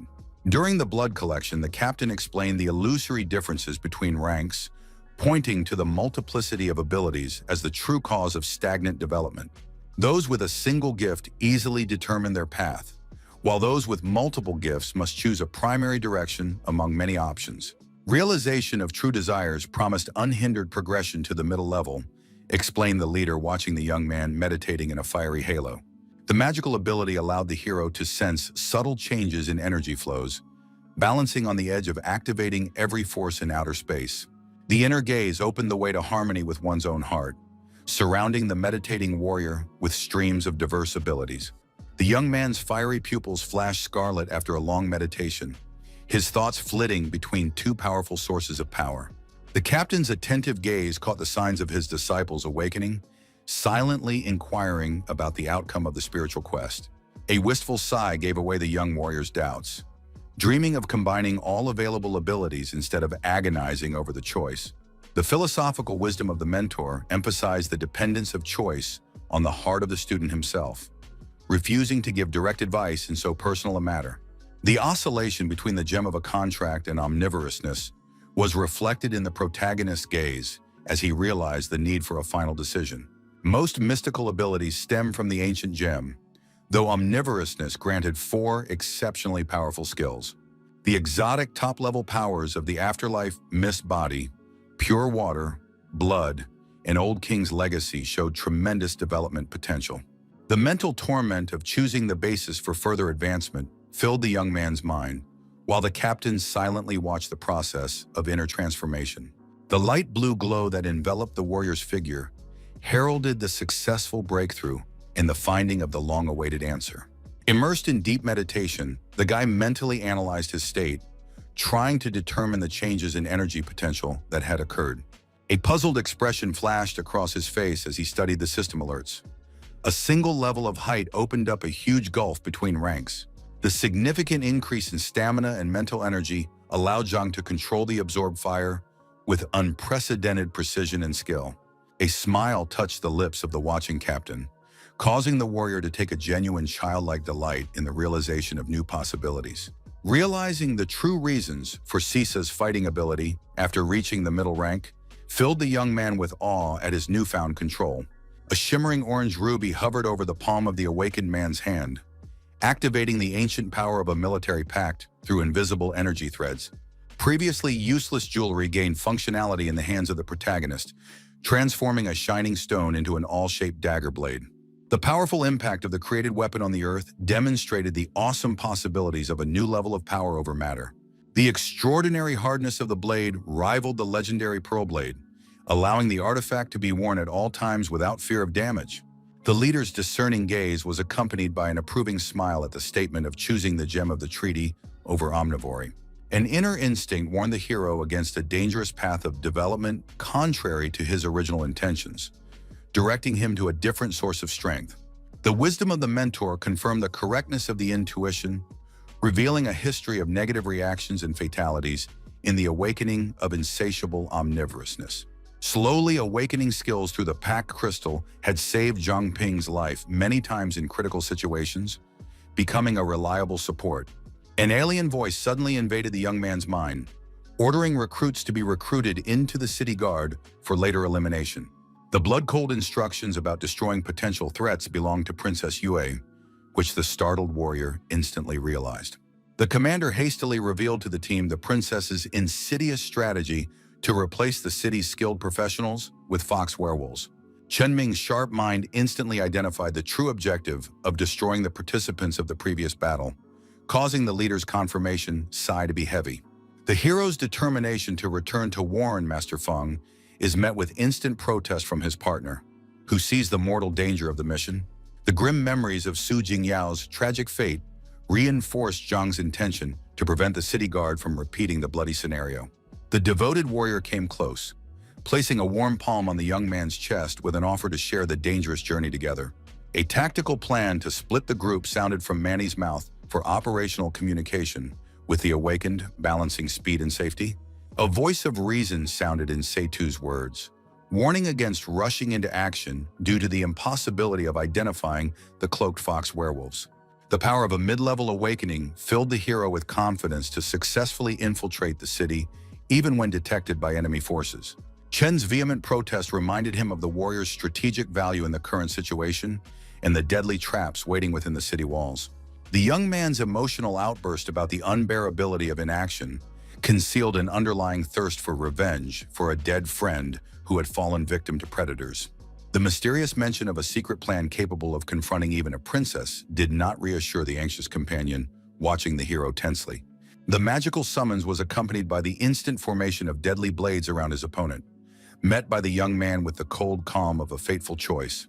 A supernatural stream of mist rushed out from Ping's palms, paralyzing the opponent, unable to realize the incredible speed of the stabbing blow. The laconic assertion of victory came from the guy without having to turn around to the defeated man, showing absolute confidence in the outcome. Admiration for the power of the afterlife mist burst from the mouth of a member of the sweep team, recognizing the impressive increase in strength after mid-level awakening. The commander compared the disparate categories of fighters, emphasizing Zhang Ping's giftedness in being able to confront awakened ones at the lowest level. The decision to return to Pearl City received the leader's approval, accompanied by a gesture of a raised index finger in anticipation of a special gift.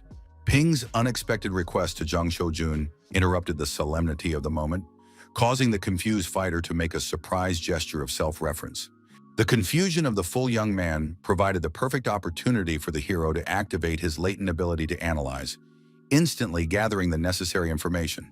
The master put a friendly arm around the shoulders of his confused associate, leading him away from the room for a confidential conversation away from prying ears. Puzzled looks crossed intense silence as strange exclamations of greed and body regeneration came from behind closed doors. Manny's shrill question about the mysterious request was met by the returning Pin, expressing genuine gratitude to the comrade left behind the threshold. Unconcealed horror contorted the girl's face at the sight of the incoming comrade, whose once full silhouette had transformed into an unrecognizably lean figure. The massive door of the sweep squad's secret armory swung silently open before the two warriors, hiding the legendary relics behind impenetrable walls. The ominous scythe of the terrible Reaper radiated primal fear with its mystical blade, evolving from every drop of devoured blood of its opponents. The bloody annals of the legendary artifact came alive in the commander's account of his youth, when the blade had drunk the life force of tens of thousands of monsters. All resounded in the leader's words about the incomparable durability of the weapon, deservedly bearing the title of Divine Instrument of Death. The perfect compatibility of the deadly Reaper with the young fighter's aura made the artifact the perfect protector for the upcoming dangerous journey to Pearl City. A deep appreciation glowed in the young man's gaze, sliding along the graceful lines of the mystical braid, establishing a primal energetic connection. A sudden sense of strangeness distorted Setu Shibai's face, turning sharply toward the source of the uneasiness that had disturbed his heightened senses. The mysterious references to the Watcher and the depletion of life force requiring recharging in the bracelet left the newly minted scythe wielder perplexed.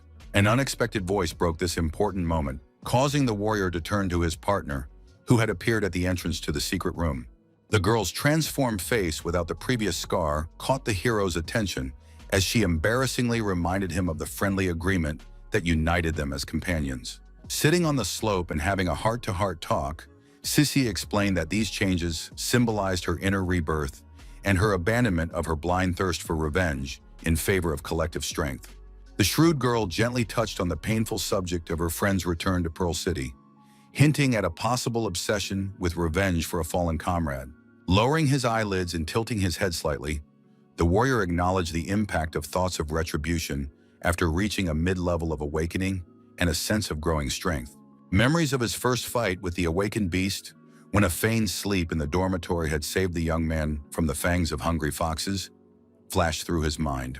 His girlfriend's melodious voice expressed concern, but Zhang Ping only laughed, confirming his understanding of his value to the mission of saving innocent people. The quiet promise to avoid reckless revenge for Su Jingyao was accompanied by a lowered gaze and a tinge of unspoken sorrow in the young fighter's eyes. The relentless anxiety for the safety of the solitary mission was read in the girl's tender gaze, furtively studying the resolute profile of her comrade. A slight grin lit up the hero's face at the mention of Shoujun's secret weapon, giving him confidence in the safe outcome of the risky venture. The streets of Pearl City were swarming with cloaked creatures, scurrying among unsuspecting residents. Wrapped in a black cloak with a deep hood and a protective mask, the young man noted the unusual activity of Skyfox patrols in all areas. The guards' loud warnings against entering the central square reached the sensitive ears of the scout lurking behind a column of the massive building. The mystical image of the mentor materialized next to the hero, instilling confidence in future safety and inquiring about the details of the carefully thought-out plan. The young man's brief but confident reply confirmed a serious strategy that left no room for doubt or chance in the upcoming operation. Immersed in ancient scrolls, martial arts master Feng Lengxian studied the texts in the training room of the Beastmaster School with concentration. A mysterious watery substance wriggling between the heavy door leaves caught the mentor's attention, momentarily distracting him from his studies. Materializing from the fluid element, the silhouette of a young man quickly dropped his disguise, greeting the surprised teacher with a calming gesture. The deactivation of the magical ability, Body of Pure Water, was accompanied by the joyful recognition of a long-missing student and the questioning of his mysterious disappearance. Sincere gratitude for past help poured from the young warrior's lips as he continued to hold his mask so that his face remained completely uncovered. Having finished his detailed account of the situation, the young man turned to his mentor with a direct question for help, scrutinizing the reaction of his wise interlocutor. A skeptical expression flickered across the teacher's face as he folded his hands in front of him at the mention of high-ranking treachery and the domination of the heavenly foxes. A sudden knock on the door heralded the arrival of Captain Lin of the City Guard, causing the interlocutors to jump up from their seats in anxious tension. The young man's shrewd eye pointed out the irrefutability of the claims of the substitution of fox werewolves for city guards, obvious even to the uninitiated. A squad of guards arrived and nervously paced the spacious hallway, avoiding seating in an odd display of concern. Apologizing for the enforced delay, Master Feng walked out of the office with an artfully feigned joy of meeting a high-ranking guest. The leader of the guards announced the purpose of the visit with an unnatural smile, while the schoolmaster tried to hide the growing inner tension. The stunning news of his appointment as vice mayor did not touch the heart of the sage, who mentally studied the true forms of the cloaked creatures. A masterful imitation of sincerity rang out in the voice of a master forced to hide his true emotions in the face of monstrous werewolves. Having accomplished his assigned mission, the captain turned around with sharp military precision, hurrying to leave the school grounds with a silent escort. The formal thanks uttered into the receding backs contrasted with the blazing inner anger at the audacity of the invading monsters. Feng was still under the influence of the pureblood body ability when the disciple began to assure the worried mentor that he had no intentions of entering a knowingly losing war. Closing the office door, the master assumed a strategic plan from the apprentice, who was reverting back to human form, deactivating the ability. Leaving the office, Zhang revealed a proposal to use his new status as vice mayor to organize a banquet inviting the city's defenders, which was an unexpected tactical move. Walking down the long corridor, the boy continued to talk about the details of his plan to warn those unaffected by the illusion of the impending danger. The tactic involved evacuating the willing through a portal and creating a network of informants capable of resisting the mental control of the awakened. Looking thoughtfully at the training field, the man sighed heavily, agreeing with his apprentice's logic about families not wanting to leave their homes. The sad discovery of foxes infiltrating even beyond the walls of the ancient school caused Master and Zhang to be bitter as they continued to watch the practitioners in the courtyard. Turning to his interlocutor, Feng Lengxian philosophically acknowledged the impossibility of universal salvation in a situation of indistinguishable enemy, pledging his support for the plan. A symbolic gesture, the mentor's firm palm on the student's shoulder, sealed their agreement to act according to the proposed strategy. As he continued on his way, the man heard words of gratitude from Zhang Ping behind him, expressing his hope of defeating the insidious monsters. A sudden movement in the academy courtyard caught the attention of a warrior frozen at the window, gazing out into the training ground. The blood froze in the young man's veins at the sight of the creature that had taken the perfect form of Su Jingyao's dead friend among the unsuspecting disciples. A billowing fog of rage enveloped the clenched fists of the protagonist at the sight of the vile creature that had taken the life of someone dear to him. A concerned Luo Shiyu brought up the events in Pearl City, to which Lin Shady immediately reported the new vice mayor's plans to organize a lavish banquet. The Highness laughed scornfully at the simpleton's vanity, considering his desire to boast of his position merely a display of pettiness. The subject's proposal to send a fox observer was rejected by the ruler, who was convinced of the new official's self-serving harmlessness. A sinister smile distorted the girl's face, ordering her to focus on tracking down the rats and especially the lurking Zhang Ping.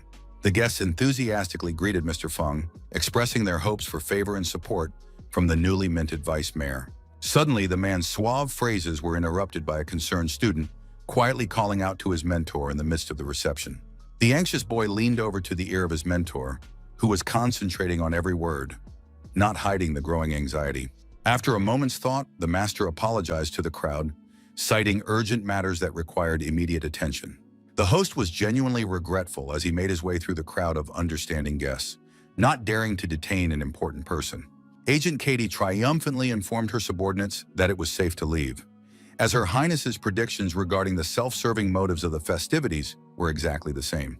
The graceful Su Jingyao, who was on a secret mission, leisurely studied the venue and guests, singling out a particularly attractive woman among the crowd. The captain graciously allowed his subordinate to stay until the celebration was over, advising him to remain vigilant before any action was taken. The disguised fox smiled anticipatively, imagining the captivity of the attractive lady, obediently agreeing to the commander's orders. Meanwhile, in Feng's office, a guest from the couch across from him expressed curiosity as to the true reason for such an unusual and urgent meeting. Master, being influenced by Zhang Ping's mystical ability, cryptically mentioned the importance of the upcoming message to everyone present. The young warrior deactivated his pure blood power, reverting back to human form, and greeted the shocked instructor, "Bye." A surprised exclamation of recognition escaped the lips of the experienced mentor, who saw the long-lost student before him. The stunned guest stared at the young man until a disturbing question about the possible fall of the city interrupted the tense silence of the hall. The dialogue between Instructor Bai and the refined lady revealed the inexplicable oddities of the city guard's behavior and the prolonged absence of the true mayor. The long-experienced master resolutely confirmed every word Zhang Ping said, describing his personal encounters with these creatures that had insidiously taken over Pearl City. The tense gazes of the pale guests absorbed the words about the tailed tricksters among those present, masterfully masquerading as humans. The proprietor of the illustrious Zverolov School passionately appealed to the longtime friendship of the gathered S, desperately urging them to trust and help in the fight against the mystical creatures. The dual assurance of support from the instructor and the lovely lady was based on the battle camaraderie and familiarity with the talented student. The intrepid hero urged cautious, carefully considered action against the foxes, advising them to save their strength for the final clash. The tattered little papers with the salvageable list of yet unreplaced people lay neatly in the palm of the young man's hand, offering to split up for secret notification. The news of the imminent arrival of the mopping-up squad with the portal caused Zhang Ping's new allies to have conflicting feelings. The complex evacuation plan required a specific sequence of steps through the main gate, followed by a stealthy return. A heartbreaking concern for the fate of loved ones came through in the voice of the young man present, gripped by fear for loved ones in the captured city. The mentor explained the hopelessness of the situation, emphasizing only Zhang Ping's unique ability to detect the enemy's magical disguise. The dusky faces reflected an understanding of the agonizing choice between watching for suspicious creatures and rescuing loved ones outside the city. Instructor Bai Day's heavy sigh expressed doubt that the plan could be kept secret with a significant number of initiates. As he continued his speech, the young man promised to keep a secret watch, using a fire signal at the slightest sign of activity by the cloaked foxes. The majestic master of the Zverolov martial arts school nodded his head nobly, handing over the reins of making further tactical decisions to Zhang. Feng Lengxian and Bai Day escorted the confused guests out of the impromptu banquet, guiltily apologizing for the unexpected shortening of the holiday party. The tense gaze of Zhang Ping, hidden in the shadows, carefully scanned the departing crowd, mentally counting the successfully informed people and noting the lack of wariness among the enemy scouts. The sudden appearance of the ghostly silhouette of his dead friend made his heart quicken, leaving him puzzled as to the strange warning. The hero's gaze suddenly registered a previously unnoticed detail, making him tense with a growing realization of danger. A silent curse escaped the young man's lips when he saw Su Jingyao sneaking behind the elegant Chen Weihua like a hungry predator after its prey. Feverish thoughts of the need to distract the creature swirled in Zhang's mind, realizing that the slightest suspicion could ruin the entire plan he had made. A melodious voice behind her back caused the beautiful Miss Weihua to turn around anxiously, her facial features expressing a fleeting worry. The tension left the refined lady when she saw the Su student in front of her, not even aware of the deadly danger lurking behind the innocent exterior. The disguised fox cleverly suggested a joint outing under the pretext of an overlapping route, skillfully disguising his true intentions with a friendly tone. A gloating smile lit up the face of the watching young man, whose eyes glowed with violet flames as the perfect plan for revenge suddenly formed in his mind. The figure of the protagonist, shrouded in a swirling purple-black aura, effectively appeared in front of the stunned couple, coldly greeting the creature in the guise of a former girlfriend. The rapid whisper of instructions for Chen Weihua was so quiet that only the addressee could discern his urgent message to meet with Master Feng.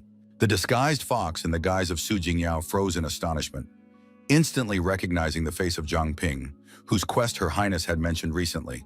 The fleeting joy of finding valuable booty flashed in the eyes of the pretender, anticipating praise and reward from her powerful lord. The fox's jubilant mood was instantly replaced by confusion as the long-awaited prey suddenly took off at an incredible speed. False concern sounded in the creature's urging cries, skillfully portraying friendly interest and bewilderment over the sudden flight of an acquaintance. Using the ancient technique of afterlife mist, the young man greatly increased his agility and speed, turning into a blurry shadow among the city streets. The ravenous Su rushed off in pursuit of the valuable prey, imagining Luo Xu's enthusiastic praises, unaware of the trap slamming around her. The young man continued to run away, turning sharply around the corner of the ancient building, maintaining maximum speed and following the next stage of his plan of capture. The bewildered stalker also turned the corner and froze in bewilderment, frantically looking around for her vanished victim. The deadly scythe suddenly appeared before the astonished vixen's gaze as Zhang materialized lightning fast from the surrounding shadows. The swift swing of the weapon was narrowly avoided by the confused opponent, who managed to jump back at the last moment with an inhuman reaction. The ominous promise of an agonizing death sounded in the deceptively calm voice of the hero, slowly approaching the retreating enemy with a huge scythe on his shoulder. Purple magic swirled around the figure of the Avenger, whose eyes glowed with a ruthless determination to destroy the deceiver who had stolen the image of the man he held dear. The shocked creature acknowledged the rightness of its lordess regarding the young man's unique ability to see through illusions and recognize his true nature. Sudden consternation distorted the fox's fake friendliness as her gaze caught the swirling masses of ominous mist in the form of sharp blades surrounding her from the back. The creature's thoughts flitted feverishly between disbelief at the guy's mastery of forbidden magic and desperate attempts to avoid his lightning-fast attacks. An inhuman roar of pain escaped the wounded creature's throat as the hero's deadly blade traveled down its massive body, forming ghostly chains of afterlife mist to immobilize his opponent. The young man spoke of his dead friend's influence in accepting his own essence. Completely immobilizing the fox with mist chains, the warrior created shimmering blades over the victim, remembering the one person who had given him deliverance from fear. The ghostly blades rained down upon the screaming victim, leaving deep wounds as the astonished creature tried in vain to understand the source of the former prey's unseen power. As he approached the defeated awakened, the warrior remembered with undisguised pain the treasured childhood friend who had become the center of his shattered world. The creature's pleading cries were interrupted when the young man's sinister blade froze a millimeter from its trembling body, reminding him of someone else's unfulfilled dreams. With a sharp thrust of his weapon into the fox's body and immediately retrieving it, the vigilante stepped back, watching the blood spurt and questioning the reasons for the brutality. The dark substance continued to pour out of the chained creature, whose intermittent wheezes folded into an ominous regret of eternal mystery. The pleading expression on the fox's muzzle was suddenly replaced by gloating as the creature shrieked at the unbearable despair frozen on the dying girl's face. An elegant sweep of the warrior's arm directed the afterlife mist over the tortured body of the defeated beast, inflicting new wounds with the icy indifference of an avenger. A disfigured body with a severed ear and multiple wounds on its scruff oozed a dark substance as the tormented creature begged for a quick end. The warrior's gaze on the expiring creature was clouded by a vision of the past, an image of a weeping good friend superimposed on the reality of a brutal battle. Su Jingyao's torn mask revealed the true appearance of a bloodthirsty creature whose piercing screams with the hero's name echoed throughout the deserted alleyway. The power-saturated afterlife fog concentrated around the hero's giant sword, ready to deliver a single blow of retribution. The crushing blow of the giant weapon, imbued with all the accumulated hatred and anger, fell upon the vile fox with incredible force. The return to human form was accompanied by an inexpressible sadness as the young man held Su Jingyao's mask in his trembling hand. An unexpected female voice behind the warrior's back began to speak admiring comments about his incredible strength that allowed him to defeat Yue Ershil himself. When he heard his own name come out of the stranger's mouth, the young man turned slowly, showing not fear but pure, undiluted rage in his gaze. The hovering figure expressed genuine bewilderment at the young man's return, clearly seeking an agonizing death at the hands of a superior opponent. Distracting his rival's attention with hints of hidden advantages, the hero tried in vain to activate his analytical ability. But all was in vain. Mocking words about the pointlessness of resistance were accompanied by the girl's frightening transformation as the hero stubbornly tried to complete the blocked analysis. A creature of unimaginable size appeared behind the transforming figure's back, emphasizing the deadly seriousness of the threat to take the hero's life. A powerful stream of scarlet energy rushed towards the hero, whose defense from the afterlife mist had managed to form in time, allowing Princess Yu's analysis to finally be completed. The protective dome created by Zhang took all the crushing force of the impact and instantly shattered into a ghostly mist, leaving no trace behind.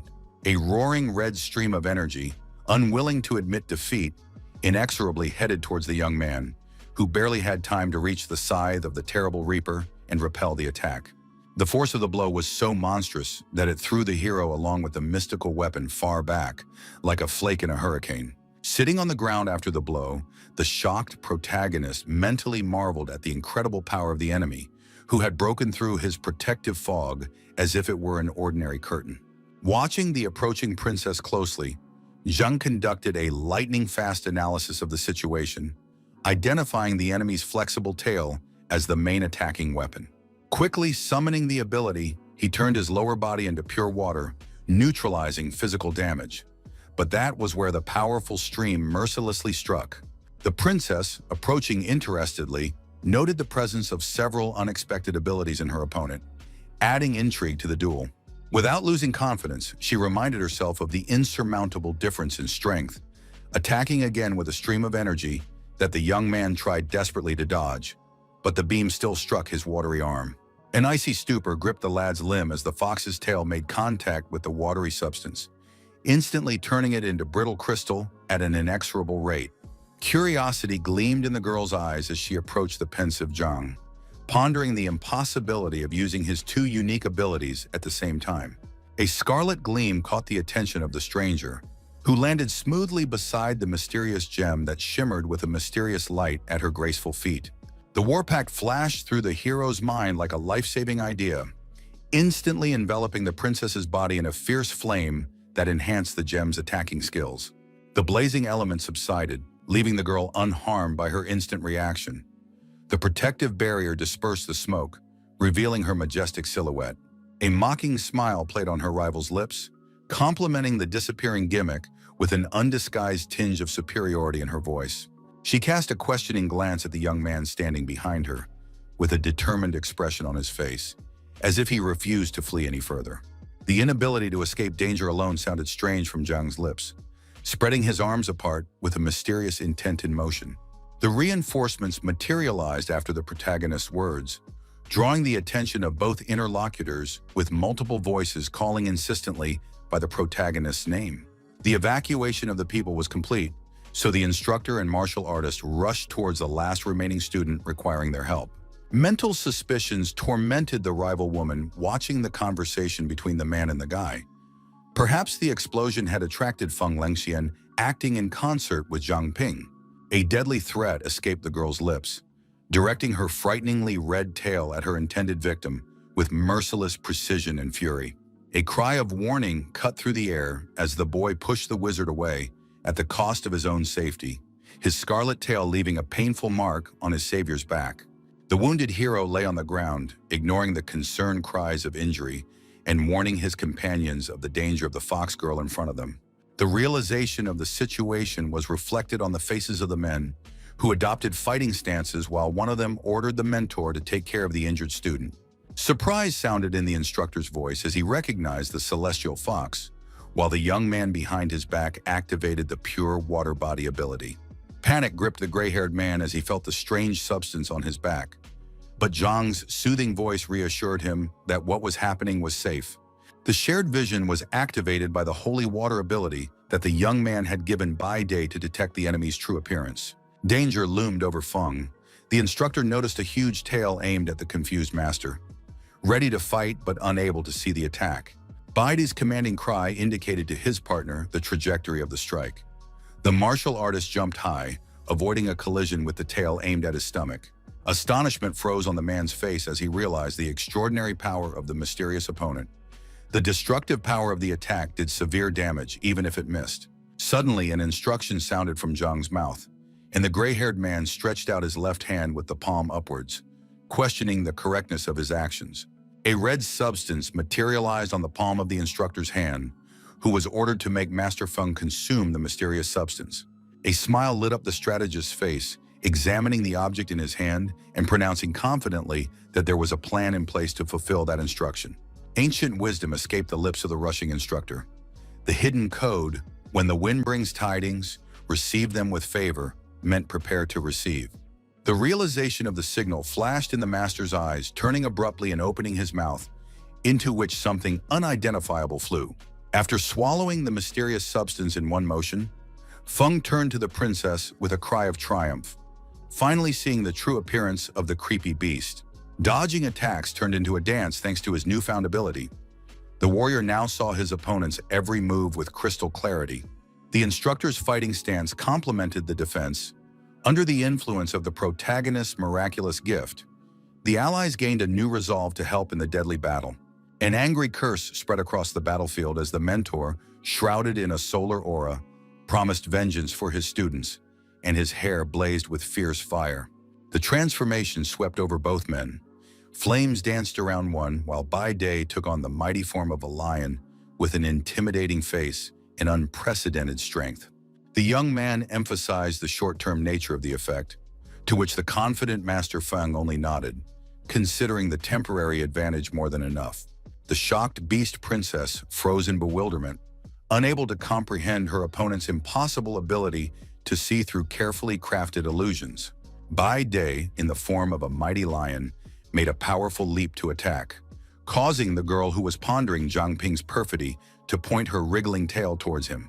Powerless rage overwhelmed the mind of the celestial being watching the staggering warrior, who was barely able to stay on his feet after being partially hit. Yue's eyes flashed an ominous purple light, an inner voice demanding that he ignore his opponent's tricks and focus on new targets. The space around it was flooded with a bloody glow. Dozens of twisting energy streams burst out of the furious creature's body for one purpose: destruction. A barely audible whisper escaped the lips of the celestial fox, addressing the mysterious entity lurking in the impenetrable darkness behind her silhouette.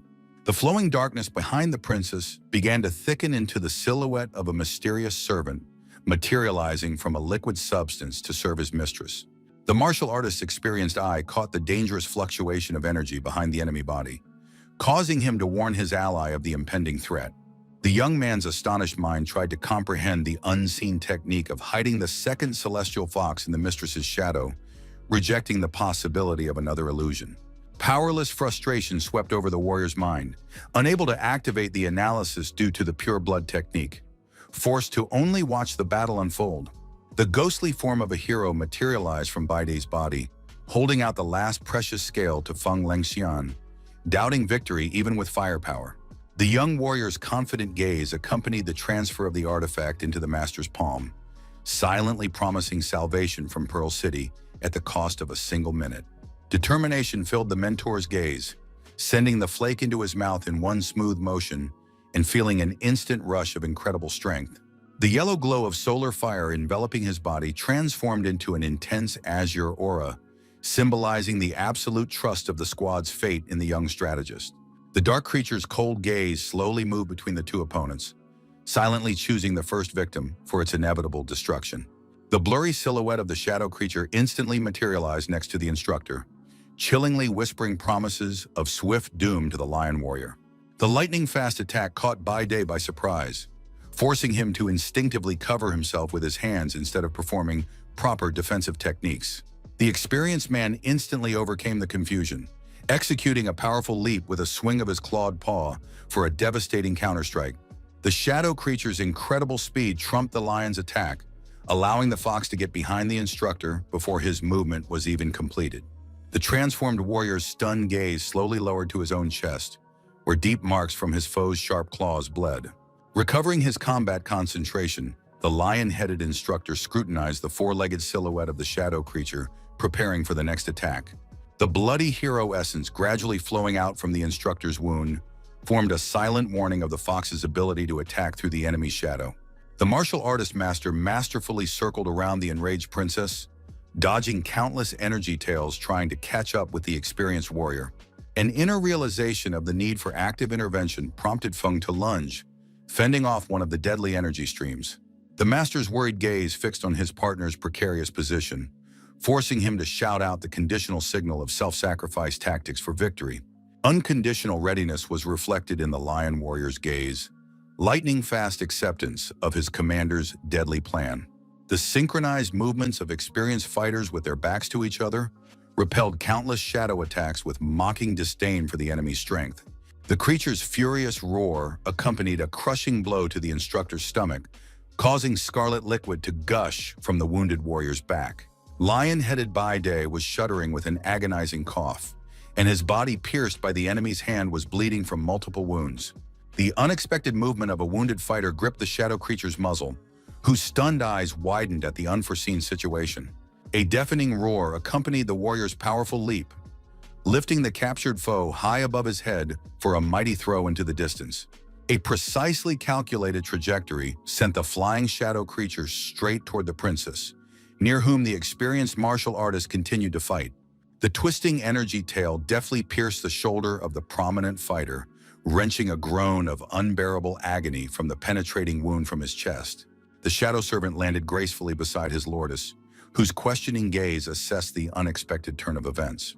A dazzling swirl of azure energy burst out from Feng Lengxian's body, along with the painful screams of the exhausted master. Observing what was happening, the strategic mind of the protagonist instantly recognized a favorable opportunity to act more decisively. The mystical gems of the military pack combined with the fat tissue removal technique ended up in the palms of the shocked masters. The activation of the communication device signaled Xu Jun that the operation was ready, while the fighting men looked at the shimmering artifacts in their hands. The unexpected levitation of the trio under the influence of Zhang's power caused the unprepared instructors to cry out in fright.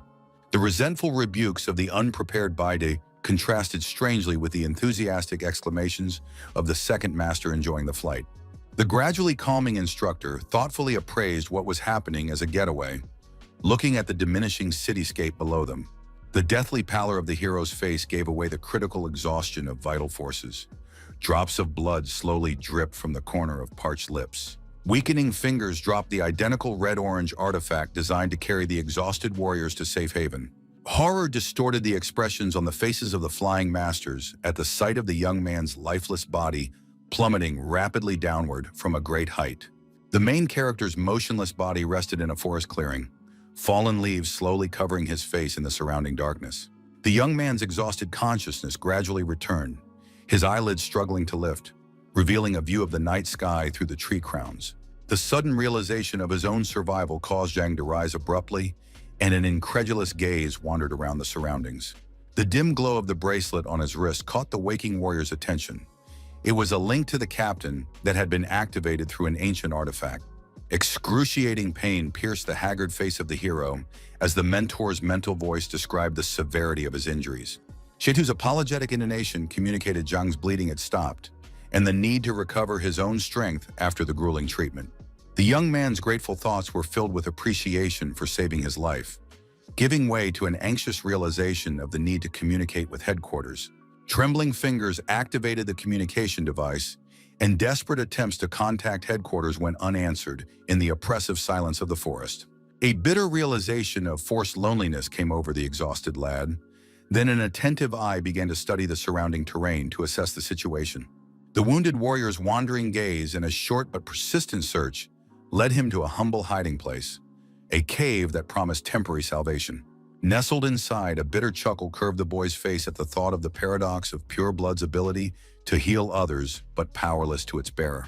Careful movements allowed the young man to bandage his own wounds while trying to regain energy from the small burning flame.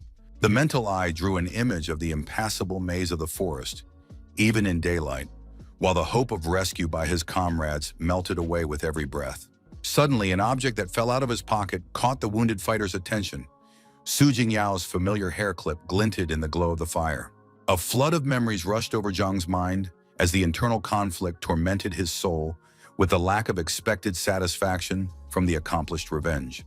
The realization of turning a noble goal into a destructive obsession made the hero drop to his knees and beat the ground mercilessly with his fists. Bloody knuckles shattered against the hard surface as her suddenly weakened hand released her dead friend's precious hairpin. The bitterness of realizing the meaninglessness of revenge flooded Zhang Ping's tormented mind, his empty gaze staring unwaveringly at the accessory that had fallen to the ground. An unexpected thought flashed through the fighter's clouded mind, causing him to become alarmed at the unbelievable possibility of the dead girl's return. Memories of Sister Zhang's miraculous healing surfaced in the warrior's mind as the girl's severed limb regenerated without a single blemish, igniting a spark of hope in her extinguished eyes. Subsequent experiments revealed an amazing connection to Master Feng's body, allowing him to replace damaged organs to prolong his mentor's life.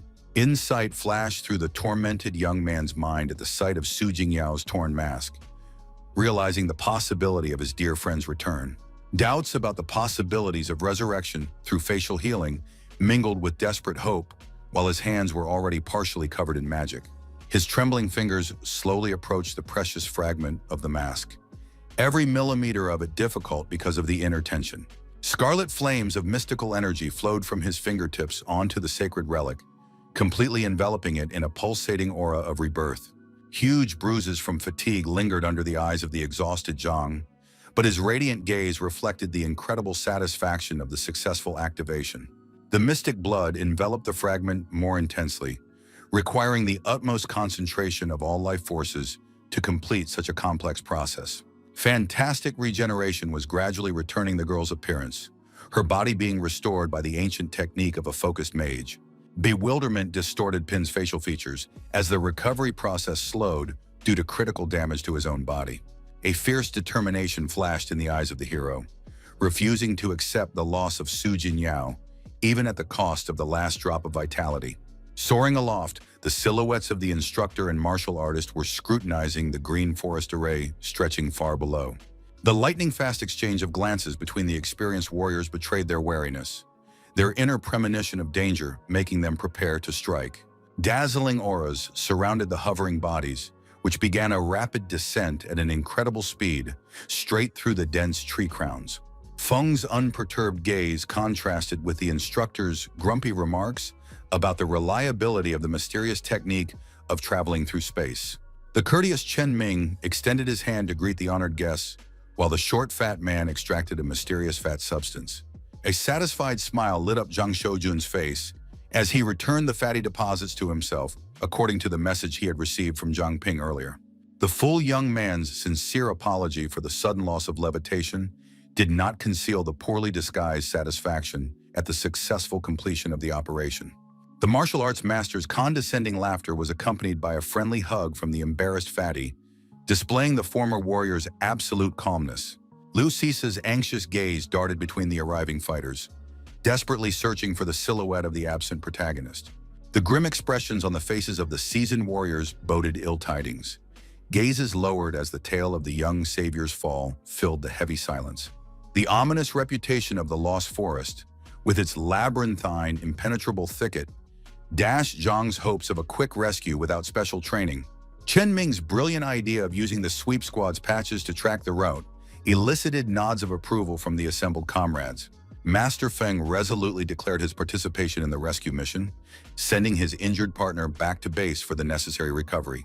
Bai Di's heroic stubbornness was evident in his insistence on his own fighting ability, despite the slowly healing wounds from the creature's claws.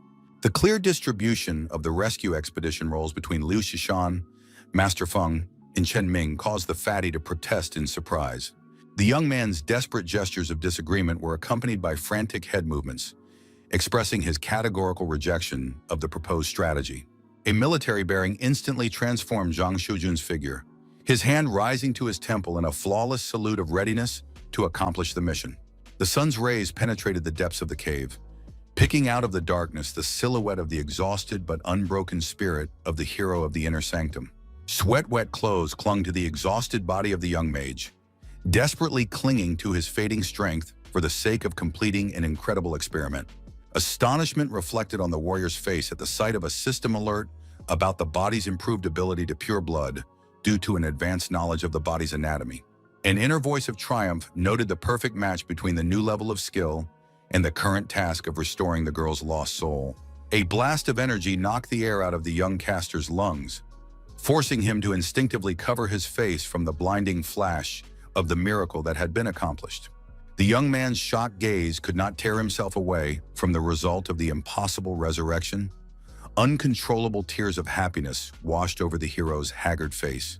The familiar voice of the resurrected girl was accompanied by a sincere smile, making the young man's heart flutter with the incredible happiness of reunion.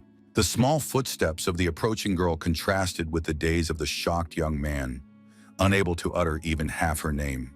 Zheng finally awakened from his stupor, showering the higher powers with endless thanks while Su Jingyao's gentle voice continued to call out to him affectionately.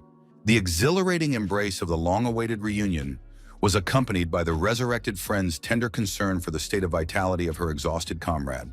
A soft smile played on the girl's lips as she watched the peaceful face of her friend resting his head in her lap, his gaze never straying from her. Gratitude for the risky decision that allowed today's meeting to take place shone in the young man's eyes as he continued to admire the resurrected Su. The heroine's delicate fingers caressingly ran through the exhausted warrior's hair, and her gaze recognized his incredible hard work behind every accomplishment. Memories of school times, full of the doubts surrounding the young farmer's dreams, were replaced by pictures of unbending will in the face of monstrous creatures. Pride in his spiritual growth and newfound friends was mixed with a caring reminder to keep his loved ones safe, while the exhausted mage's eyelids grew heavy with fatigue. A peaceful silence enveloped the two as the exhausted hero finally succumbed to exhaustion, falling into a deep sleep under the protection of the reborn guardian. Tears rolled down the beautiful face of her friend, whose heart was breaking at the impossibility of continuing together with the man she cared for. The bitter realization of the irreversible dissolution of the soul clouded the temporary victory over death. The trembling hands could not stop the streams of bitter tears. The last hope of a different meeting in the future flashed in the girl's trembling fingers, touching the face of the sleeping hero with unfinished business. A silent promise to keep the memory alive even in the next incarnation was read in Jingyao's gaze as he glided farewell over the features of his beloved face. The agonizing goodbye tore at the heart of the sobbing Su, gathering her last strength before her inevitable disappearance, leaving only a coif next to the sleeping young man. The silence of the night was broken by the desperate cries of the awakened hero, leaping up in search of his vanished friend, whose name echoed. A feverish glance spotted a figure covered in a familiar sweater near where she had awakened, causing her heart to quiet with relief. A deep exhale escaped the calmed warrior's chest, the remnants of the disturbing dream gradually dissolving into the surrounding darkness. Concern for his sleeping friend's possible cold made the young man reach for her shoulder, intending to wake the motionless girl. A glaciation chained the protagonist's body as his eyes met the frozen, lifeless pupils of the turned figure. The unnatural coldness of the skin beneath his fingers made the panicked young man recoil back with a piercing scream of horrifying realization. A trembling hand rushed to Su Jingyao's nose, confirming the terrifying truth about the lack of breath in a motionless body. Paralyzing fear chained the young man's gaze to the breathless body, his mind refusing to accept the brutal reality of what had happened. The fury of denial flashed a purple light in the eyes of a warrior, summoning magical ability against the inexorable truth of death. Desperate attempts to revive the cold flesh were accompanied by memories of a recent conversation that now seemed an impossible illusion. Persistent efforts were shattered by the permanence of the frozen gaze of the girl, whose skin remained icy under the mage's shaking palms. Gradual realization of the situation made the hero remember the mysterious words about the soul, leaving vain attempts to resuscitate the body. Absorbed in his inner theories, the young man pondered the inferiority of resurrection without soul return, ignoring the surrounding forest. Logical conclusions about the unnaturalness of the process were mixed with the hope of finding the lost soul mentioned in the final conversation. An unexpected rustle snapped the brooding mage out of his gloomy musings, drawing his attention to a strange creature nearby. Close examination of the six-legged creature with antennae revealed an unusual hypnotic state in the eyes of the mutated forest dweller. Intrigued by the beetle's unusual behavior, the exhausted warrior continued to watch the unexpected guest, distracted from his sorrowful thoughts. The insect's hypnotic gaze cleared, replaced by a friendly rumble in response to the tired hero's appeal. A caring palm held out a tiny treat to the hungry creature, noticing signs of exhaustion in the little forest companion. Gratitude for his peacefulness during his helpless state strengthened Zhang's resolve to take the six-legged creature from the dangerous wilds of the forest.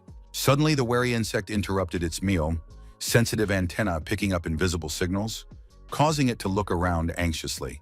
An understanding smile lit up the mage's tired face as he watched the creature's chaotic circular movements in search of the vanished girl. The bitter words about eternal sleep hid the true secret of the mystical bracelet that kept her friend's body until the lost soul was returned. The protagonist's pensive gaze studied the naive creature frozen near the treat, whose innocence was a reminder of the incomprehension of the concept of loss. Astonishment reflected in the boy's eyes as the little fellow stepped away from the treat, clearly offering the leftovers to his emaciated rescuer. A mental acknowledgement of the mutated creature's extraordinary friendliness was accompanied by a sincere warmth of gaze, studying the tiny ally. A philosophical insight into the value of the current moment visited the tormented mind of the hero, recalling the recent moments of resting on Su Jingyao's lap. Scientific curiosity suddenly supplanted melancholy, causing the young man to wonder about the exact classification of the unusual insect nearby. The activated ability to analyze instantly determined the creature's status as a potential defender with an innate royal skill. The fateful irony of the situation brought an involuntary smile to the exhausted fighter who had narrowly escaped one princess and discovered another. Unexpected movement at the cave entrance drew Pin's wary gaze, causing him to instantly activate his threat recognition ability. Successful identification revealed an approaching column of mutated ants, whose size and numbers were alarmingly foreboding. The assumption of the arrival of the little companion's kin elicited a friendly reaction from the lad toward the tiny creature. The unexpected reaction of horror of the little creature, whose tendrils pressed against its head and whose paws shook, caused bewilderment to the observant young man. The protective gesture of placing the trembling baby in the palm of his hand was accompanied by a grim realization of the tiny outcast's true position among his kin. The ominous activity of the colony intensified as they approached the shelter. The aggressive insects accelerated their movement, methodically making their way inside the cave. Zhang's strategic mind manifested in the instant activation of the water body technique, allowing him to seep through the narrow crevices of the shelter undetected. Materializing a short distance away, the attentive warrior noted the colony's obvious hostility to the little exile. The momentary loss of concentration was a fatal mistake, allowing a member of the giant colony to spot Pina with the tiny outcast. Zhang's lightning-fast reaction to the discovery manifested into a swift dash forward, while his analytical mind collated the information about his ward's royal skill. The kid's underdeveloped status explained the colony's disregard for his abilities, forcing the kid to run up tree trunks. The need to develop a pet's innate talents flashed through the thoughts of the fleeing warrior, clutching the trembling creature protectively in the palm of his hand. The strategic need for a diversion coincided with the appearance of the perfect solution, the massive figure of a sleeping forest predator nearby. A lightning-fast leap allowed him to touch the powerful carcass of a slumbering bear, perfect for creating a chaotic situation for his pursuers. The rudely awakened predator opened bloodshot eyes, a furious growl shook the surroundings, disoriented eyes searching for the culprit of the disturbed sleep. The lad's satisfied glance over his shoulder snatched a picture of the approaching column toward the awakened bear, evoking confidence in the plan's effectiveness. The shocking sight of the skeleton of a mighty predator being devoured in seconds caused a wave of horror in the young man, completely destroying his understanding of these insects. The running warrior's inner monologue was filled with strategic musings of advantage over flightless pursuers. The insistent arthropods continued the chase with incredible speed, forcing the fugitive to periodically look over his shoulder. A powerful push of his leg sent the young man's body into the massive branch of a tall tree, allowing his exhausted body to get moments of rest. The strange vibration of the ground made the wary Zhang instinctively crouch down to keep his balance, reminiscent of the sensations of seismic activity. The shocking sight ahead paralyzed the hero's body, the ajar lips and dilated pupils betraying absolute bewilderment. The incredible picture of a huge tree creature with a human face and bloodshot eyes wrenched an exclamation from the warrior's chest. The angry tree entity, noticing the ants swarming below, raised one of its thick limbs to exterminate the pesky bugs. The thunderous protest of disturbed peace echoed through the forest, accompanying the powerful strike of a tree leg on a cluster of insects. The arthropod aggressors attacked the trunk tip, but mysterious greenish threads broke out of the tree bark to counter the invasion. Translucent magical fibers tightened around the damaged part of the limb, squeezing the merciless ants climbing upward. The astonished observer froze before the incredible sight of an intelligent plant, realizing the extent of flora mutations in this strange region. The decision to use the distraction to escape resulted in the activation of the Nightwalker ability, enveloping the fugitive's figure in a mystical aura. An unexpected barrier of greenish energy threads appeared in front of the disappearing silhouette, accompanied by an imperious shout from the tree giant. The tree's eerie voice made the frozen guy slowly turn around, realizing the creature's incredible ability to see him. The analytical mind instantly assessed the enemy's power, capable of overcoming the effects of the Nightwalker's cloaking technique. The initial failure of the analysis was replaced by success, revealing the name of Ye Changchun's tree creature among the flood of information data. Mixed emotions filled the young man at the realization of meeting a rare member of the Fallen, showing uncharacteristic friendliness and reasonableness. The mental comparison to the previous crazies made the hero wary, keeping alert as they interacted. Tactical reflection led to the decision to maintain the dialogue. Given the lack of rush and the potential benefit of interacting with an unusual creature, the tree body lowered itself to the surface of the ground, curious about the origin of the human guest. Sincere surprise rang out in Ye Changchun's squeaky voice as he discovered the striking coincidence that they were both residents of Pearl City. A melancholy note came through in the creaky voice of the wood creature, thoughtfully placing a branching limb against the semblance of its chin.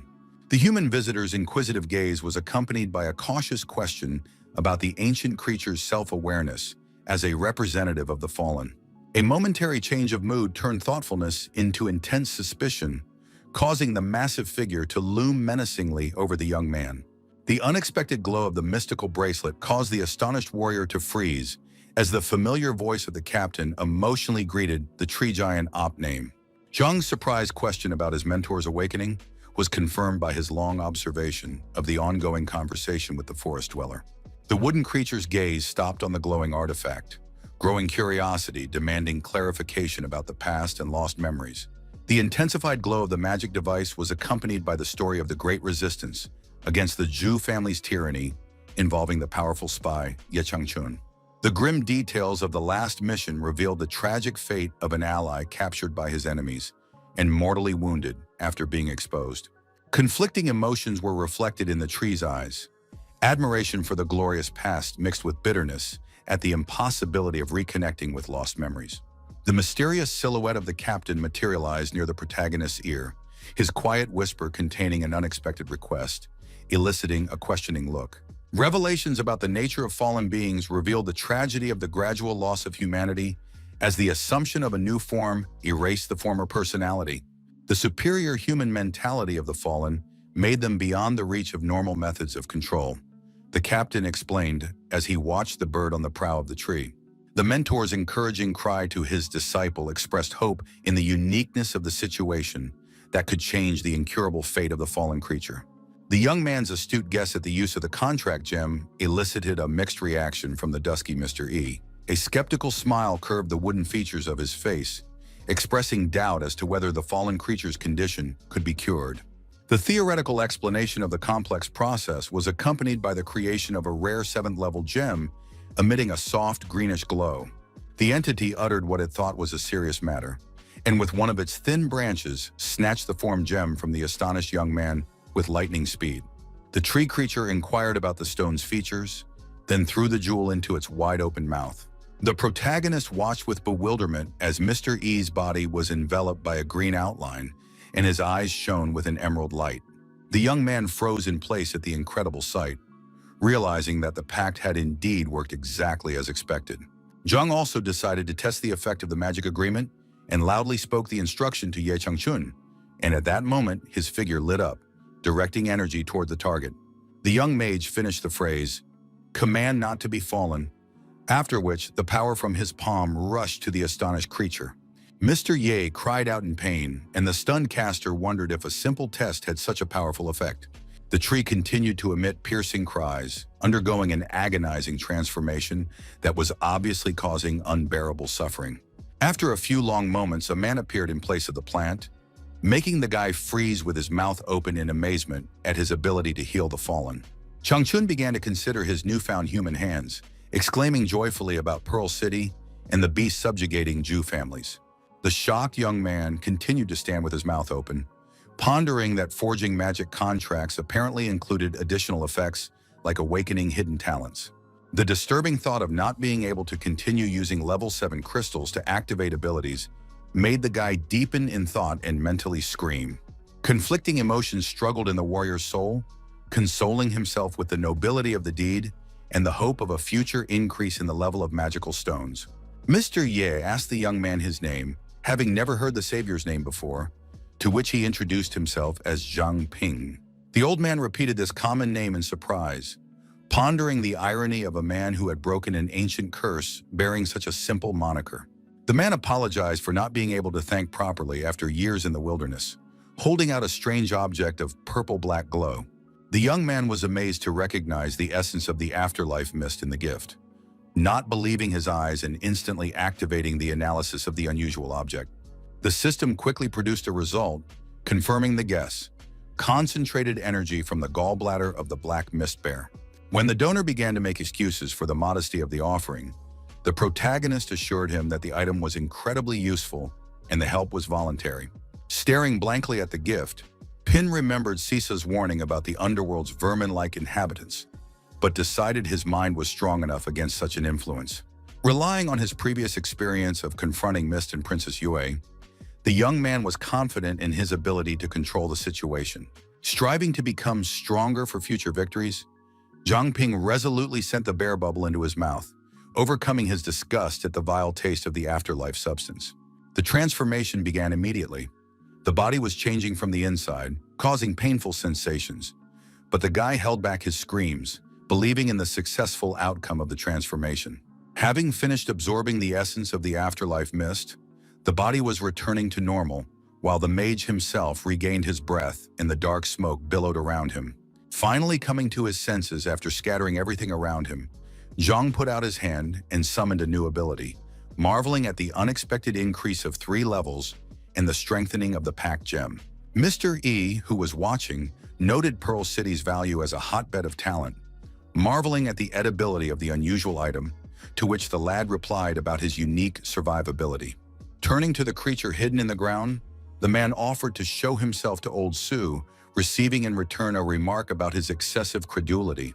The speaker next to the protagonist made the young man jump aside sharply in surprise, and the former tree laughingly explained that he was just an old stump, after which they returned to their discussion. The stranger pondered philosophically on his status as a fallen man, questioning whether his former life was really simpler and freer. Sighing heavily, Mr. Ye Changchun made it clear that his interlocutor had forgotten some important things from his human past. Taking a few steps forward and facing the surprised face of his interlocutor, he asked if he wanted to see his family again. The mention of family caused the wooden creature to rise completely, revealing a sad figure immersed in memories of loved ones. The protagonist, meanwhile, tried to activate the long-running analysis, which finally successfully determined that the stump in front of him was named Su Qingbo. The former fallen man began shouting to his comrade about his inhumanity, while the protagonist repeated the familiar-sounding name of his new comrade. The bracelet on the young man's arm suddenly explained this familiarity, naming Stump as one of the founding members of the investigation team, a Pearl City legend who had disappeared years ago. Reflecting on the 2 fallen gentlemen wandering the wasteland, the protagonist thought about the possibility of these circumstances coinciding. Stroking his long beard, Ye Changchun told how the Zhu family had seriously messed him up by throwing him out of town, which had forced him to turn into a tree. The legendary spy echoed his sad fellow founder of the investigative team, recalling how the latter talked tirelessly about his adorable granddaughter. The mention of a granddaughter made the protagonist mentally exclaim, realizing that the pieces of the puzzle were beginning to fit together in his head. The thoughtful boy said that he had now realized what had caught the attention of his acquaintances, who asked him what had happened. Asking the gentleman to get a grip on himself, the protagonist sadly put his hand forward and began to project an image. Su Jingyao's silhouette formed right in the center of the clearing, and Zhang Ping wondered if the stump recognized this person as he looked at the girl in surprise. Memories of a young man entering the door of a familiar house suddenly appeared in Su Qingbo's mind. While he didn't realize what was happening, a woman holding a small child in her arms informed the only awake toddler of her grandfather's arrival, pointing to the man who had entered. Confused and disoriented, the stump clutched his head and began to scream suddenly, pierced by a rush of memories. Surprised and a little scared, Ye Changchun asked his comrade to take a closer look at the girl's projection, but his words were not heeded. The giant fell to the ground, slamming his hands against the surface in fury and desperately questioning the identity of the stranger as the memories still hadn't fully returned. Images of the family, the city, the scouting party, and the traitor increasingly filled Qingbo's mind, making him scream louder and louder. The alarmed protagonist noticed the deteriorating situation, while his interlocutor urged him to think of something to bring the stump to his senses. Reflecting on the recent upgrade of the pack gem, the young man realized that making a new pack would prevent him from awakening other abilities. Pushing himself up, Zhang Ping began to create an identical green gem over his palm, preparing for decisive action. Bouncing up and down, the lad tried to hand the jewel to the giant, loudly promising to help put him out of his misery. After accusing Zhang Ping of lying, the stump struck the flying man with all his might with his huge branchy arm, throwing him straight back to the former fallen man. Haunted by partially returned memories, Qingbo continued to scream about the deception and angrily threatened a certain Ma Bing, ordering him to get out of Pearl City. Abruptly and very loudly, a familiar voice called for calm, asking him to open his eyes and see the absence of his worst enemy, to which the stump heeded. Pointing to the girl's projection and concurrently helping the protagonist stand up, the voice of the former fallen man explained convincingly that this was his granddaughter. Weeping almost uncontrollably, the stump stared intently at the girl with a brand new penetrating gaze, recognizing his granddaughter in that glowing image. Ye Kangchun confidently promised the immediate return of the lost memory, resolutely approaching his friend with the emerald stone gently held out. Mr. Su, with just a glimpse of the gem, immediately grabbed it and swallowed it, then began to scatter, freeing himself from the curse of the fallen man. The transformation happened incredibly fast, and a completely ordinary man appeared in front of the shocked Zhang Ping, still desperately trying to comprehend what was happening around him. With his clear memory fully returned, he continued to stare at the flickering projection unceasingly, continuously repeating her name like a sacred incantation. Putting his trembling hand out in front of him, he hopelessly tried to touch her, grievingly questioning the cruel man who had irreparably harmed her. The lost old man began to sob inconsolably, bitter tears rolling unceasingly down his face as he fell heavily to his knees, truly regretting his absence from his granddaughter's side. Continuing to sob uncontrollably, a devastated Su Qingbo persistently asked if Ma Bing was involved in what was happening, fearing the confirmation of his worst fears. The protagonist's flickering bracelet abruptly spoke of a disagreement with Ma Bin, who had become the leader of the reconnaissance squad after Su's disappearance. Fiercely rejecting the definition of disagreement, Qingbo revealed the villain's affiliation with the Zhu family, resenting his appointment as commander. Out of helplessness, the man continued to scream, slamming the man's hand to the ground and blaming himself for his inability to protect the city and his dearest person. Thinking aloud about the silence of the reconnaissance team amidst the chaos, the protagonist related the situation to the Zhu family, assuming the existence of a backup plan. A concerned Mr. E tried to clarify the topic of conversation, not understanding what was going on, but he didn't have time to finish his thought. Zhang Ping, showing understanding to the recently returned memories of his interlocutors, had to deliver the disappointing news of Pearl City's disastrous situation. The young man began a detailed account of his severe injury during the rescue operation and the need to take shelter in the forest, attracting the close attention of the listeners. With an appreciative smile, the young man mentioned Mr. E's life-saving role in their survival, at which point a small bug peeked out curiously from under his blouse. Recalling the many events that had taken place, the audience inquired about Yao Yao's illusions, to which the guy admitted to feeling her guiding presence. While trying to recount his visual experiences, The protagonist was interrupted by his girlfriend's grandfather, who assumed the reality of these visions. Stunned by the unexpected suggestion, Zhang Ping cried out in surprise, feeling his previous perceptions crumble in his mind. Grandfather explained Yao Yao's extraordinary giftedness, manifested from an early age in the form of astral projections and the ability to penetrate other people's dreams. Advancing a bold theory of the separation of soul and body before death, he suggested that the so-called illusions were its conscious acts. Sugingbo assumed that the girl was forced to stay in spiritual form after her physical body was destroyed, falling silent with sad eyes before completing the sad thought.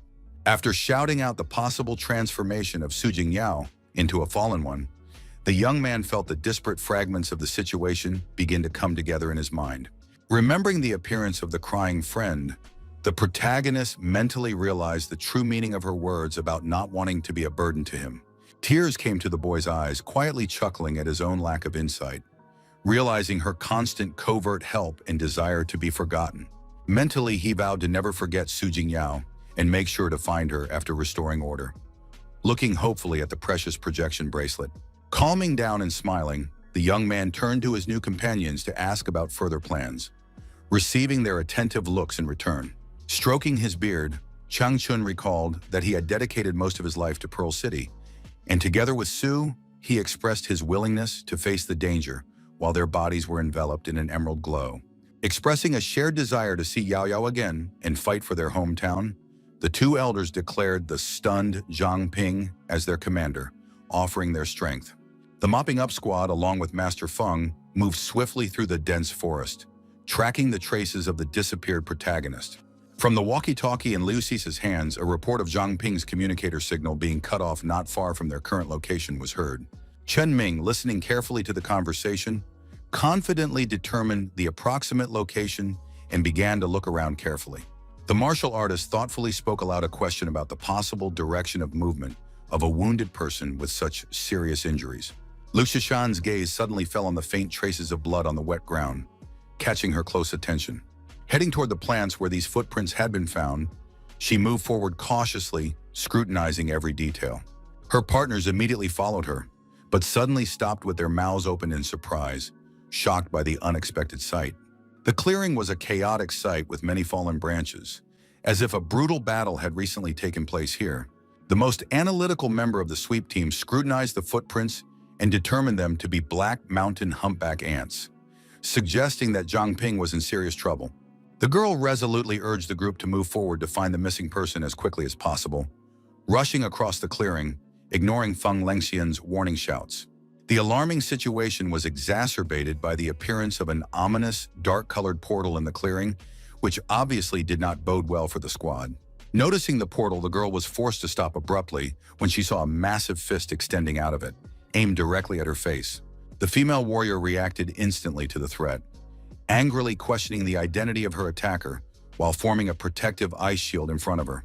A powerful blow shattered the shield, throwing the girl far back to her comrades who were barely standing on their feet, demonstrating the immense strength of the unknown enemy. From the opposite side of the clearing that was shrouded in mist, several vague silhouettes appeared, from where a familiar voice was heard greeting Feng Lengxian. Zhuo Zhengming stepped out of the shadows along with numerous aides, threateningly mentioning a gift specially prepared for the enemy. The martial arts master of the Zverilov school reacted disdainfully to the appearance of his longtime enemy, comparing him to a crazy, decaying old man. Remaining unfazed by the insult, the leader of the zombies began to smugly lay out his sinister intentions, making no secret of the satisfaction of the impending confrontation. Putting his hand forward, he ordered the entire crowd of undead to attack the group, declaring it impossible for them to escape on this crucial day. A member of the mop-up team, aiming a multitude of created swords at the zombies, inquired about the spies of the Holy Ancestor village, while his partner aggressively fended off attacks with an ice sword. The martial arts master, having actively engaged in hand-to-hand combat with the undead, urged the two companions to try to escape, emphasizing himself as the main target of the enemy. The girl firmly rejected the suggestion of fleeing, and the master's attention was caught by a huge zombie rapidly approaching and leaping straight at him from behind. The man shouted loudly. His body began to activate the unshakable emperor body, causing an explosive temperature of 1,000 degrees with enhanced stamina, strength, and agility. Feng continued to respond, effectively preventing the huge creature's attack that was aimed at him with incredible ferocity. His words of intent to kill the main zombie the next time they met sounded threatening, accompanied by a serious look despite fighting a fierce battle at the same time. Finally fending off a furious attack and knocking back the threatening creature, the master moved lightning fast to another opponent, easily knocking him back with a powerful blow. The situation was more complicated than expected, as the defeated enemy not only survived, but was able to teleport instantly using a portal. At the critical moment, this ominous portal suddenly opened right behind the focused Lengxian, from where the monster began to slowly crawl out. Instantly realizing the danger, the man turned around lightning fast and, still shrouded in blinding fire, continued to repel the incessant attacks of the undead. The situation became more complicated when the master, who was engaged in an intense battle, felt a sharp blow directly to his back from someone's powerful hand that appeared from the portal. Concerned, Sissa looked away from her own defense for a second, noticing the brief confusion of the ever-moving Master Feng, inquiring about his condition. Surrounded by numerous portals, from each of which strong arms flew out, delivering continuous blows, the man pondered the complexity of the situation. Covering his face with his hands and enduring, the master mentally noted the unusual hardness of his attacker's fists, comparable to dark iron, assuming a single source of attacks. Noticing the two motionless figures of the girls who had arrived with the zombies and were watching everything closely, Lengxian assumed their involvement in the appearance of the teleporters. Deciding to test his hunch, he began to spin rapidly, destroying all the teleporters and tossing high into the air the attacker whose fists were constantly crashing into him. The unexpected maneuver clearly did not please the two watching girls, who exchanged questioning glances, not realizing the possibility of such a turn of events. Increasing the onslaught, the master made a mighty leap and began to descend directly on the confused girlfriends, contemptuously calling them inexperienced smut.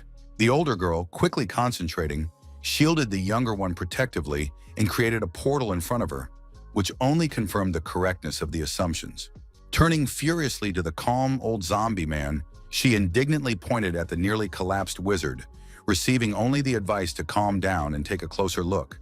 Zhu Shengming explained the observation of the enemy through the zombies, drawing attention to the situation where the master was frantically attacking the undead that didn't resist. The prepper noted the man's body temperature dropped to 600 degrees without sunlight, causing his stamina, strength, and agility to decline. Revealing his elaborate plan to wait until darkness for a decisive move, the zombie laughed loudly and triumphantly to the weakened man.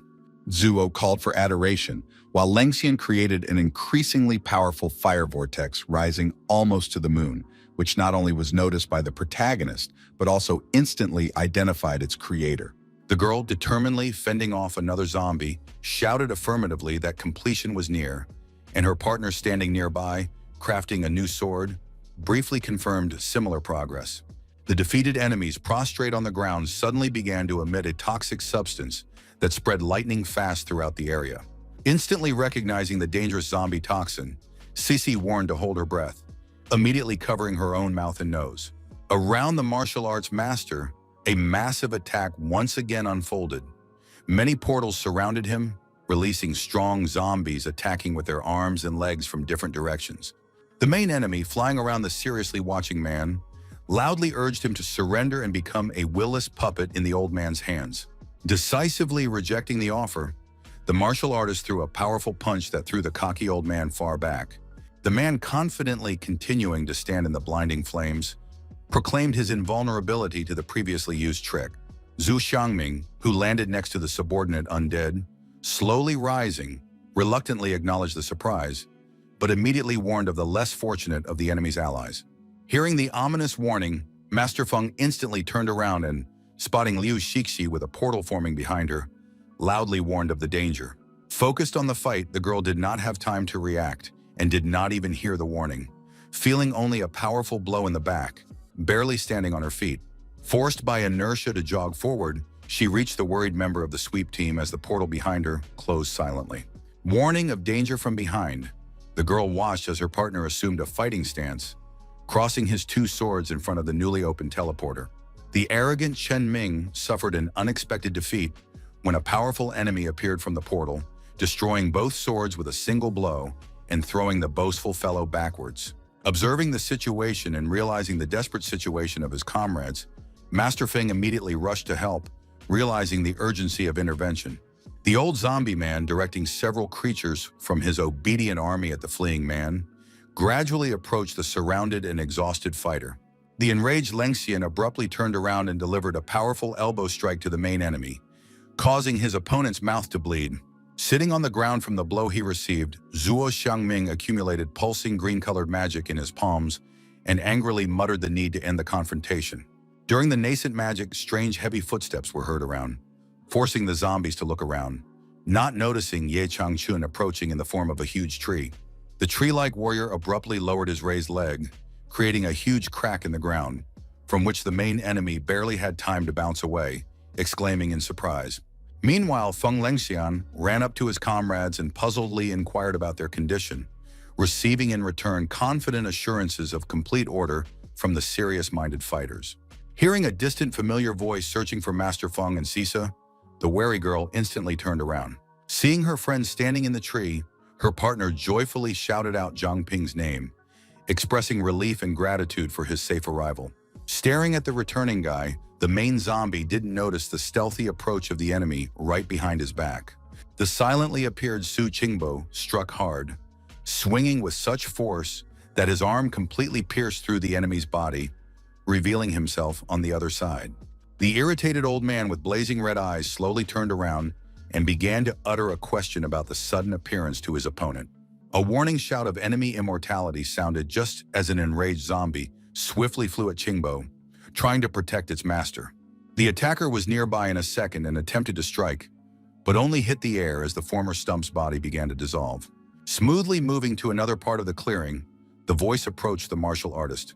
Noting the unexpected strength of his opponent, while the stunned undead and their ringleader froze in confusion. Feng Lengxian gave a serious warning to remain vigilant against the fallen enemy, as Su Qingbo, who had taken on human form, stood beside him. The man mentally noted the sunrise, feeling his growing strength, body temperature, stamina, and agility, loudly challenging the spineless old man. A combined team of highly trained men lined up together, ready to launch a swift attack on a weakened enemy.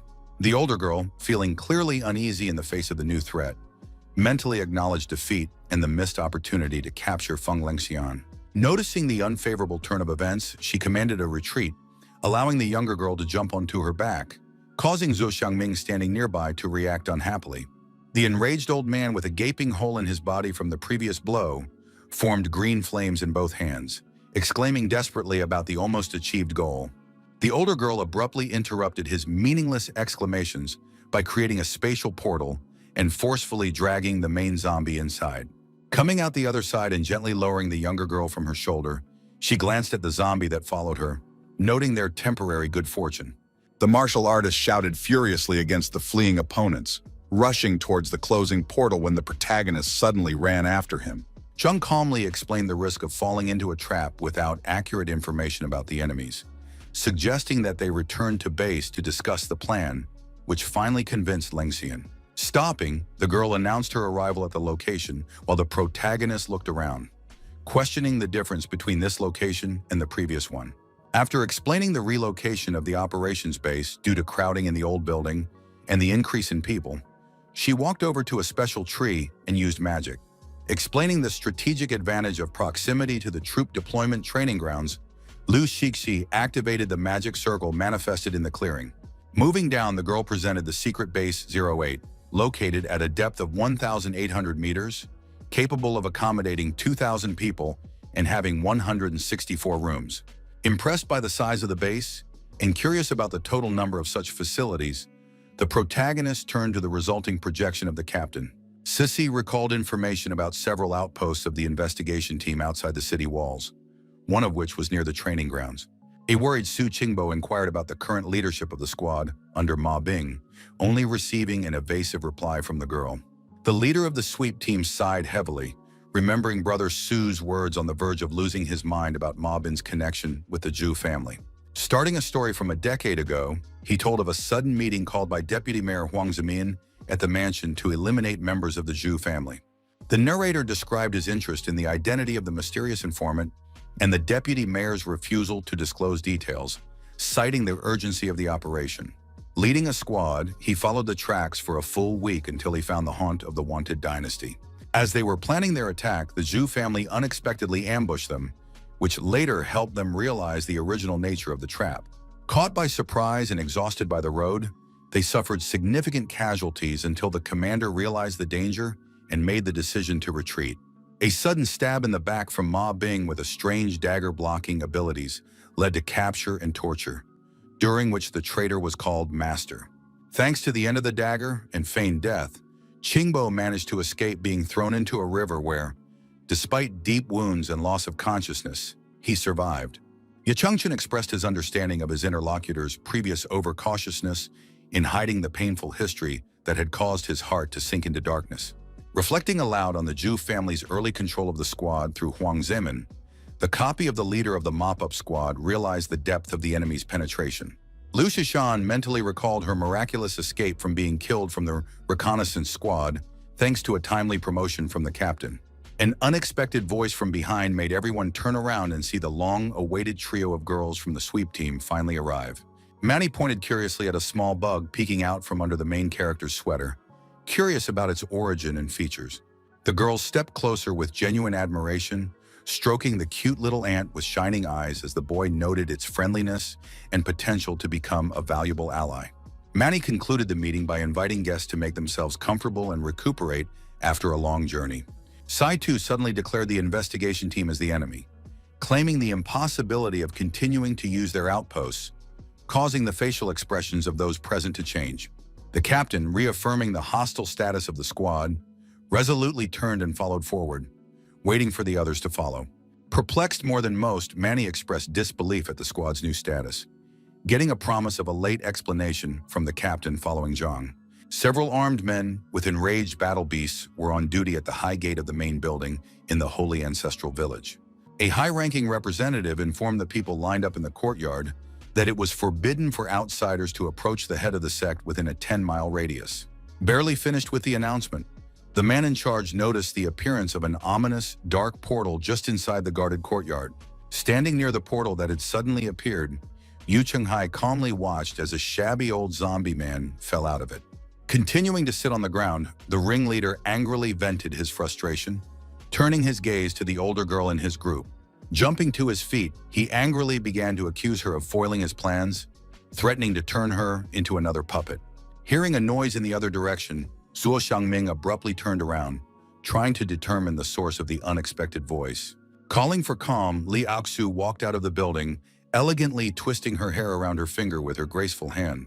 Everyone lined up in the courtyard instantly knelt down at the sight of the sect head, expressing their boundless reverence. Zhu Xiangming resented the violation of the original agreement to mobilize his zombie horde in exchange for materials to process his corpse. Li Aoxue, looking seriously at her irritated interlocutor, assured him of the steadfastness of her promises and full understanding of the situation. She explained the impossibility of single-handedly capturing the powerful Feng Lengxian, especially with the sunrise and his potential transformation into a form of white fire neutralizing zombie toxin. Assuring in the matter of time to capture the enemy, the girl slowly approached the kneeling servants, ignoring the interlocutor standing behind her. The saint's return to the village inspired confidence that she would soon reach the royal level, opening up new prospects for the realization of ambitious plans. Ordering the skills to improve on the high-level awakened ones, Liao Sui watched as the first of the worshippers suddenly exploded, splashing blue blood in all directions. Declaring a temporary seclusion, the cult leader turned towards the building, leaving behind a few dying followers in a zombie paralyzed with terror. Taking a few steps and turning around slightly, she demanded decent behavior, bestowing a serious and sly look on those present. Once inside the building and fully turned around, she looked around the courtyard again, where the zombie leader reluctantly began to drop to a knee. Reluctantly bowing his head, he agreed to the powerful girl's demands, fearing the potential consequences of disobedience. A week later, the protagonist and Wang Zemin were continuously training in the special room of the 008 headquarters apartment, perfecting their combat skills.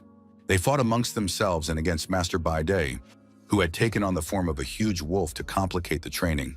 The instructor easily repelled the students' numerous attacks, contemptuously calling them weaklings despite their numerical advantage. The unyielding man continued to provoke the opposing Wang Zemin in a fighting stance, while the protagonist tactically stepped back. Following his plan, Zhang Ping summoned the powerful power of Stygian Mist, forming it in his hands for the next stage of the attack. Directing a huge horizontal vortex directly at the instructor, he created a strong wave in an attempt to break through the mentor's defenses. The trainer, grinning with disdain, stopped the powerful attack with one hand and calmly said, "You bark, but you don't bite." Taking advantage of the man's moment of inattention, the girl was lightning fast behind him, wrapping her arms around his waist to perform a predatory lift. After shouting out the name of the technique, Beastmaster's Fist, the student, holding the instructor by the belt, swiftly guided them both into the vortex created earlier. The swift attack took everyone by surprise, ending with a violent collision with the floor and the formation of an impenetrable cloud of dust. The wounded instructor that Chen Weihua was helping to treat the fresh injuries ironically remarked about the vindictiveness of the disciples. The girl continuously bowed and apologized, clearly worried about their actions, while the young man standing next to them quietly justified their behavior. The angry Baide, barely held back by his assistant, was about to lash out at Zhang, but he took his friend's hand and calmly led her away to lunch.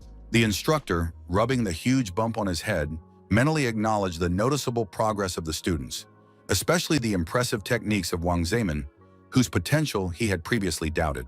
A comrade practicing in the gym inquired about Zhang Ping's completion of training as he and his girlfriend entered the room.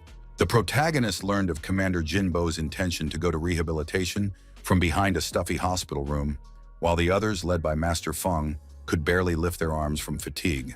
The man announced a break before the next approach, eliciting cheers from some students and heavy sighs from others. Continuing on their way, Zhang Ping and Wang Zemin passed by the forge where Chang, her uncle, and the fatty were working, immediately realizing from the guy's look that the hall's regime had been disrupted again.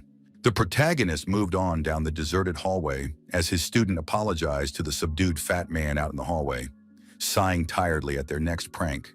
The concerned girl inquired about the direction of her friend, walking in the opposite direction from the dining room, receiving a smiling suggestion to go without him due to pressing business.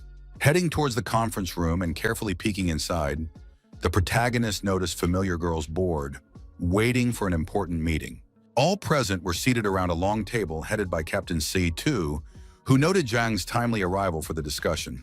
The leader of the group announced the move to an important moment regarding the trial, causing the young man to be excited about the long-awaited news.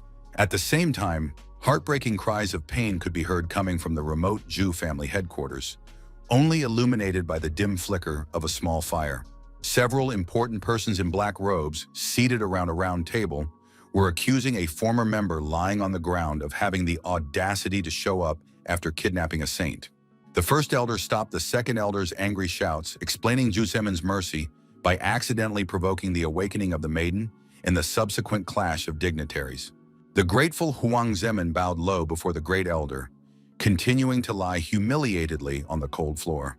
The leader sharply asked Zhu Yanbin's opinion about Zhang Ping's unlimited class and his potential participation in the trials. The self-assured representative of the investigation team, nicknamed Ma Bin, with his feet propped up on the table and smoking a cigar, assured of the control of the situation and the inability of the low-level enemy to survive. The leader warned his young associates against the fatal mistake of underestimating an opponent from the unrestricted class, recalling years of suffering at the hands of the powerful Sai Tu Shibai. The second elder identified the Holy Ancestor Village and the abduction of the saint as the immediate problem, mentioning the significant losses and the danger of the enemy gaining king-level strength. One of the attendees in a black hoodie stood up from the table and reminded the audience of the Zhu family's forgotten trump card, Zhu Yunlong.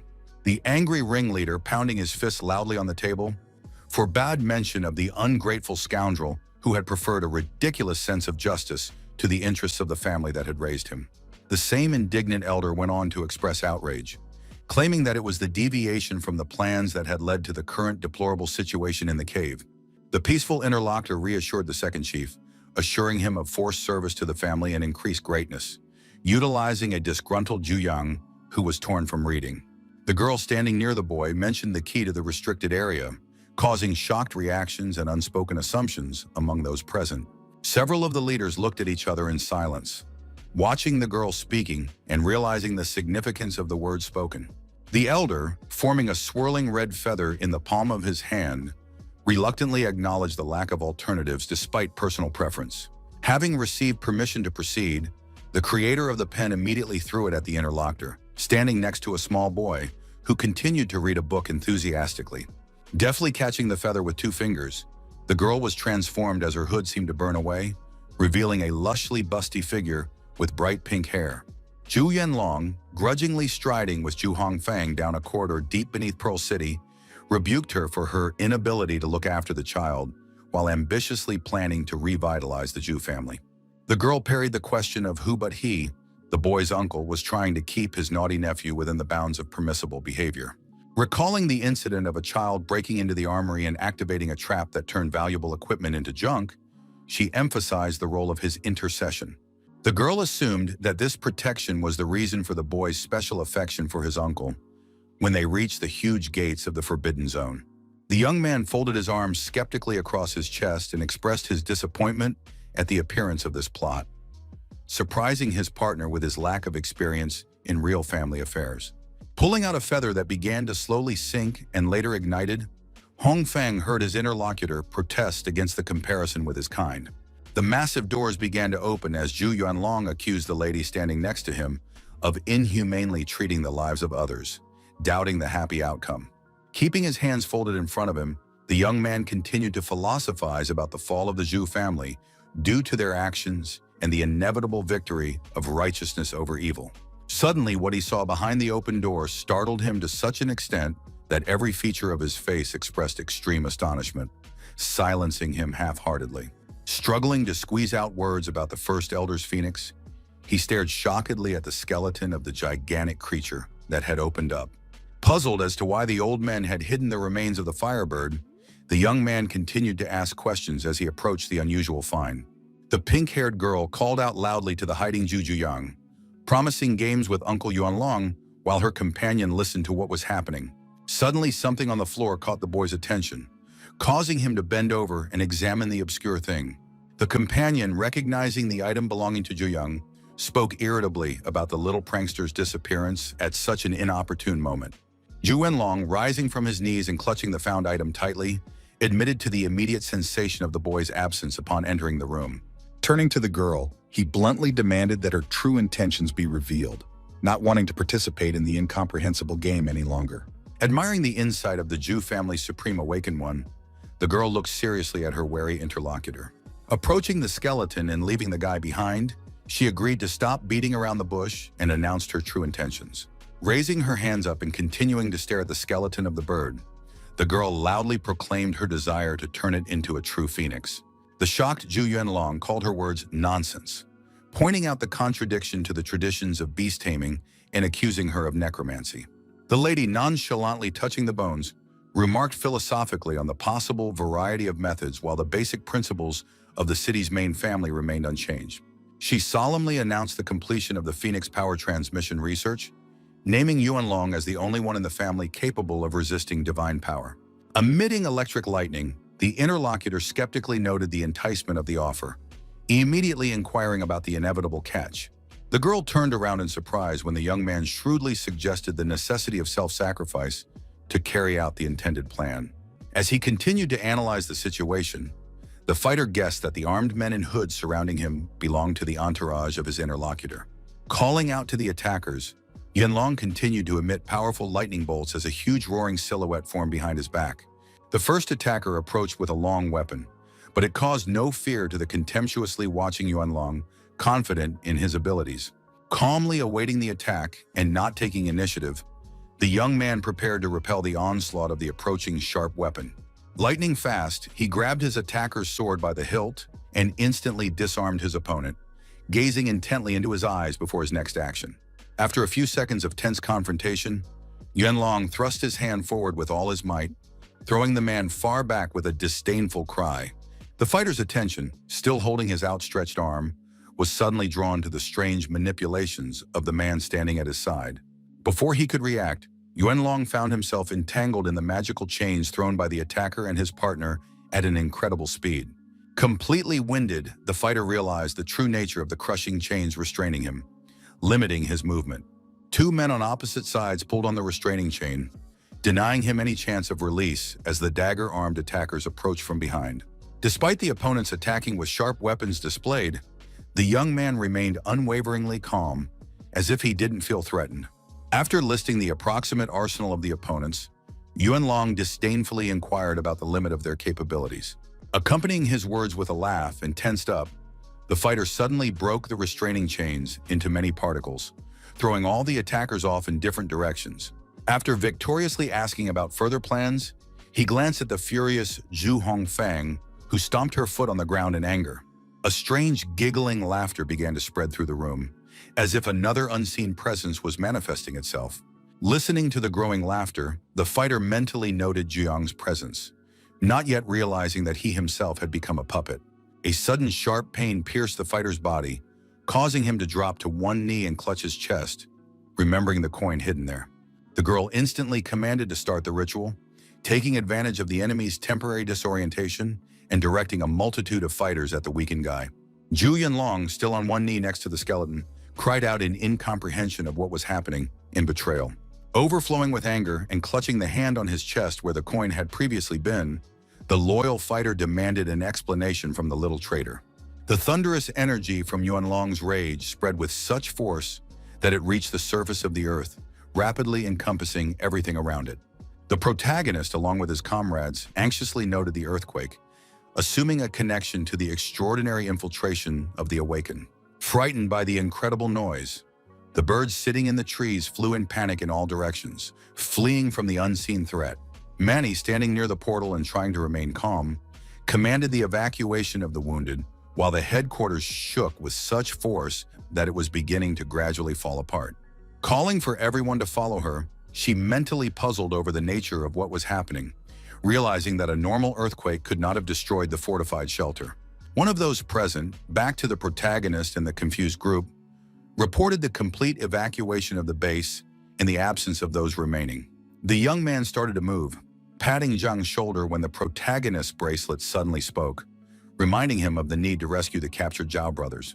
Hearing the warning about their knowledge at the cost of information, Jingbo recognized the rightness of Captain Saitu Shibai and offered himself for the dangerous mission. The protagonist instantly took the initiative, realizing the danger to a comrade with no self-preservation abilities and the advantage of his aquatic body. Turning his hand into a water form, Zhang quickly calmed the objecting Sisa, promising extreme caution and the use of his unique abilities. The girl seriously warned about the uselessness of water defenses against high-level awakened ones and the trap at 1,800 meters depth without a portal. Ye Changchun confidently offered to accompany with Su, promising to control the situation and recalling the pact of the Pact Gem Vault of the treaty. Lu Shishan, sighing heavily, agreed, knowing of the third form of the contract gem that allowed for the storage of imprisoned creatures the size of a grain of rice. Calling for no time to waste and promising to catch up with the group, the protagonist, along with his forest companions, immediately rushed to fulfill the mission. A puzzled Jingbo inquired about the reason for the captain's insistence on rescuing the Zhao brothers, while his female companion looked at the guy's receding silhouette and whispered a plea to take care of herself. Zhu Ziyang, who was sitting in the chair, continued to chuckle quietly, not taking his gaze off the magic book he did not let go of. The boy pondered the reasons for Yuanlong's absence, watching his fierce dungeon battle through the book as if watching a live broadcast. With a hint of sadness, noting the impropriety of being away from home, he continued to watch his uncle's transformation into a fiery phoenix. Turning to the two silhouettes behind him, the boy addressed them as mother and father, seeking their agreement to what was happening. The parents began to sit on either side of the child, hugging him as he reasoned about the superiority of the Zhu family. The toddler enthusiastically proclaimed the superiority of his family, surrounded by strange mechanical doll parents. Watching the lying and exhausted uncle in the book trying to get up, Zhu Jiyang continued to laugh while enjoying the sight. Zhou Yuanlong struggled to rise to his knees, feeling the burning space around him and trying to regain his strength.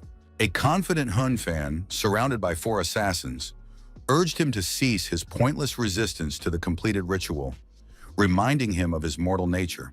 She continued to convince the captive of the benefits of merging with the divine phoenix, pointing to the fire behind the young man, transforming into the silhouette of the majestic bird. One of the minions in a balaclava, not understanding the complexity of the situation, inquired about the need to ally with the heavenly foxes and kidnap the saint, eliciting a condescending laugh from the mistress. Calling him a fool, she explained that the alliance with the foxes was necessary to counter the powerful Setu Shibai. According to the elders, the dynasty's centuries-long struggle against an elusive opponent who displayed tens of thousands of different abilities had revealed his nearly invincible strength. They originally lacked the mind control abilities to detect the enemy's only weakness, which prompted them to seek out the disappearing species of heavenly foxes. Only by making a pact with King Yue were they able to resist Setu Shibai. Although under ideal circumstances, other methods would have been chosen to baptize the divine phoenix. In response to a surprise question from one of the attendees, Hongfang demonstrated a drop of blood that she had worked for 40 years to perfect, enduring humiliation and ridicule. The warrior proudly explained that the blood she created was as good as that of a saint, directing the drop along a specific trajectory. When the blood reached the phoenix body, Hongfang warned of a crucial moment for the Zhu family. Either they would reach the royal level before Zhangping passed the tests, or they would disappear forever. Recognizing the imperfect control over the divine bird, she decided to take a desperate risk, whereupon the phoenix violently broke through all barriers and burst to the surface.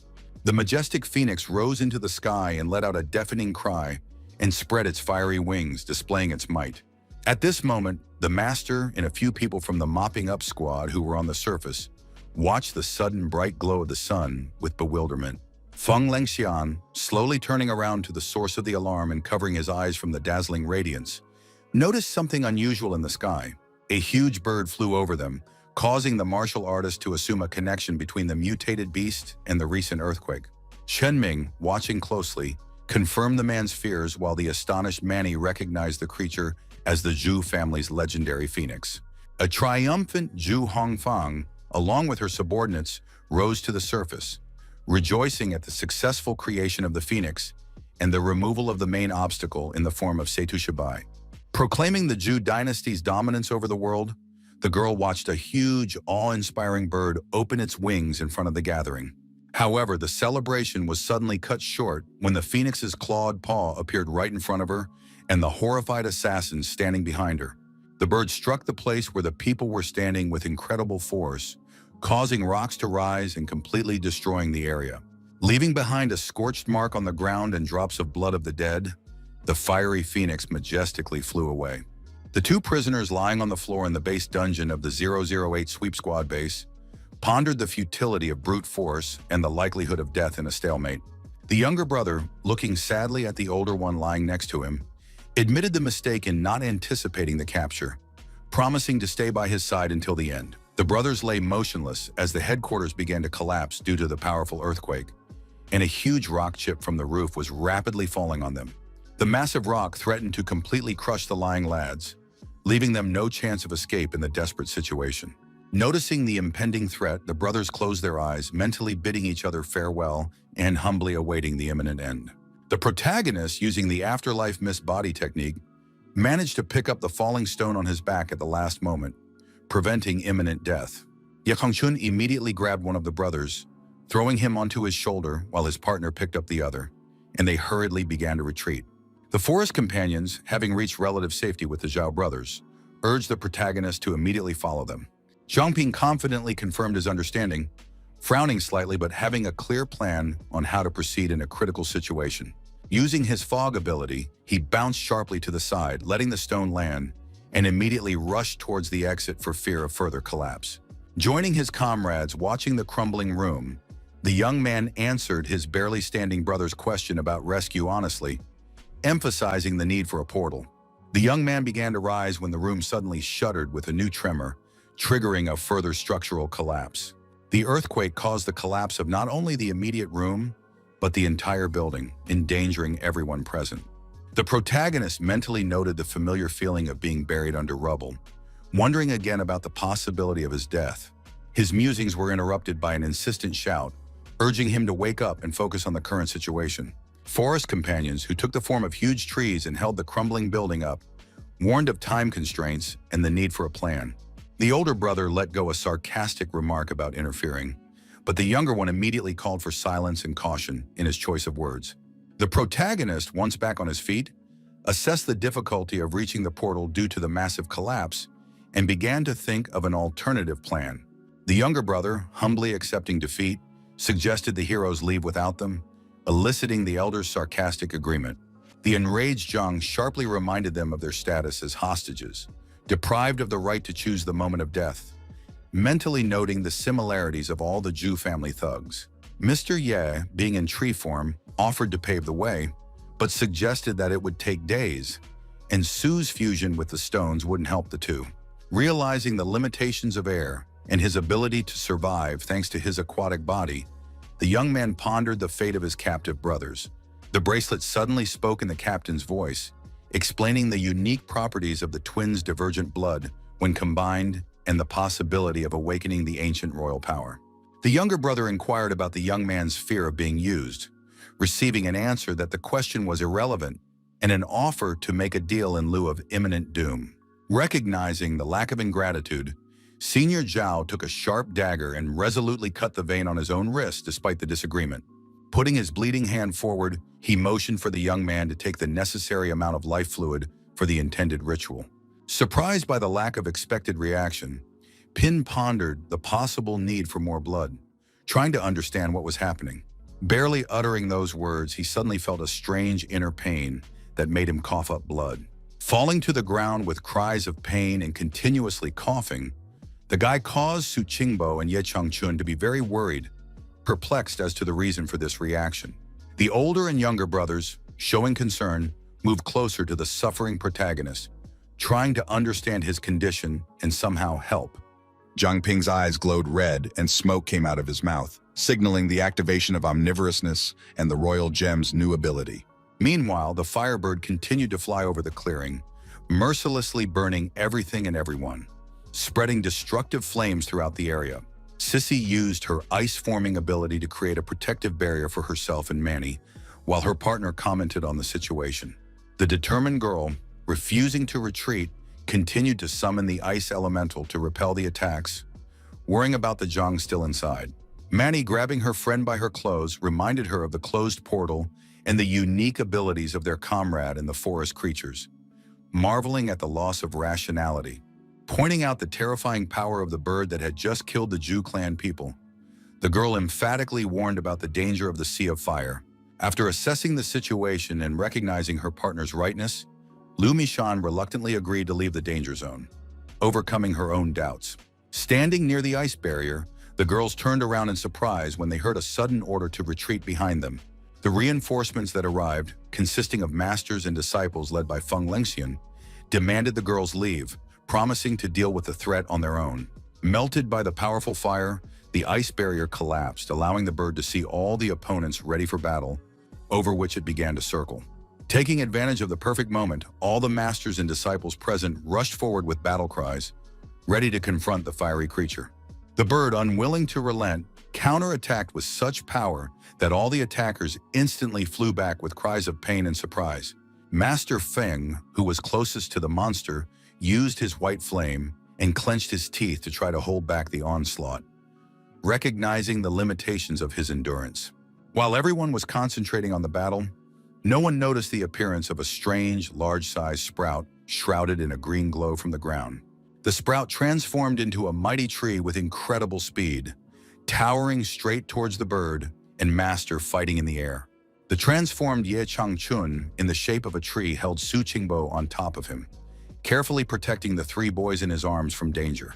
After noticing the unusual phenomenon and making sure the protagonist and captives were safe, the gentleman immediately offered to help the master in the confrontation. The protagonist was relieved to announce the successful ejection, holding the captives in a makeshift cage of magical chains while his worried partner approached him. Briefly explaining the situation, the guy admitted to consuming Zhao Yanhu's blood, putting his hand to his head, throbbing in pain. The young man explained in detail the transformation of the old king's blood into a royal gem capable of uniting with the treaty gem, displaying a bright stone on his hand. The use of the gem temporarily raised the level of the allies by 5 positions to the 40th level, enough for a short transition to king level. Mentally returning to the vision that appeared right after consuming Zhao Yanhu's blood, the young man continued to scrutinize the shimmering gem on his hand. A lonely question filled his mind, bringing back images of a mysterious corridor with huge red orbs containing people floating in liquid. The protagonist quietly remarked that the village of the holy ancestors held far more secrets than they had realized, looking back at the caged brothers sitting quietly. A sudden loud stomp interrupted the young man's musings, causing him to scream in alarm as he saw his burning comrade in the form of a tree beginning to fall. Quickly looking around, he noticed a fierce battle between the flaming bird and his comrades, who were clearly inferior to the powerful opponent. Following Ye Chengchun, his comrade Su Jingbo landed unsuccessfully in the guise of a tree stump, clumsily falling straight onto his wooden ass. The martial artist, landing next to Zhang and Sisa, recognized his powerlessness against the phoenix fire composed of superior solar energy. Lengxian grimly noted the uselessness of Master Ye's wood form and Master Su's slim chances against the incredible power of the flaming creature. Hearing the words of uselessness, Manny repeated them aloud, suddenly illuminated by a life-saving idea, loudly proclaiming her discovery. Speaking loudly to the entire squad, the girl ordered the Sunbird to be distracted for half an hour, sending the others to fetch radio transmitters. A confident Manny urged Sissa to help with a possible confrontation, meeting the surprised look of her puzzled friend. The captain, being in the inner space of the golden bracelet, mentally noted the girl's considerable growth, gaining peace of mind for the future. Anticipating receiving his own royal gem, the protagonist resolutely put it in his mouth and began to chew it thoroughly. Making the decision to join in the bird's distraction, Zhang Ping shrouded himself in an afterlife mist, temporarily raising his level to 24th. The enraged phoenix, flying high in the sky, continuously attacked the opponents with huge fire projectiles, not intending to stop its assault. The bird, brimming with rage, continued to mercilessly attack everyone below, including Mr. Ye in tree form, whose body was gradually engulfed in flames. The rest of the fighters, including the dedicated apprentices of the masters, desperately deflected the falling fire projectiles, protecting their more vulnerable comrades. The former fat man sadly pondered the need to regain the weight he had lost, holding his empty stomach next to a stack of used syringes. Manny explained the strategy in detail, revealing Liu Shishan's ability to temporarily neutralize the phoenix's solar energy to set the trap. The girl instructed the team to increase the range with transmitters that were to be buried in the locations marked on the map. The bird that drew power from the sun's energy was soaring high in the sky when a sudden explosion above it spread a yellow-red energy wave everywhere. The alarmed phoenix, not understanding what was happening, began to maneuver strangely in the air, losing its usual confidence in its movements. A voice announced the oxygen cutoff and the inability to start a fire, urging Brother E to seize the moment for a decisive attack. The mighty tree, once next to the protective dome enclosing the bird, gripped the creature tightly, forcing it down to the ground. The resisting phoenix tried unsuccessfully to free itself as Mr. Ye's branching hands inexorably pulled it down, tightening their grip. A multitude of masters and instructors, after announcing the dissipation of the vacuum, immediately rushed to attack the screaming bird lying on the ground. The attackers approached with unstoppable fury, having chosen their methods of attack in advance, including Instructor Bai Day in the guise of a lion with his clawed paw out. The landing was accompanied by a terrifying explosion, scattering everything around and hiding what was happening behind an impenetrable veil of dust and smoke. Chen Ming stood with his eyes closed, concentrating on the energy portal opening behind him, speaking mysterious words. Continuing his ritual invocation of the Dragon Abyss sword, he channeled the energy swirling around him to materialize the deadly sharp blade. The protagonist comprehended the instantaneous attainment of level 19 through fusing with the Zhao brothers' blood and summoned the attack enhancement of the afterlife mist. Offering help to Chen Ming, the young man channeled his energy into creating a powerful weapon, joining forces for a common goal. Both warriors stood in deep concentration, channeling the maximum amount of energy to materialize the perfect weapon against the phoenix. After the explosion, the mighty bird lay motionless in a small notch in the ground, towards which the sharpest sword created by the warrior's efforts was rushing at an incredible speed. The collision caused the phoenix to scream furiously, its body gradually losing its saturated coloration, turning into a translucent substance that slowly dissolved into air. In place of the majestic creature that had disappeared, only a lone red feather emitting a mysterious flame remained. The master inquired about the conclusion of the battle, But the protagonist admitted to the phoenix's lack of analysis, expressing cautious hope for a favorable outcome. The combatants surrounded the smoking site of the bird's final resting place, while Feng pondered incredulously at the possibility of destroying a king-level creature.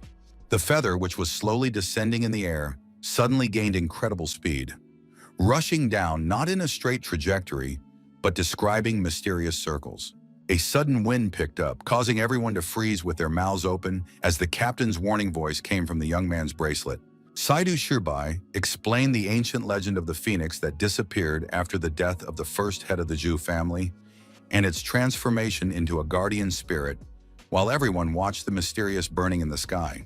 The resurgence of the phoenix confirmed the legend of the divine immortal bird, materializing from the flaming phenomenon before astonished gazes. The huge beast flew upward in lightning speed, resuming its fierce bombardment of those present with deadly fiery projectiles. The fearless Su Qingbo resolutely soared straight toward the bird, activating the gas vacuum supercloak and instantly becoming almost invisible. His faithful comrade, Mr. E, who had taken on the form of a mighty tree, was pondering the next course of action against the aerial enemy. Realizing the impossibility of a direct attack, the tree warrior put out a branching arm in an attempt to grab the phoenix, but its limb began to burn and break apart. Wood promptly yanked the charred wooden arm away, marveling at the instantaneous transformation to ash even in the absence of visible flames. The dark-colored dragon that suddenly appeared instantly attacked the divine bird, digging its powerful jaws into its trembling torso. The winged creature urged everyone to attack, holding off the writhing phoenix while the humans rushed in for a determined assault. The attackers swiftly approached the target, striking alternating blows in an attempt to do some damage to the invulnerable foe. A martial arts master of the Zverilov school, thrown back as he attempted to strike, noted the extraordinary intensity of the heat, surpassing the sun's fire. The dragon, with blazing eyes while continuing to hold the bird, assumed the enemy's ability to not only explode, but also control the surrounding temperature. Hearing those words, the frenzied bird directed a colossal stream of flames at the instructor, who was covered by Master Feng at the last second. The shocked Baidi desperately shouted the name of his sacrificed friend as he watched him fall through the fiery veil. The vigilant tree managed to put out a mighty paw, picking up its partially burning comrade and preventing fatal damage from the fall. Realizing the criticality of time, Ye Changchun gently placed Feng Lingxian on the ground, preparing to continue the fight with the terrifying opponent. Su Jingbo sadly acknowledged the exhaustion of his strength, sitting on one of the branches sternly looking at his comrade, clearly not about to give up. Released from the dragon's grip, the phoenix attacked the students and others present, forcing them to land swiftly to regroup. The alarmed attendees hurriedly ran toward the smoking master lying on the ground, shouting his name with frightened intonations. The wounded man coughed up blood and raised himself slightly with the help of his comrade by day and smiled, acknowledging his proximity to death. The protagonist mentally noted the deactivation of the 9th and 10th level bonus effects, pondering the strange lack of enhancement after absorption. Suddenly, his musings were interrupted by a loud, familiar voice calling out his name and wondering if he could hear the message. Recognizing the voice coming from the girls announcing the readiness of the set traps, the young man was instructed to lure the phoenix to them. Following the instruction and maintaining his dragon form, he flew in the direction indicated, dodging the continuous fire attacks. Expecting support from Mr. E to carry out the plan, the guy urged him to speed up so that they could achieve the goal together. When he turned around, the young man saw a horrifying picture. His comrade in the form of a tree had been pierced through and through by an enraged bird that flew out from the opposite side. "Now!" simultaneously shouted all the girls standing in the inscribed magic circle. Having done the preparatory step, they immediately started the next one, the moment the bird flew towards them and was within the range of the magic. The phoenix flew calmly for a few meters before he sensed something amiss in the strange air currents forming around his mighty body. The realization of the danger came too late for the majestic creature, whose body parts were already encased in rapidly growing magical ice. The bird's agonizing scream continued until the oncoming ice had completely encased its body, freezing even its beak open in a scream. The trapped girls rushed toward the protagonist, warning of the short-lived nature of such a prison, while he remained focused on the wounded tree. Ye Changchun, climbing out of the tree form with the help of a former stump companion, reassured everyone that his injuries had fortunately not affected any vital areas. Zhang suggested an immediate retreat and giving the exhausted masters a rest in Pearl City, which both former fallen men gratefully agreed to. Retrieving a small spherical gem, the hero activated the Pact of the Treaty Vault, emitting energy to shrink the masters to the size of a grain of rice. Chen Shuijie asked Zhang a logical question about the destination of the retreat, given the complete destruction of their base of operations. The open terrain offered no hiding places, guaranteeing immediate detection of the group once the Phoenix was freed from its temporary ice prison. The captain's voice from the bracelet on the young man's arm offered the only way out of the situation: immediate dispatch to the test site. Mentioning the presence of an emergency base for civilians nearby, the voice commanded immediate movement, prompting everyone to run at top speed. Barely had the group begun to move, the ice restraining the trapped creature began to rapidly cover itself with threatening cracks. Manny, the author of the strategic plan, instantly sensed something amiss and turned around and froze in unpleasant shock at the picture she saw. Noticing the girl stop, everyone running, including the lead protagonist, also stopped, recognizing the premature cracking of the glacier. Quickly looking around for some shelter, the girl inspired Zhang with the perfect solution using the bracelet. Removed from his inventory and raised above his head, a lantern filled with the power of an afterlife mist promised to conceal their presence within a small radius. The exhausted fighters cheerfully celebrated their deliverance from the pesky fire rooster, suggesting that they take a break to conserve their remaining strength. The protagonist, who was walking last, stopped from extreme fatigue, dropping his hands to his knees, causing his concerned partner to inquire about his condition. The young man assured his well-being with a smile, attributing the fatigue to the constant use of the afterlife mist and the need for a short rest. An anxious Chen Ming approached Zhang, expressed his fear of possible pursuit by a bird on his way to the ruins of the test site. The thoughtful protagonist emphasized the historical value of the ancient ruins to mankind and the need to protect them from the destructive effects of the bird. Unexpectedly, the captain, who appeared from the bracelet, reassured the group, explaining the area's protection by spiritual energy, making it invisible to the Phoenix. The leader of the mop-up team warned of the dangers associated with the use of the site by a reconnaissance squad and the possible presence of traitors. Concluding the warning, the commander reminded them to prepare for a potential attack by a mountain ancestor, recalling the fearsome creature. The martial artist broke out into an angry exclamation about this creature, a mutated king-level beast that he had only heard of before. Sai Tu explained in detail the location of the mountain ancestor's lair outside the range and the need to take Ipamia to deter the creature. The young man mentally wondered about the nature of these colors that were hideous to the mutated beast and how they differed from the plants he was familiar with. The protagonist happily volunteered to organize a perimeter guard and search for game along with the flowers, giving the master no opportunity to object. Concerned about Zhang Ping's condition, Feng still unexpectedly offered to let him rest, volunteering with instructor Bai Day to take over the task. The young man parried the undeniable argument that it was at nighttime that his abilities were best displayed, making himself the perfect candidate. Then his determined partner instantly grabbed his arm, looking anxiously into his eyes and adamantly refusing to let him go alone into a potentially dangerous area. Appreciating the advantage of Saisa's knowledge of the area, the protagonist smiled genuinely, agreeing with her company and backing herself up with additional measures. Turning to the protesting Xu Jun, the guy jokingly demanded equipment, including a bear trapper, similar devices. The annoyed fatty indignantly shouted about turning from fat to skinny too quickly, while the young man was already attending to the requested equipment. Many different animals gathered near the forest reservoir in the dark of night, filling the bank so densely that it became almost impossible to approach the water. The unfortunate boar suddenly squealed in pain as his paw went straight into the set bear trap, which instantly slammed shut. The sound of the trap being triggered signaled the lurking werewolf of the afterlife mist panther, swiftly leaping out of its ambush. The predator leapt furiously at its immobilized victim, pinning it to the ground with such force that deep cracks formed beneath their bodies.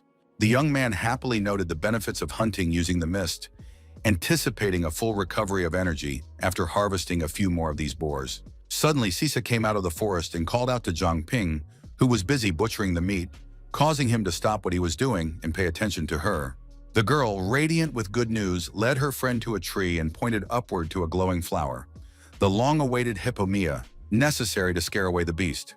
After making a powerful leap and ending up in the branches of the tree, Zhang Ping reached for the find, mentally comparing it to the varieties of Ipomaea he knew. Looking closely at the plucked light purple flower, the young man found no external differences from the familiar specimens of the plant.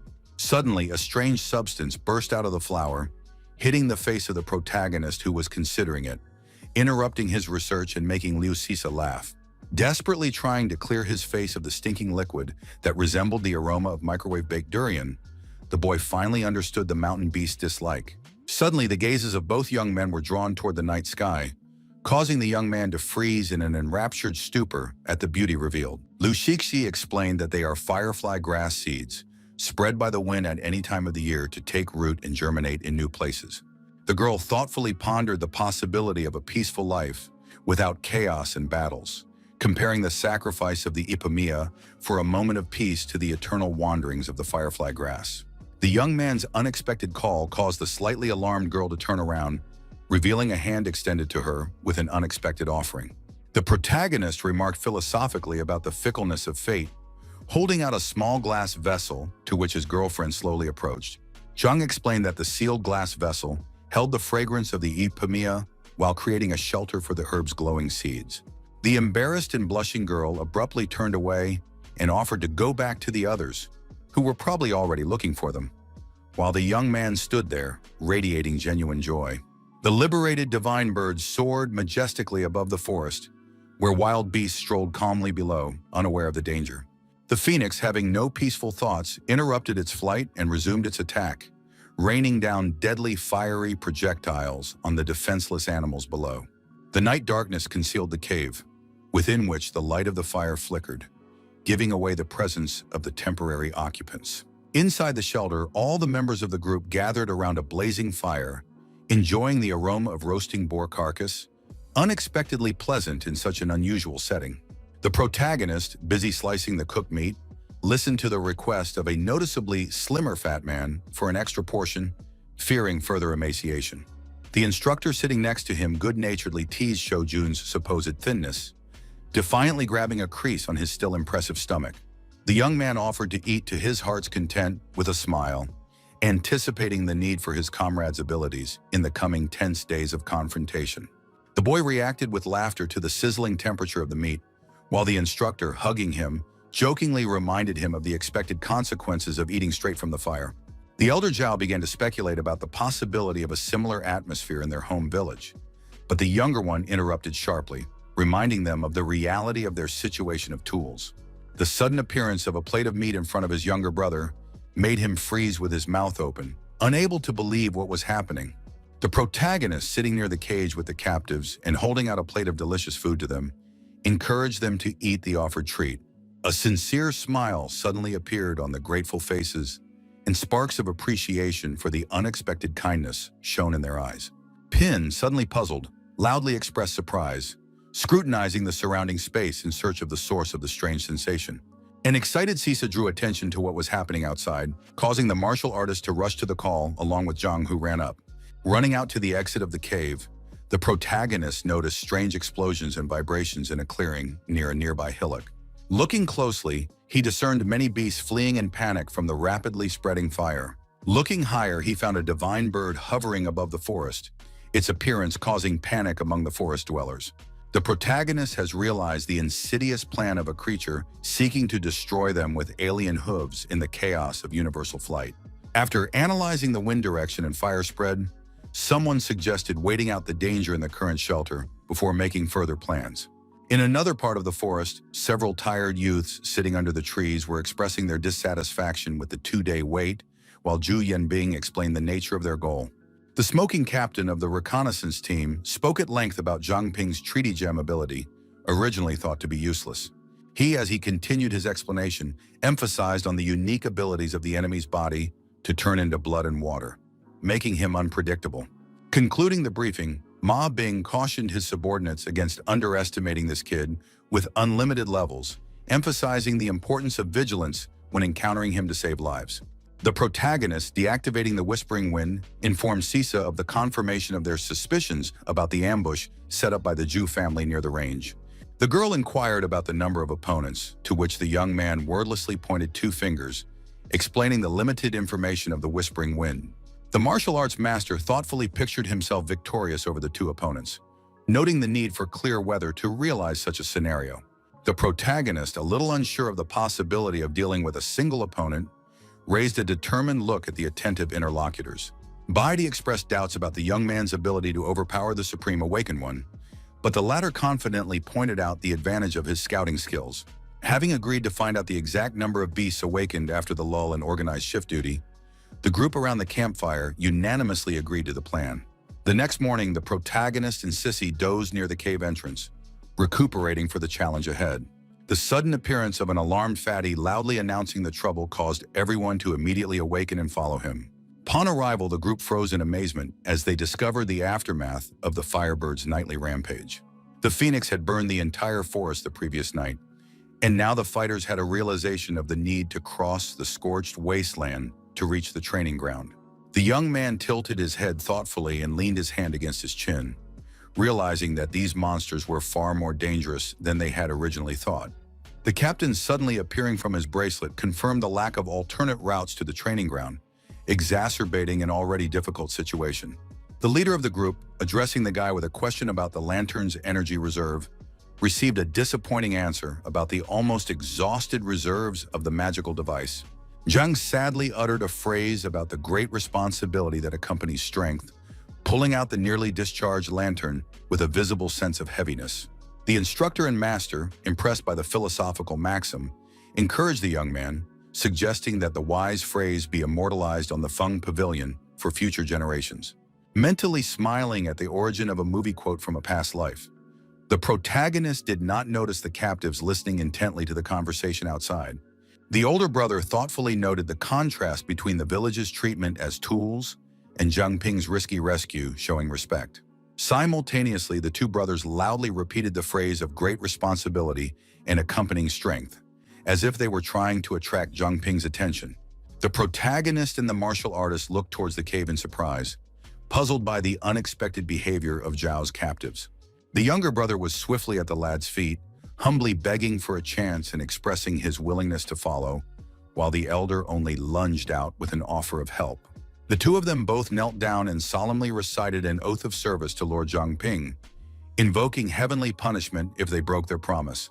Lu Shixi inquired with genuine bewilderment about what was happening, sharing everyone's amazement at the strange turn of events with the recent captives.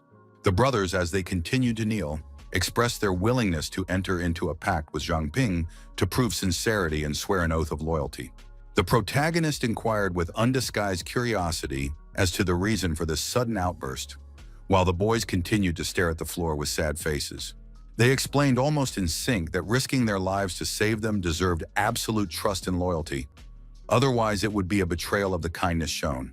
Strengthening their resolve, they chose following Zhang Ping over returning to the ancestral village, even at the cost of their own lives. Urging them to take their time with their oaths of loyalty, the young man demanded information about the number of people they had killed and if there were any innocent victims. The younger brother confidently claimed to have eliminated exclusively the enemies of the village who threatened its security, while the older brother confessed to killing only 2 criminals from the Zhu family. A slight chuckle accompanied the protagonist's philosophical reflection on the difficulty of determining innocence in intercommunal conflicts where grievances resemble an impenetrable fog. Putting out a hand with 2 emerald gems, Zhang Ping warned of the need for careful thought due to the absolutely binding effect of the pact. The brothers didn't hesitate to take the stones while the young man pondered over the practical application of the 9th and 10th level gems that previously gave no abilities. Both applicants did not hesitate to pop the received magic stones into their mouths, trying to swallow the unusual gift. Zhao Yanlong, Zhao Yanqiu, and the protagonist found themselves enveloped in green flames, symbolizing the conclusion of a pact with the summoned beasts. The young men solemnly vowed to go through fire and water for brother Zhang Ping, bowing once again in a sign of absolute devotion. The embarrassed fellow noted the unnecessary formality, suggesting that we treat each other simply as comrades, equal members of the same group. Finally, remembering the original question, the protagonist asked how the brothers were going to assist the squad. Zhao Yanlong asked for a moment's reprieve, promising to return soon with the necessary preparations to implement the plan. Instructor Bai expressed doubts about the sanity and reliability of the simple-minded brothers heading swiftly across the scorched wasteland. Weng Lingxian compared Zhao's behavior to savages worshipping mutated beasts, suggesting that they deified Zhang Ping. The fat man who approached asked the surprised protagonist about the possible use of the mind control ability that explained the worship. The young man rejected the assumption, stating his preference to use such abilities on Sisa or Sis Shuijie rather than the two men. Unexpectedly speaking behind them, Chen Shuijie playfully rebuked the little rascal's constant gawking, causing him to blush slightly. A thoughtful Shu Jun complimented that despite being male, the two brothers are still twins, having a special bond. Seeing the strange looks of his comrades, the fatty hurriedly clarified the misunderstanding of his words, trying to avoid ambiguity. Suddenly, the protagonist turned his head sharply in the direction where a small mountain of earth had begun to form, heralding an unexpected appearance. Zhao Yanlong and Zhao Yangqiu appeared next to the earthen hill, sitting on the back of a huge beast that resembled a giant lizard. The captain who had unexpectedly appeared explained that the underground lizard was capable of tunneling beneath open terrain, providing safe passage. The overjoyed fatty took this as an opportunity to avoid the Zhu family's ambush, but received a serious warning about the mutated beast territory. The determined lad commanded to move on his way, putting off solving the rest of the problems until after he was rid of the phoenix. The group quickly plunged into the powerful beast, which traveled underground at such a tremendous speed that nausea swept over the passengers. Once outside, one of the brothers announced the beast's further refusal to continue, while the exhausted travelers recovered from the fast-paced trip. The captain, examining a small cliff ahead, noted the proximity of the training ground, warning of the perfect spot for an enemy ambush. After finishing his thoughts, Saitu instructed Liu Sisa to distribute the eye poems to everyone, to which the girl nodded in agreement, ready to fulfill the immediate assignment. The young man, concerned for the safety of his comrades, asked the girl for extra flowers from Master Ye and Master Su, anticipating the need for their support in the upcoming battle. Liu Xishan turned around slightly and expressed her worry about the possible ambush by the Zhu family elites ahead of them. The protagonist explained his wariness not only about Zhu, but also the possible return of the phoenix, requiring the help of the masters. Upon hearing the instructor's question about the bird's elimination, Zhang expressed his fears about the great dynasty's control over the creature, suggesting that he should reinsure himself, patting the fat man's shoulder meaningfully. The martial artist expressed a bad feeling while Baidi reasoned about the previous battle between masters Ye and Su and the firebird. The protagonist, reassuring his companions, confidently announced a plan, displaying a small green flame in his hand and impressively glowing green eyes. While discussing the past failure with the phoenix and the unpredictability of the path ahead, the group failed to notice a small bird flying nearby. A fatal error of inattention allowed the enemy, watching through the bird's eyes, to detect the entire group and give the order to lead the wounded allies away to safety. Ma Bing, smoking a cigarette, commented on the good fortune of Zhang Ping and his squad managing to elude the phoenix, but unaware of the approaching danger. The captain of the scouting squad ordered them to prepare for the impending battle, while an impressive army of fighters lined up behind him. Advancing relentlessly, the team finally reached the outer perimeter of the training ground, leaving part of the dangerous path behind. The protagonist warned of the possible presence of enemies lurking nearby, urging vigilance when passing among the trees. Suddenly, a huge beast came crashing down from the crown of the vegetation, right between the young man and the instructor, forcing the guide to immediately warn Baide. Hearing the warning and reacting instantly, the man managed to leap aside, causing the bear-like beast to land on the ground. The furious beast continued its attack, but the instructor, rapidly transforming, delivered such a powerful blow that the beast froze in surprise. After a series of crushing blows, something exploded in the bear's place, leaving only a small rat running away and causing bewilderment. Baidi explained that it was a mutated hamster bear, possessing strength beyond the normal awakened enhanced level. The group looked warily at their surroundings in anticipation of further attacks when the fat man pointed his finger sharply upward. Looking up, they saw the mountain ancestor, which, contrary to their expectations of seeing a fearsome beast, turned out to be a giant toad-like creature. The protagonist, while continuing to watch the monster, simultaneously sensed someone's presence in the tree behind, but decided not to give away his discovery. Carefully approaching Master Feng, the young man did not have time to say anything, as the imperturbable interlocutor had already spotted the hidden opponent. The watcher realized he had been discovered when the branch he was sitting on shattered into small pieces from Feng Lengxian's powerful punch.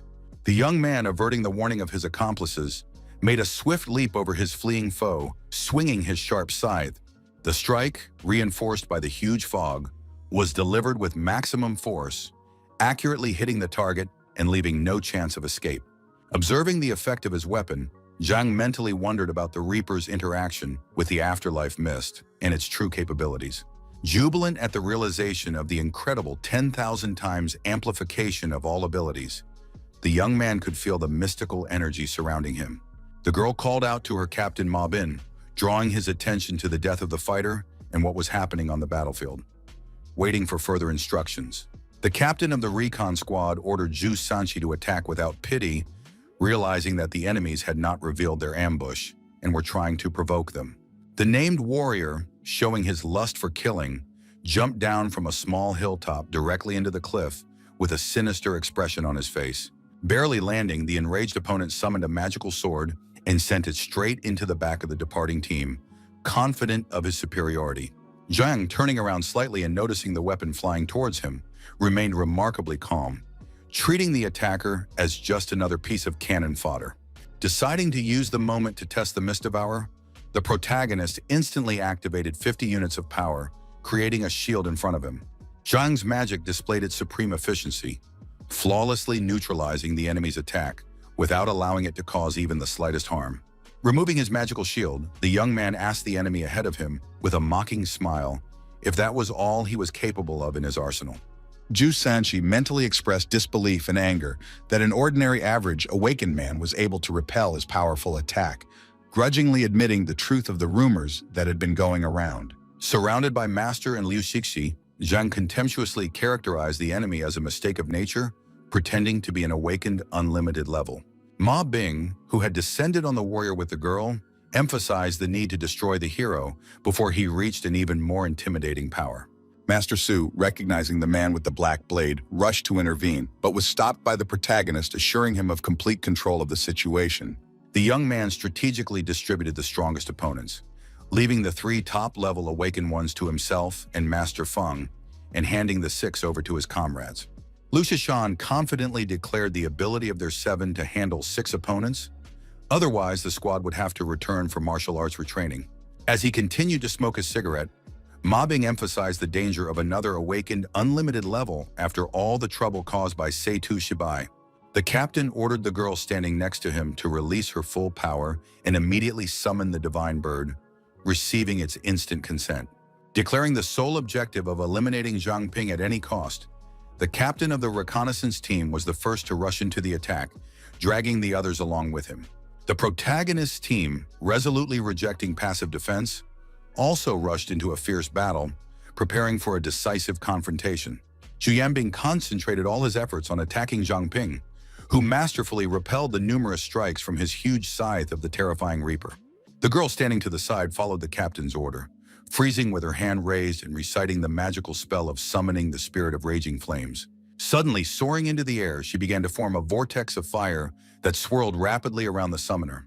The girl finished the solemn ritual, and at her command, a majestic phoenix materialized in the sky, emitting a deadly heat. The enemy team captain, holding back the onslaught of Zhang Ping's weapon and looking straight into his opponent's eyes, suddenly burst out into gloating laughter. Suddenly, Zhu Yanbing commanded a retreat after the young man's powerful strike, but their tactical maneuver was not due to fear of defeat at all. The observing Liu Xixi wondered in amazement at the phoenix's appearance, while the guy standing next to her was perplexed at the method of summoning it. Seeing the bird raging in the sky and circling frantically, the young man briefly warned his squad of the need for extreme vigilance in the face of the new threat. The phoenix, repeating the same old scenario, began mercilessly bombarding everyone with fire projectiles, while the dodging protagonist was perplexed by the insanity of his opponents. The worried girl informed Zhu Yanbin about the sudden disappearance of Zhang Ping and the others, leaving behind only the fog they were currently looking at. The captain of the reconnaissance team instantly recognized the classic lure the tiger away from the mountain tactic as he watched the continued battle of the superior beast. The irritated man ordered his subordinates to immediately organize a pursuit, confident of a slight lead on the fleeing foes. The protagonist continued to run away swiftly with his partners, holding a magic lantern in front of him, safely concealing their presence. A worried Liu Shixi expressed doubts about the team's ability to at least scratch the bird, wondering about the duration of the master's restraint. The protagonist, with a serene smile devoid of the slightest sign of fear, assured his anxious comrades of careful anticipation of the situation. He explained that the territorial mountain ancestor would definitely react to the powerful phoenix energy once it sensed its presence. The prudent young man mentioned supplying the craftsmen with hypomea flowers, which had already begun to emit their disgusting odor. Continuing to reveal the details of the plan, Zhang explained the necessity of delaying the bird until the mountain ancestor appeared, when the hypomea would ensure their safe escape. The partners, still concerned, inquired about the possible interference of an enemy squad in their elaborate plan. Analyzing the behavior of the phoenix, which does not stop attacking even after trying to set it on its opponents, the protagonist realized the lack of control the enemies have over the enraged bird. Continuing to run, the young man assumed his opponent's use of a perception blocker to explain the selectivity of the initial attacks. Realizing the imminence of pursuit, Zhang Ping urged everyone to speed up their movements to increase the saving distance from the impending danger. One of the pursuing group worriedly reported to the captain the impossibility of discovering traces of the vanished opponents, despite all attempts. Thinking aloud, Ma Bing recalled the Zhu family's afterlife mist lantern, the only means of concealment from the higher-level awakened ones. Abruptly changing the subject, the commander-in-chief displayed a small box that appeared on his arm, containing a potential solution to the problem. Those in attendance immediately expressed concerns about the excessive strain on his body, trying to dissuade him from rashly using this artifact. Reluctantly dismissing his subordinate's concern, the captain resolutely opened the box and gazed at the dark orb resembling an ominous eye. Furiously questioning the consequences of Zhang Ping reaching the training ground, Ma Bing retrieved the dark energy pulsing artifact, holding it in the palm of his hand. Without the slightest hesitation, he swiftly swallowed the orb, instantly feeling an unbearable pain that made him cry out and fall to his knee. Suddenly jumping to his feet under the influence of a mysterious force, the transformed captain continued to scream, unnaturally wriggling in different directions.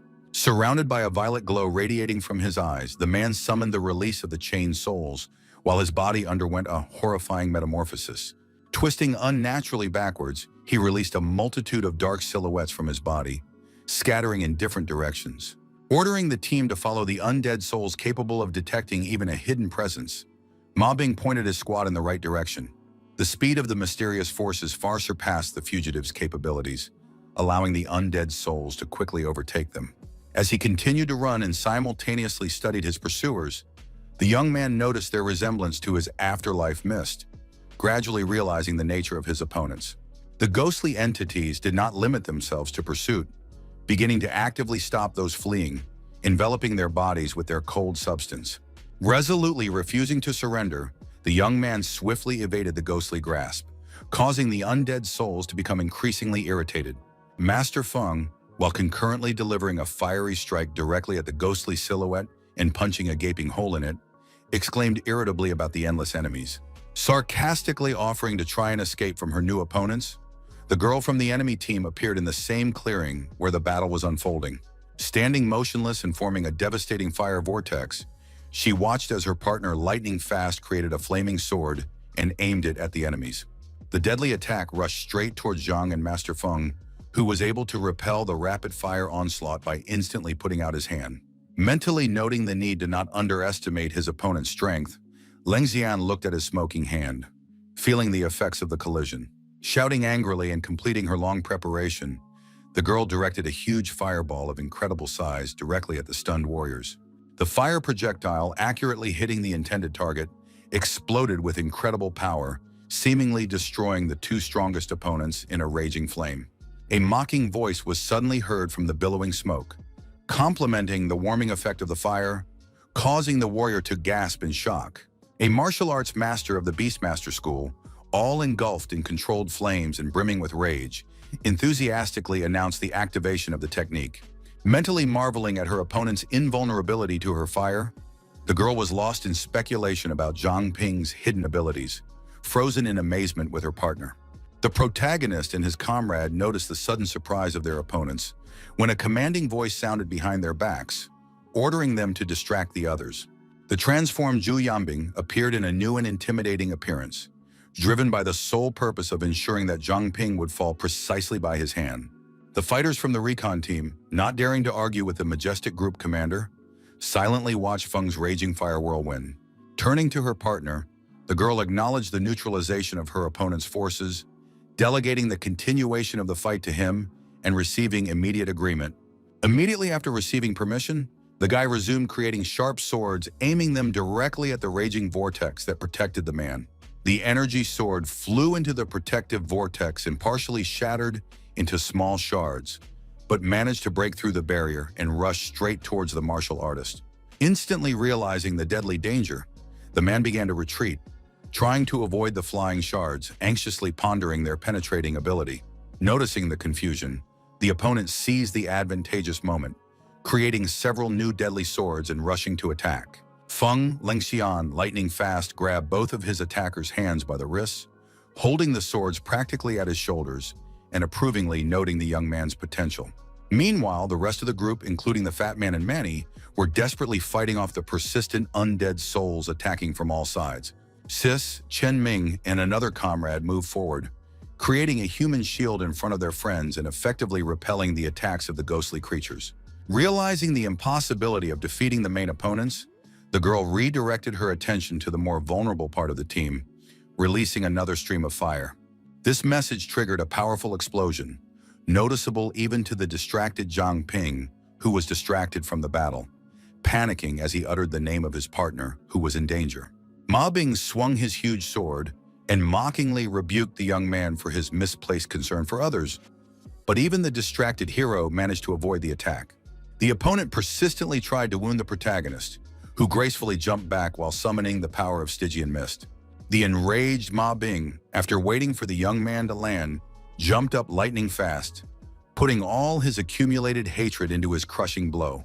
Instantly activating the pure water body ability, the guy turned into an invulnerable liquid substance while the ground under the sword strike shattered.